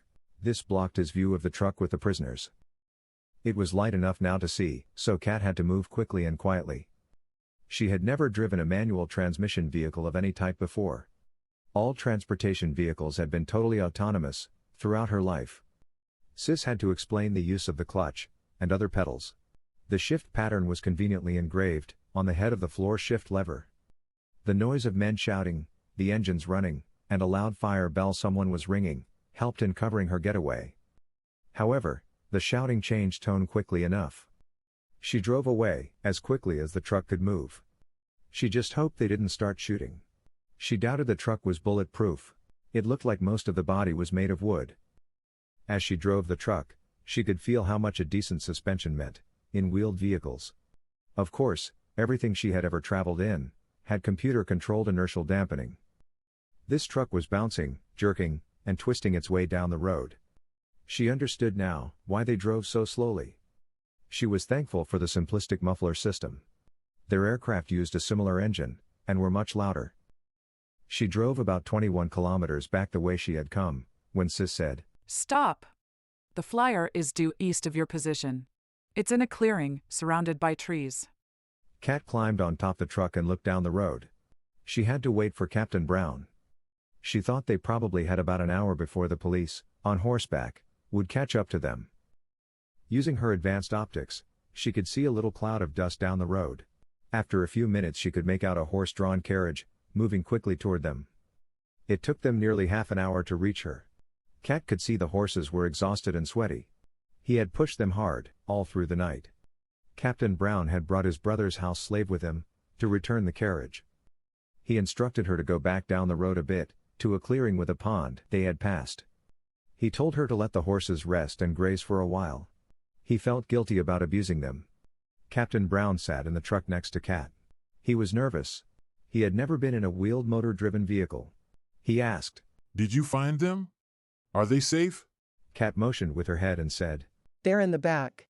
They don't know they've been rescued yet. I thought I'd leave that to you. Cat cautiously drove the truck off the road and into a field. The ground was soft and uneven. She could see trees in the distance, a couple of kilometers away. She said, I don't know how far we're going to get in this thing. It's not really built for rough terrain. Captain Brown asked, "Are we in danger?" Cat responded, I'm sure they're coming. They'll be looking for the truck, but they'll be on horseback. Captain Brown said, "But they had motorized vehicles too." Cat reached under her seat and shook a bag full of metal parts. "What's that?" Captain Brown asked. Cat replied, They used to call them lug nuts. It's the parts that hold the wheels on. Captain Brown looked puzzled, and then smiled. He said, "I'm glad you're on my side." They bounced and jerked through the field for nearly 2 kilometers, until the truck became hopelessly stuck. Cat thought she might be able to push it clear. But the odds were, it would just keep happening. She said, Looks like we walk from here. She and the captain went to the back of the truck. There was a large lock and slightly rusty hasp on the back doors. Cat grabbed the lock and pulled. The lock held, but the hasp ripped off one of the doors. She opened the doors and stood aside. There was a scream, and a body flew out the door. The poor captain was knocked over. The captain's brother stepped out, holding an infant. He looked at Cat and asked, What's happening? Why are we in the middle of? Where are we? Who are you? Before she could answer, he exclaimed, Tom! Tom, is that you? Captain Brown peered out from the flurry of kisses and said, "Yes, Dan, it's me. We're in the process of rescuing you." Dan said, My family. Was my family taken? Captain Brown pushed his woman off him, saying, "Not now, not now." He stood up and said, "No, they're fine.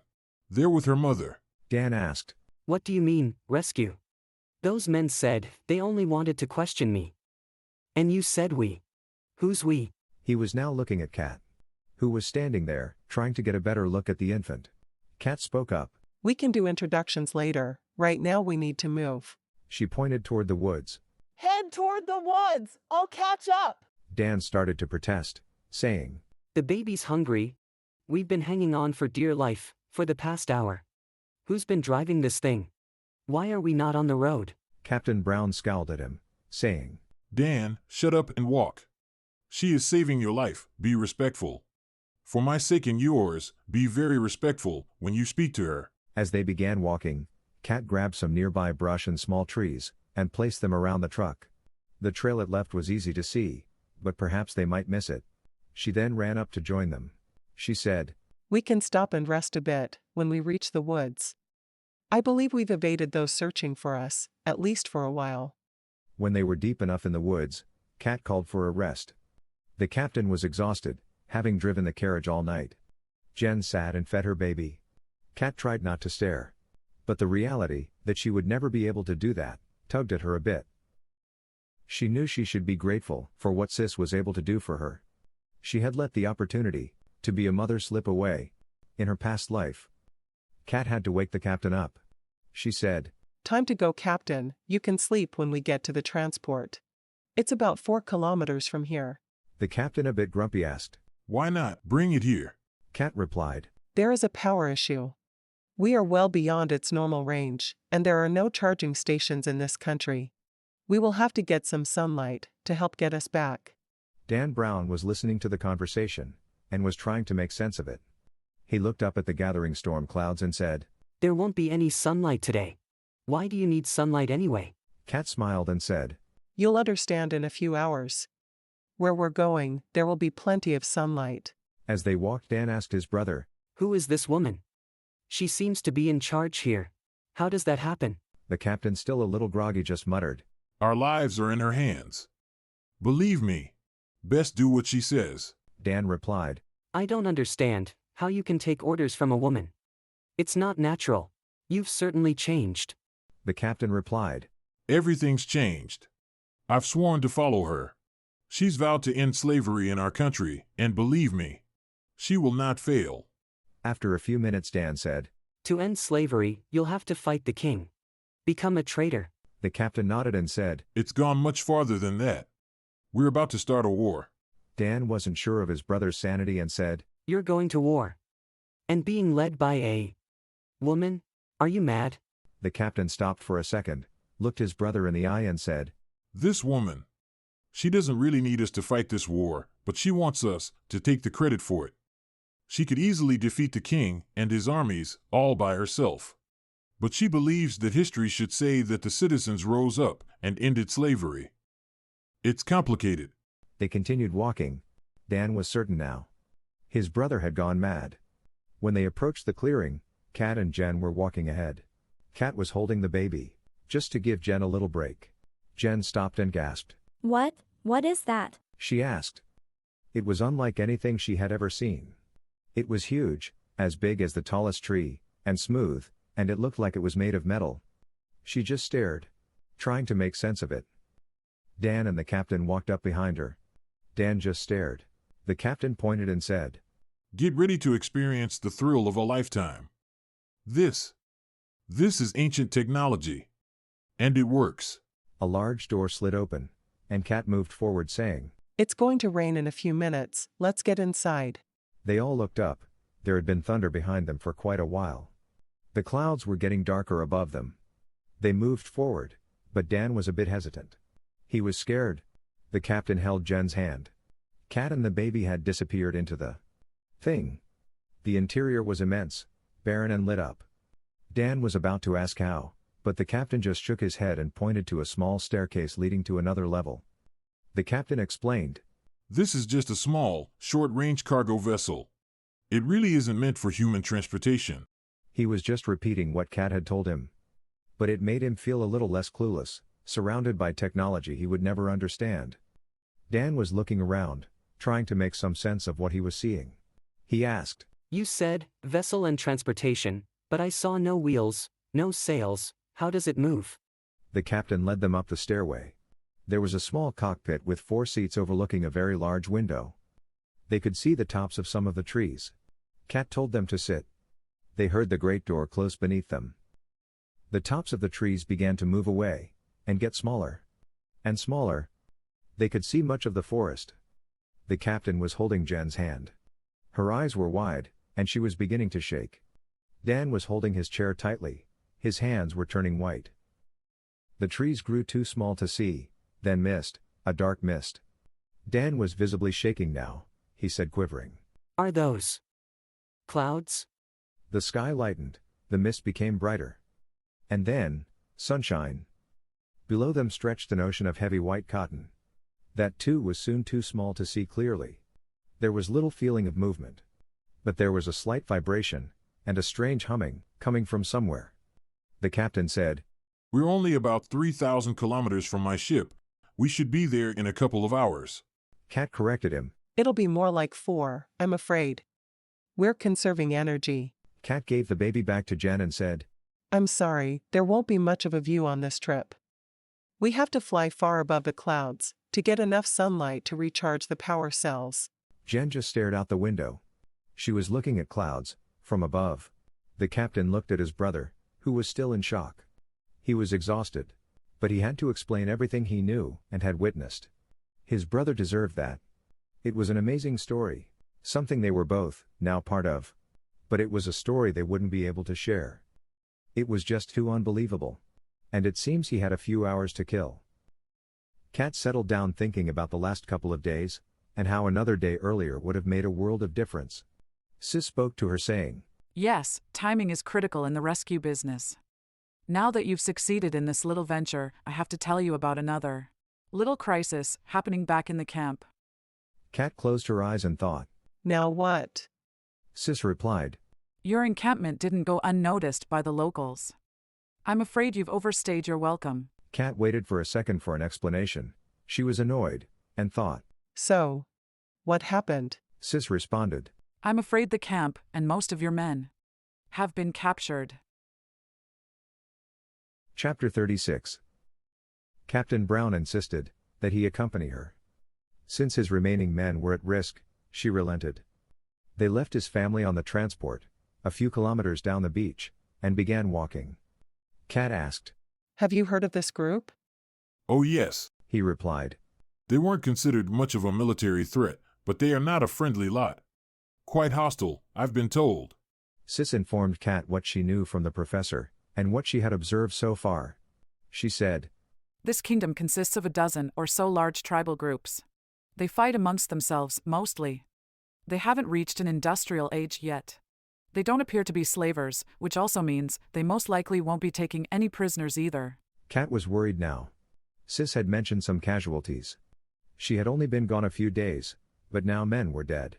This was on her. The encampment site was chosen for its nice flat beach. Whose land it was, hadn't been much of a concern. The area was deserted, with no signs of nearby habitation. They should have used the aircraft for surveillance. She had been careless. As they approached the encampment, Kat used her optics to see what was happening. There was a group near the dock, on the shore. There were several men tied to the dock. The water was only at their waists, but it was low tide. That would change in the next few hours. There was a ship at the dock, with some supporting structure evident on the deck. The other ship, which had been completed, was. She saw it on the horizon, safely out at sea. As they got closer, she could see the men tied to the dock. They were the naval and army officers, left in charge. At least the admiral and professor were not there. It bothered her slightly, that not being friends with those at risk, made such a difference. But she knew that it was a human failing. And having those feelings, was now important to her. When the enemy saw them walking up the beach, 10 of the men ran toward them. They had spears, bows, and long thick knives. They all appeared to be tattooed in various patterns. The spear tips and knives appeared to be iron. They did have some industrial capabilities. Kat and Captain Brown allowed themselves to be herded toward the group on the beach. In the center was their leader. He wore a very colorful feathered headdress. There were 2 large men on each side of him. Captain Brown was wearing his uniform. The leader spoke, but not directly to them. He said, So, the leader of the invasion comes out of hiding to plead for mercy, to beg me to spare the lives of his people. An older thin man wearing a robe, that reminded Kat of a toga, moved forward. He spoke to the captain saying, Begging for mercy will do you no good. It is seen as weakness, and will only result in a slower death. Captain Brown wasn't sure how to respond. He looked at Kat, who asked, What does your leader want? We are not invaders. We plan to leave this place when we were done with the— No! The man shouted, pointing a finger at her. Women do not speak in a man's presence. Be quiet, or lose your tongue. Sis spoke to Kat, who was getting angry. She said, Most of these new societies are not civilized enough to have anything close to equal rights for women. It's best to go along with it if you're trying to gather information. Kat thought back. I don't need information. I need these people to go away. Kat turned her back on them, and whispered to the captain, Ask them what they want. Are they after the aircraft? The captain pointed toward the ship, and asked the robed man, Are you after the ship or the flying machines? What do you want? The robed man turned to the leader, who was doing his best to ignore them. The man bowed, and repeated the question to the leader. The leader sneered at the captain, and said to the old man, That ship had big boomers. We saw them melting the boomers down to make this thing that carries the noisy machines. Why did they do that? What good are those things? Do they plan on flying over their enemies to shit on them like some giant bird? All his guards began laughing hysterically. Kat assumed it was part of their job to laugh at his jokes. Kat noticed the water at her men's chests, and made a decision. She said, Captain, tell those men in the field to lay down and cover their eyes. The enemy leader pointed at her, and said to his guards, If that woman speaks again, kill her. His 2 men at his side moved forward and stood in front of her. Annoyed now, Kat grabbed both of their spears. The men were caught off guard, and began pulling back on the spears. They didn't budge. The men braced their feet and pulled harder. Kat pushed the spears forward toward them. Both men went down. One was out cold, and the other just dazed. They both had large knots on their foreheads. The leader shouted and pointed. 6 spears were raised, pointing at her. There was a flash of light and screams. 6 torsos fell to the ground, followed a few seconds later by the lower halves of their bodies. Kat shouted. Close your eyes! A beam of light shone from her face, not a flash, but a steady beam. The captain held his hand in front of his eyes, but squinted to see where the beam was focused. There were several thousand enemy standing around the few hundred captives, in the field past the docks. The tree line began about 100 meters further out. There were dozens of stumps between the field and the tree line. Trees to the left of the men began bursting into flames and falling over. The beam slowly moved to the right toward the men. Trees kept falling. He heard screams, and saw thousands of men begin to run. To the right, away from the beam and into the forest. The captain looked down at Kat's feet. He heard a snapping noise. Small lightning bolts shot out from her ankles and feet. The ground around her was smoking, and the air smelled funny. Then the light dimmed, and he could almost see again. He had to wait a few seconds for his eyes to adjust. Kat was standing there smiling. She was looking down the beach. The captain could see the enemy leader's headdress laying on the shore. He and one of his large guards were in the distance, running away. The other guard lay next to Kat, holding a large knife. The hand holding the knife was smoking. He wasn't sure exactly what had just transpired, but he could not help but laugh out loud. Kat's hair was standing on end, straight up in the air as if she was upside down. Kat was not amused. She frowned as he pointed at his head, and continued laughing at her. She put her hand up to her face, and then felt her hair. She began pushing it back down. Sis spoke to Kat saying, I can see from your shadow that we have an issue with your weapon. You see, your skin is extremely non-conductive. In case they try to electrocute you, that would take several million volts. Kat listened but didn't respond. She was in the water, heading for the bound men. She was also smoothing her hair down with the sea water. She didn't like being laughed at. Sis continued. A continuous plasma stream ionizes the surrounding air. This generates a significant amount of static electricity very quickly. Several 100,000 volts at least. It's not a problem for me, with my metallic body. But you will have to remember to ground yourself, if you ever do that again. Anyone touching you would be killed instantly. Kat looked back to the shore at the dead guard. He had obviously tried to stab her, with an iron dagger. As Kat freed the men tied to the dock, she thought. Do you think those men believe in magic, or demons? I'm not sure how backward their beliefs are. Sis responded. Well, if they didn't, they do now. You know those men aren't part of any of the known 40 remaining countries. Kat paused and thought for a second. That would mean they had somehow survived the Great Darkness, the volcanic winter. Is that possible? Sis replied. Theoretically, the entire planet wasn't covered by the volcanic plumes and fallout. Depending on local wind patterns and a bit of luck, a small group, perhaps a few hundred, might have survived, assuming they had access to the sea. Kat thought. Well, that's a mystery for another day. She shouted to Captain Brown. Tell your men to get those fires out, before the entire forest burns down. As she and the men she had just freed made their way to the beach, something caught her eye, something floating in the surf, something white. Kat turned to the men with her and asked. Did any of you see where that old man went? One of them, a lieutenant, said. We all had our eyes closed, as the captain ordered, but the brightness. I had to turn my head. I thought I heard some splashing though. The men were already wet, so Kat said. Search under the dock. Those heavy beams make a good hiding place. Kat bent down and plucked the wet cloth floating in the water. She twisted it, and wrung it out. A few minutes later the lieutenant shouted. Got him. Kat waited on the beach, as they dragged the naked old man out of the water. He threw himself at her feet. Kneeling and staring at the ground, he said, I will serve you, Great One, if you let me live. Kat threw the toga on him and said, Get dressed. I do have some questions, however, I think I'll let the professor ask them. He loves mysteries like this. He should be here soon. She looked up, as a flying machine flew overhead. The admiral and professor would have known that the light show meant she had returned, and the situation had been resolved. Their ship should already be heading back. She looked out at the ship in the distance. The smoke coming out the back meant the steam engines were fired up, and it was returning. She liked being right. She called to the lieutenant and said, Ask the old man if there are any rites or rituals involved in burying their dead. If so, let him perform them.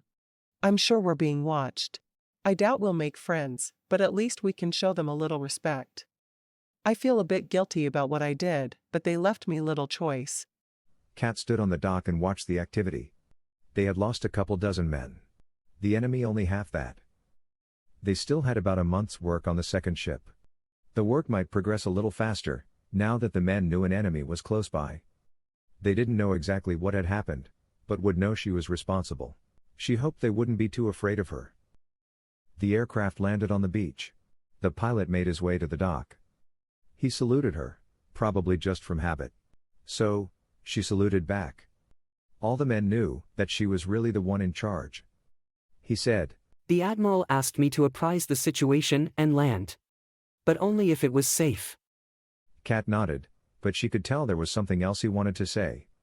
He looked nervous and said, "Ma'am, I believe I saw something. Something in a clearing, about 2 kilometers out in the woods. It didn't look like an enemy." Kat held up her hand to stop him. She still felt a bit guilty about what had happened to the first pilot she had encountered. Kat asked, Would you like to see it? It's a flying machine, about 90,000 years more advanced than yours. The man's eyes widened. He didn't have to say anything. She said, Come with me, maybe we'll take it for a little spin. She told a man walking by. Tell Captain Brown I've gone to fetch his family. Chapter 37. As Kat and the pilot toured the cargo flyer, she had to pause and rethink her explanations. The man's eyes were kinda glazed as she explained the millions of microscopic holes in the top of the ship, which sucked in air molecules, creating an extreme low-pressure region above the ship. He wasn't an engineer, and had no clue what she was talking about. When she explained the 4 vortex thrusters, which controlled the ship's movement, she tried to dumb it down, when she said they created miniature upside-down tornadoes internally, which created extreme low and high pressures on either end. The thing that seemed to click with him is when she said the ship could return and land itself. He seemed to understand the concept of intelligent machines, but he had no clue how that was possible. Later that night after dark, the pilot appeared at the end of the dock. There were now guards posted on the beach. The guard was annoyed, because the lookout on the ship hadn't signaled him. The pilot said, "I wasn't on that ship.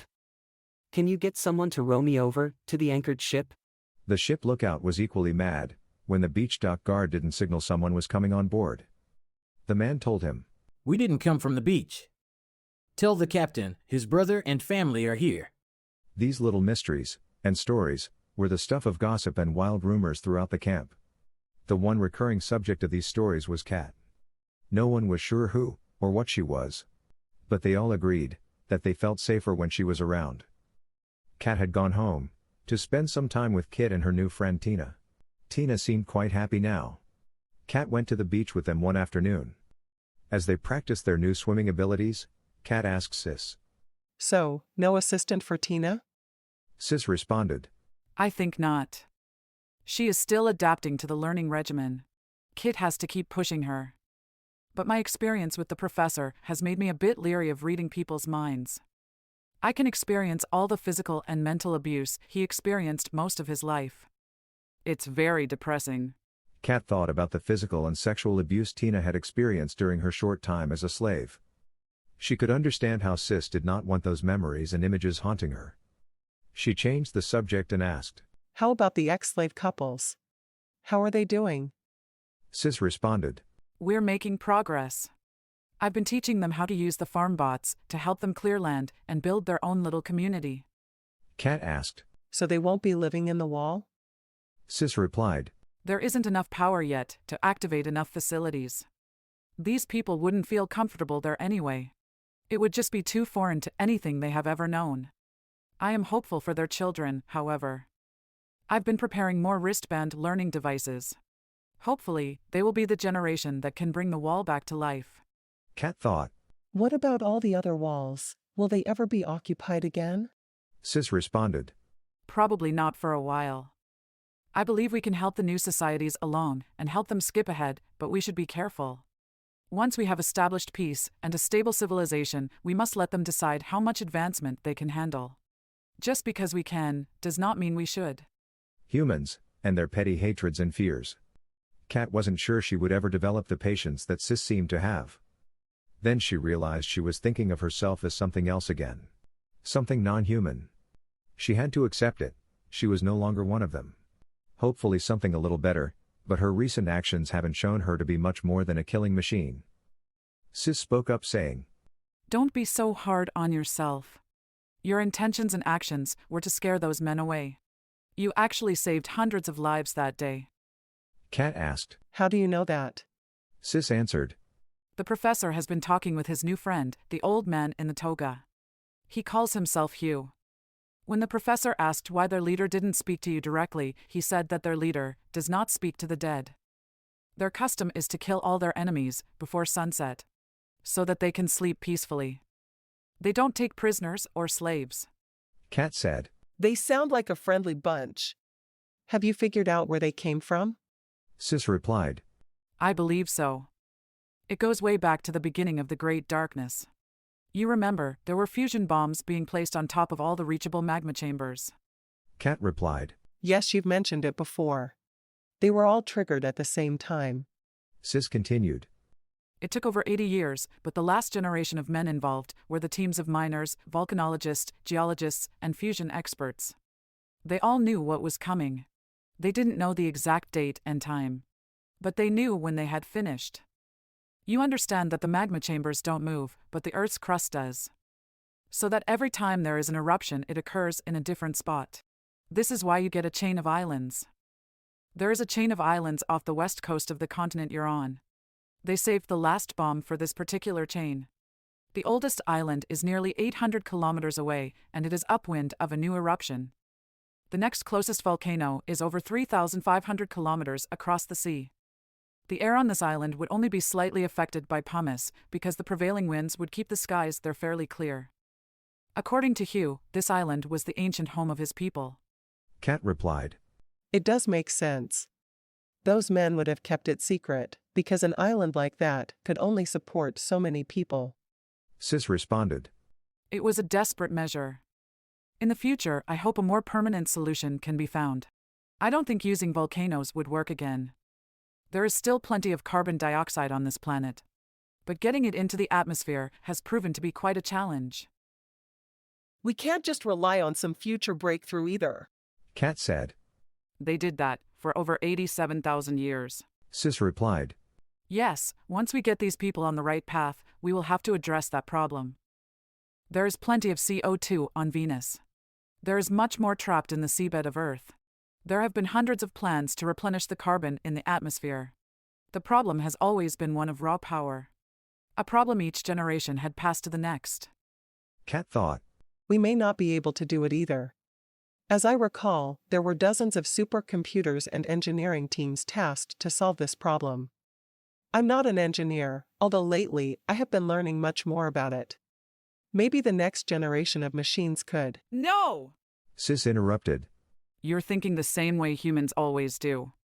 If it's too hard, maybe someone else can figure it out. Remember, both you and I have a connection to humanity. You still think of yourself as one, occasionally. But the next generation of sentient machines. Why would they care what happens to humans, or any of the carbon-based life forms? Chapter 38. The small fleet was headed south, toward the enemy. Admiral Cooney and Kat stood on the bow of his ship, waiting for the return of the reconnaissance aircraft. The admiral had renamed his ship Glory. The name had been King's Glory. It was an easy fix. They weren't moving, they were saving the steam engines for battle. Kat saw it first, she always did. She nudged the admiral and he shouted, "Prepare for recovery." The men began moving below. It took nearly 2 hours to raise the masts and sails after a landing. The ships took turns launching and retrieving aircraft. The masts were lowered late at night, and the aircraft launched at first light. The use of the aircraft to reconnoiter was why they were originally being built. Their use at sea, to locate an enemy, was a significant strategic advantage. There were only 4 operational aircraft. The aircraft were fragile and required frequent repairs. Teams were busy building new bodies, but the engines were beyond the capabilities of their workshops. Using them for daily reconnaissance was risky. Kat was the one who insisted. The pilots and crews needed the practice.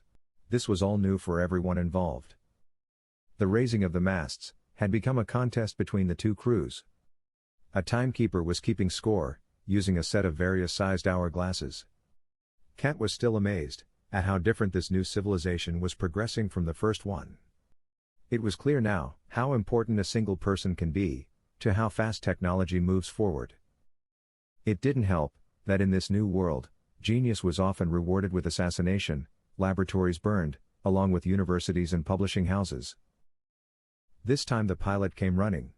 He was out of breath, so just pointed to the south. Finally, he managed to gasp. Ships. Warships. 100 kilometers to the south. The admiral said.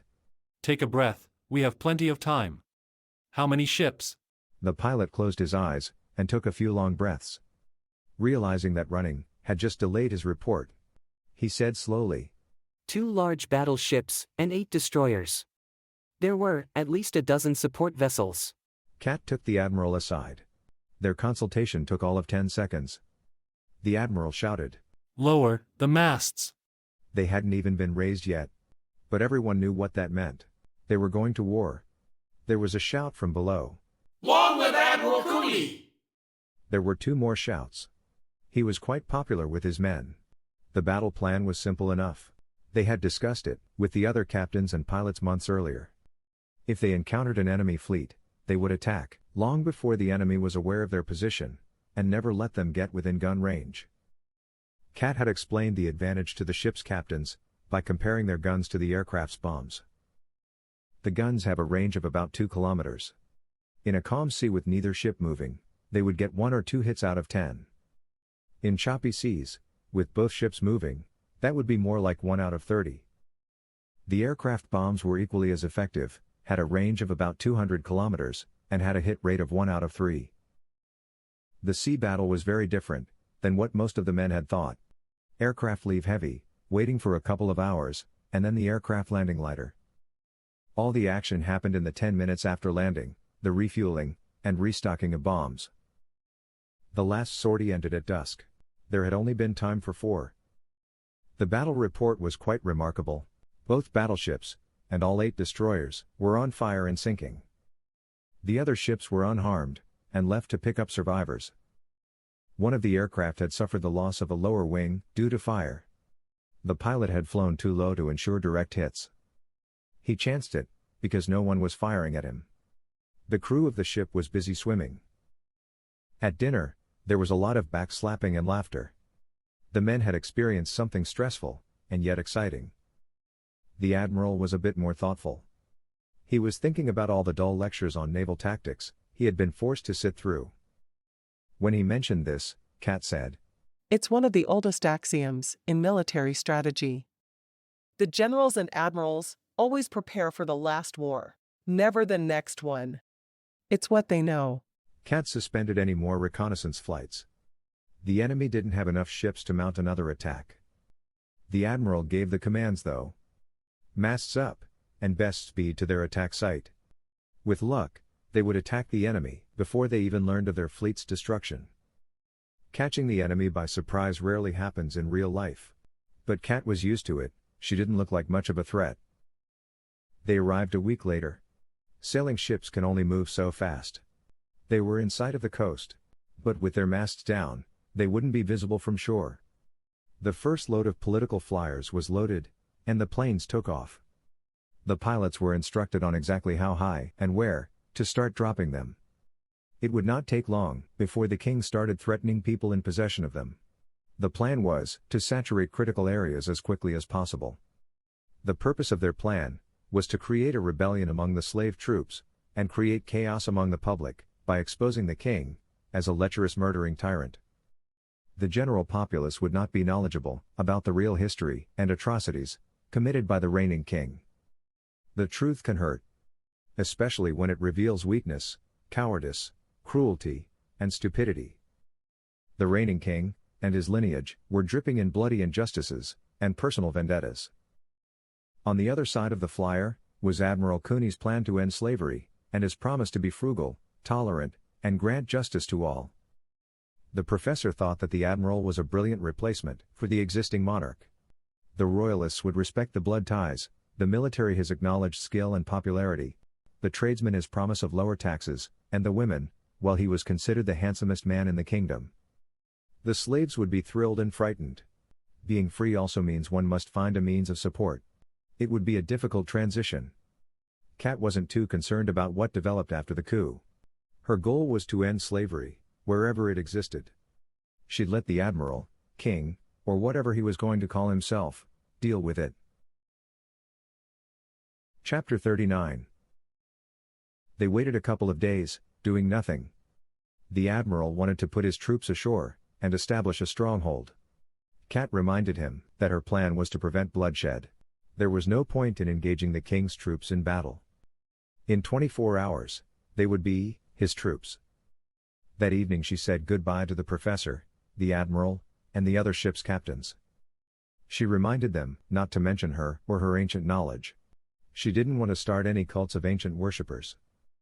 The history books would only mention the admiral and his followers as those that ended slavery and the rule of a cruel and corrupt king. Kat knew some of the men would talk about her, but the professor had assured her that the history books would not. She left in the middle of the night.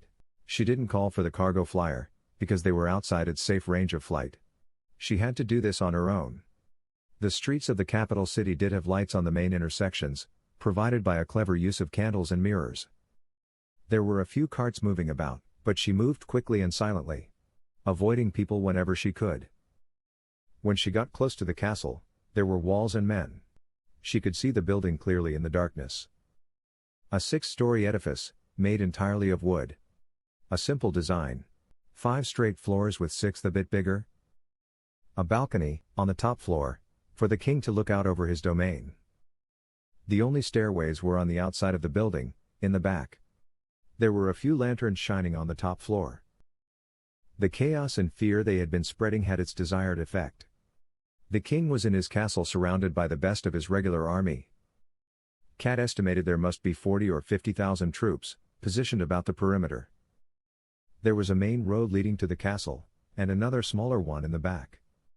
The rest of the grounds were filled with gardens and small groves of trees.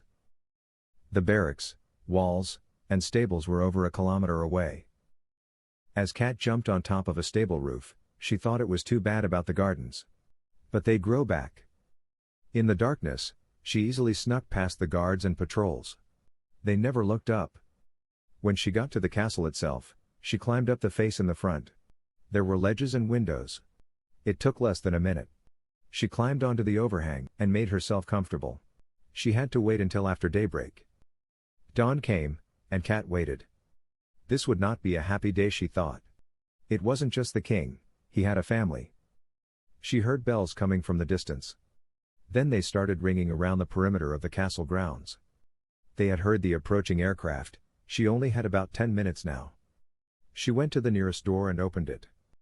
There was a man standing next to her. He looked shocked. She backhanded him, and he flew across the floor. A large spear with a silver blade clattered to the floor. The king and his family were huddled together near a doorway. They had obviously just been rousted from their beds. There were 7 of them. The king, his wife, an old woman, probably the queen's mother she thought, and 4 children. The children were the problem, for Kat. One of them was just an infant. Less than a year old. The other children were, well, they were old enough to know they were royalty. And deserved to live an entitled life. Still Kat felt guilty. She had ignored the guards. There were 2 very large men on either side of the family and 3 more door guards. The king shouted, "Kill the intruder." The 2 large men moved forward, lowering their gold-tipped spears. Kat just stood in the doorway waiting. The men charged forward, pushing their spears towards her belly. To Kat, everything moved slowly, and she grabbed a spear with each hand, and pulled. The men flew toward her. She let go of the spears, and grabbed each man's belt as they were knocking her over. She rolled on her back and pushed each man up and back. The 2 guards flew out the doorway, past the balcony, and out into the garden. They made a funny noise as they flew through the air. There were 2 thuds, as they hit the ground about 16 meters below. Cat didn't look back. She jumped up and said, I'll give you one chance to save yourself and your family. Abdicate the throne and live in exile. The king sneered and started to shout at her. She interrupted him, speaking much louder. Or all of you will die here in about 5 minutes. The king paused. Then said, I was warned about you. A woman claiming to have some ancient knowledge. Cat just smiled and replied, Some? She knew it was too late now to save them. She said calmly, I possess all the ancient knowledge. Hell, I am ancient technology. The king was uncertain now. He looked at the remaining guards. Cat said loudly, Close your eyes! There was a bright flash. The king and his family moved closer together, holding their eyes. There were 3 guards lying dead on the floor, each with a smoking hole through their head. Cat said quietly, Those men probably didn't deserve to burn to death. Cat pointed to the balcony. You can jump or burn, your choice. I'll be waiting below. If you throw me the baby, I will save it.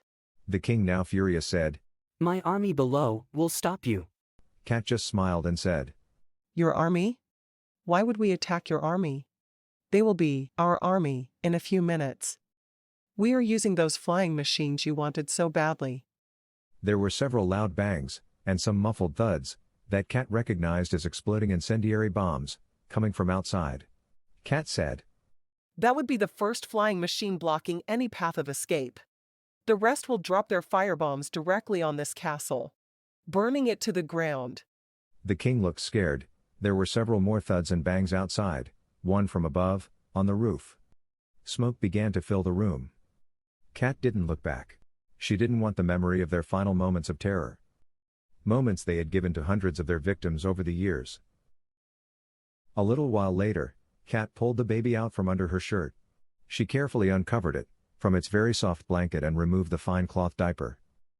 She then put the blanket on the clothesline she was standing next to, then fastened it with a small golden hair clip that was on the baby's head. She removed the tattered baby blanket on the line and wrapped the baby in it.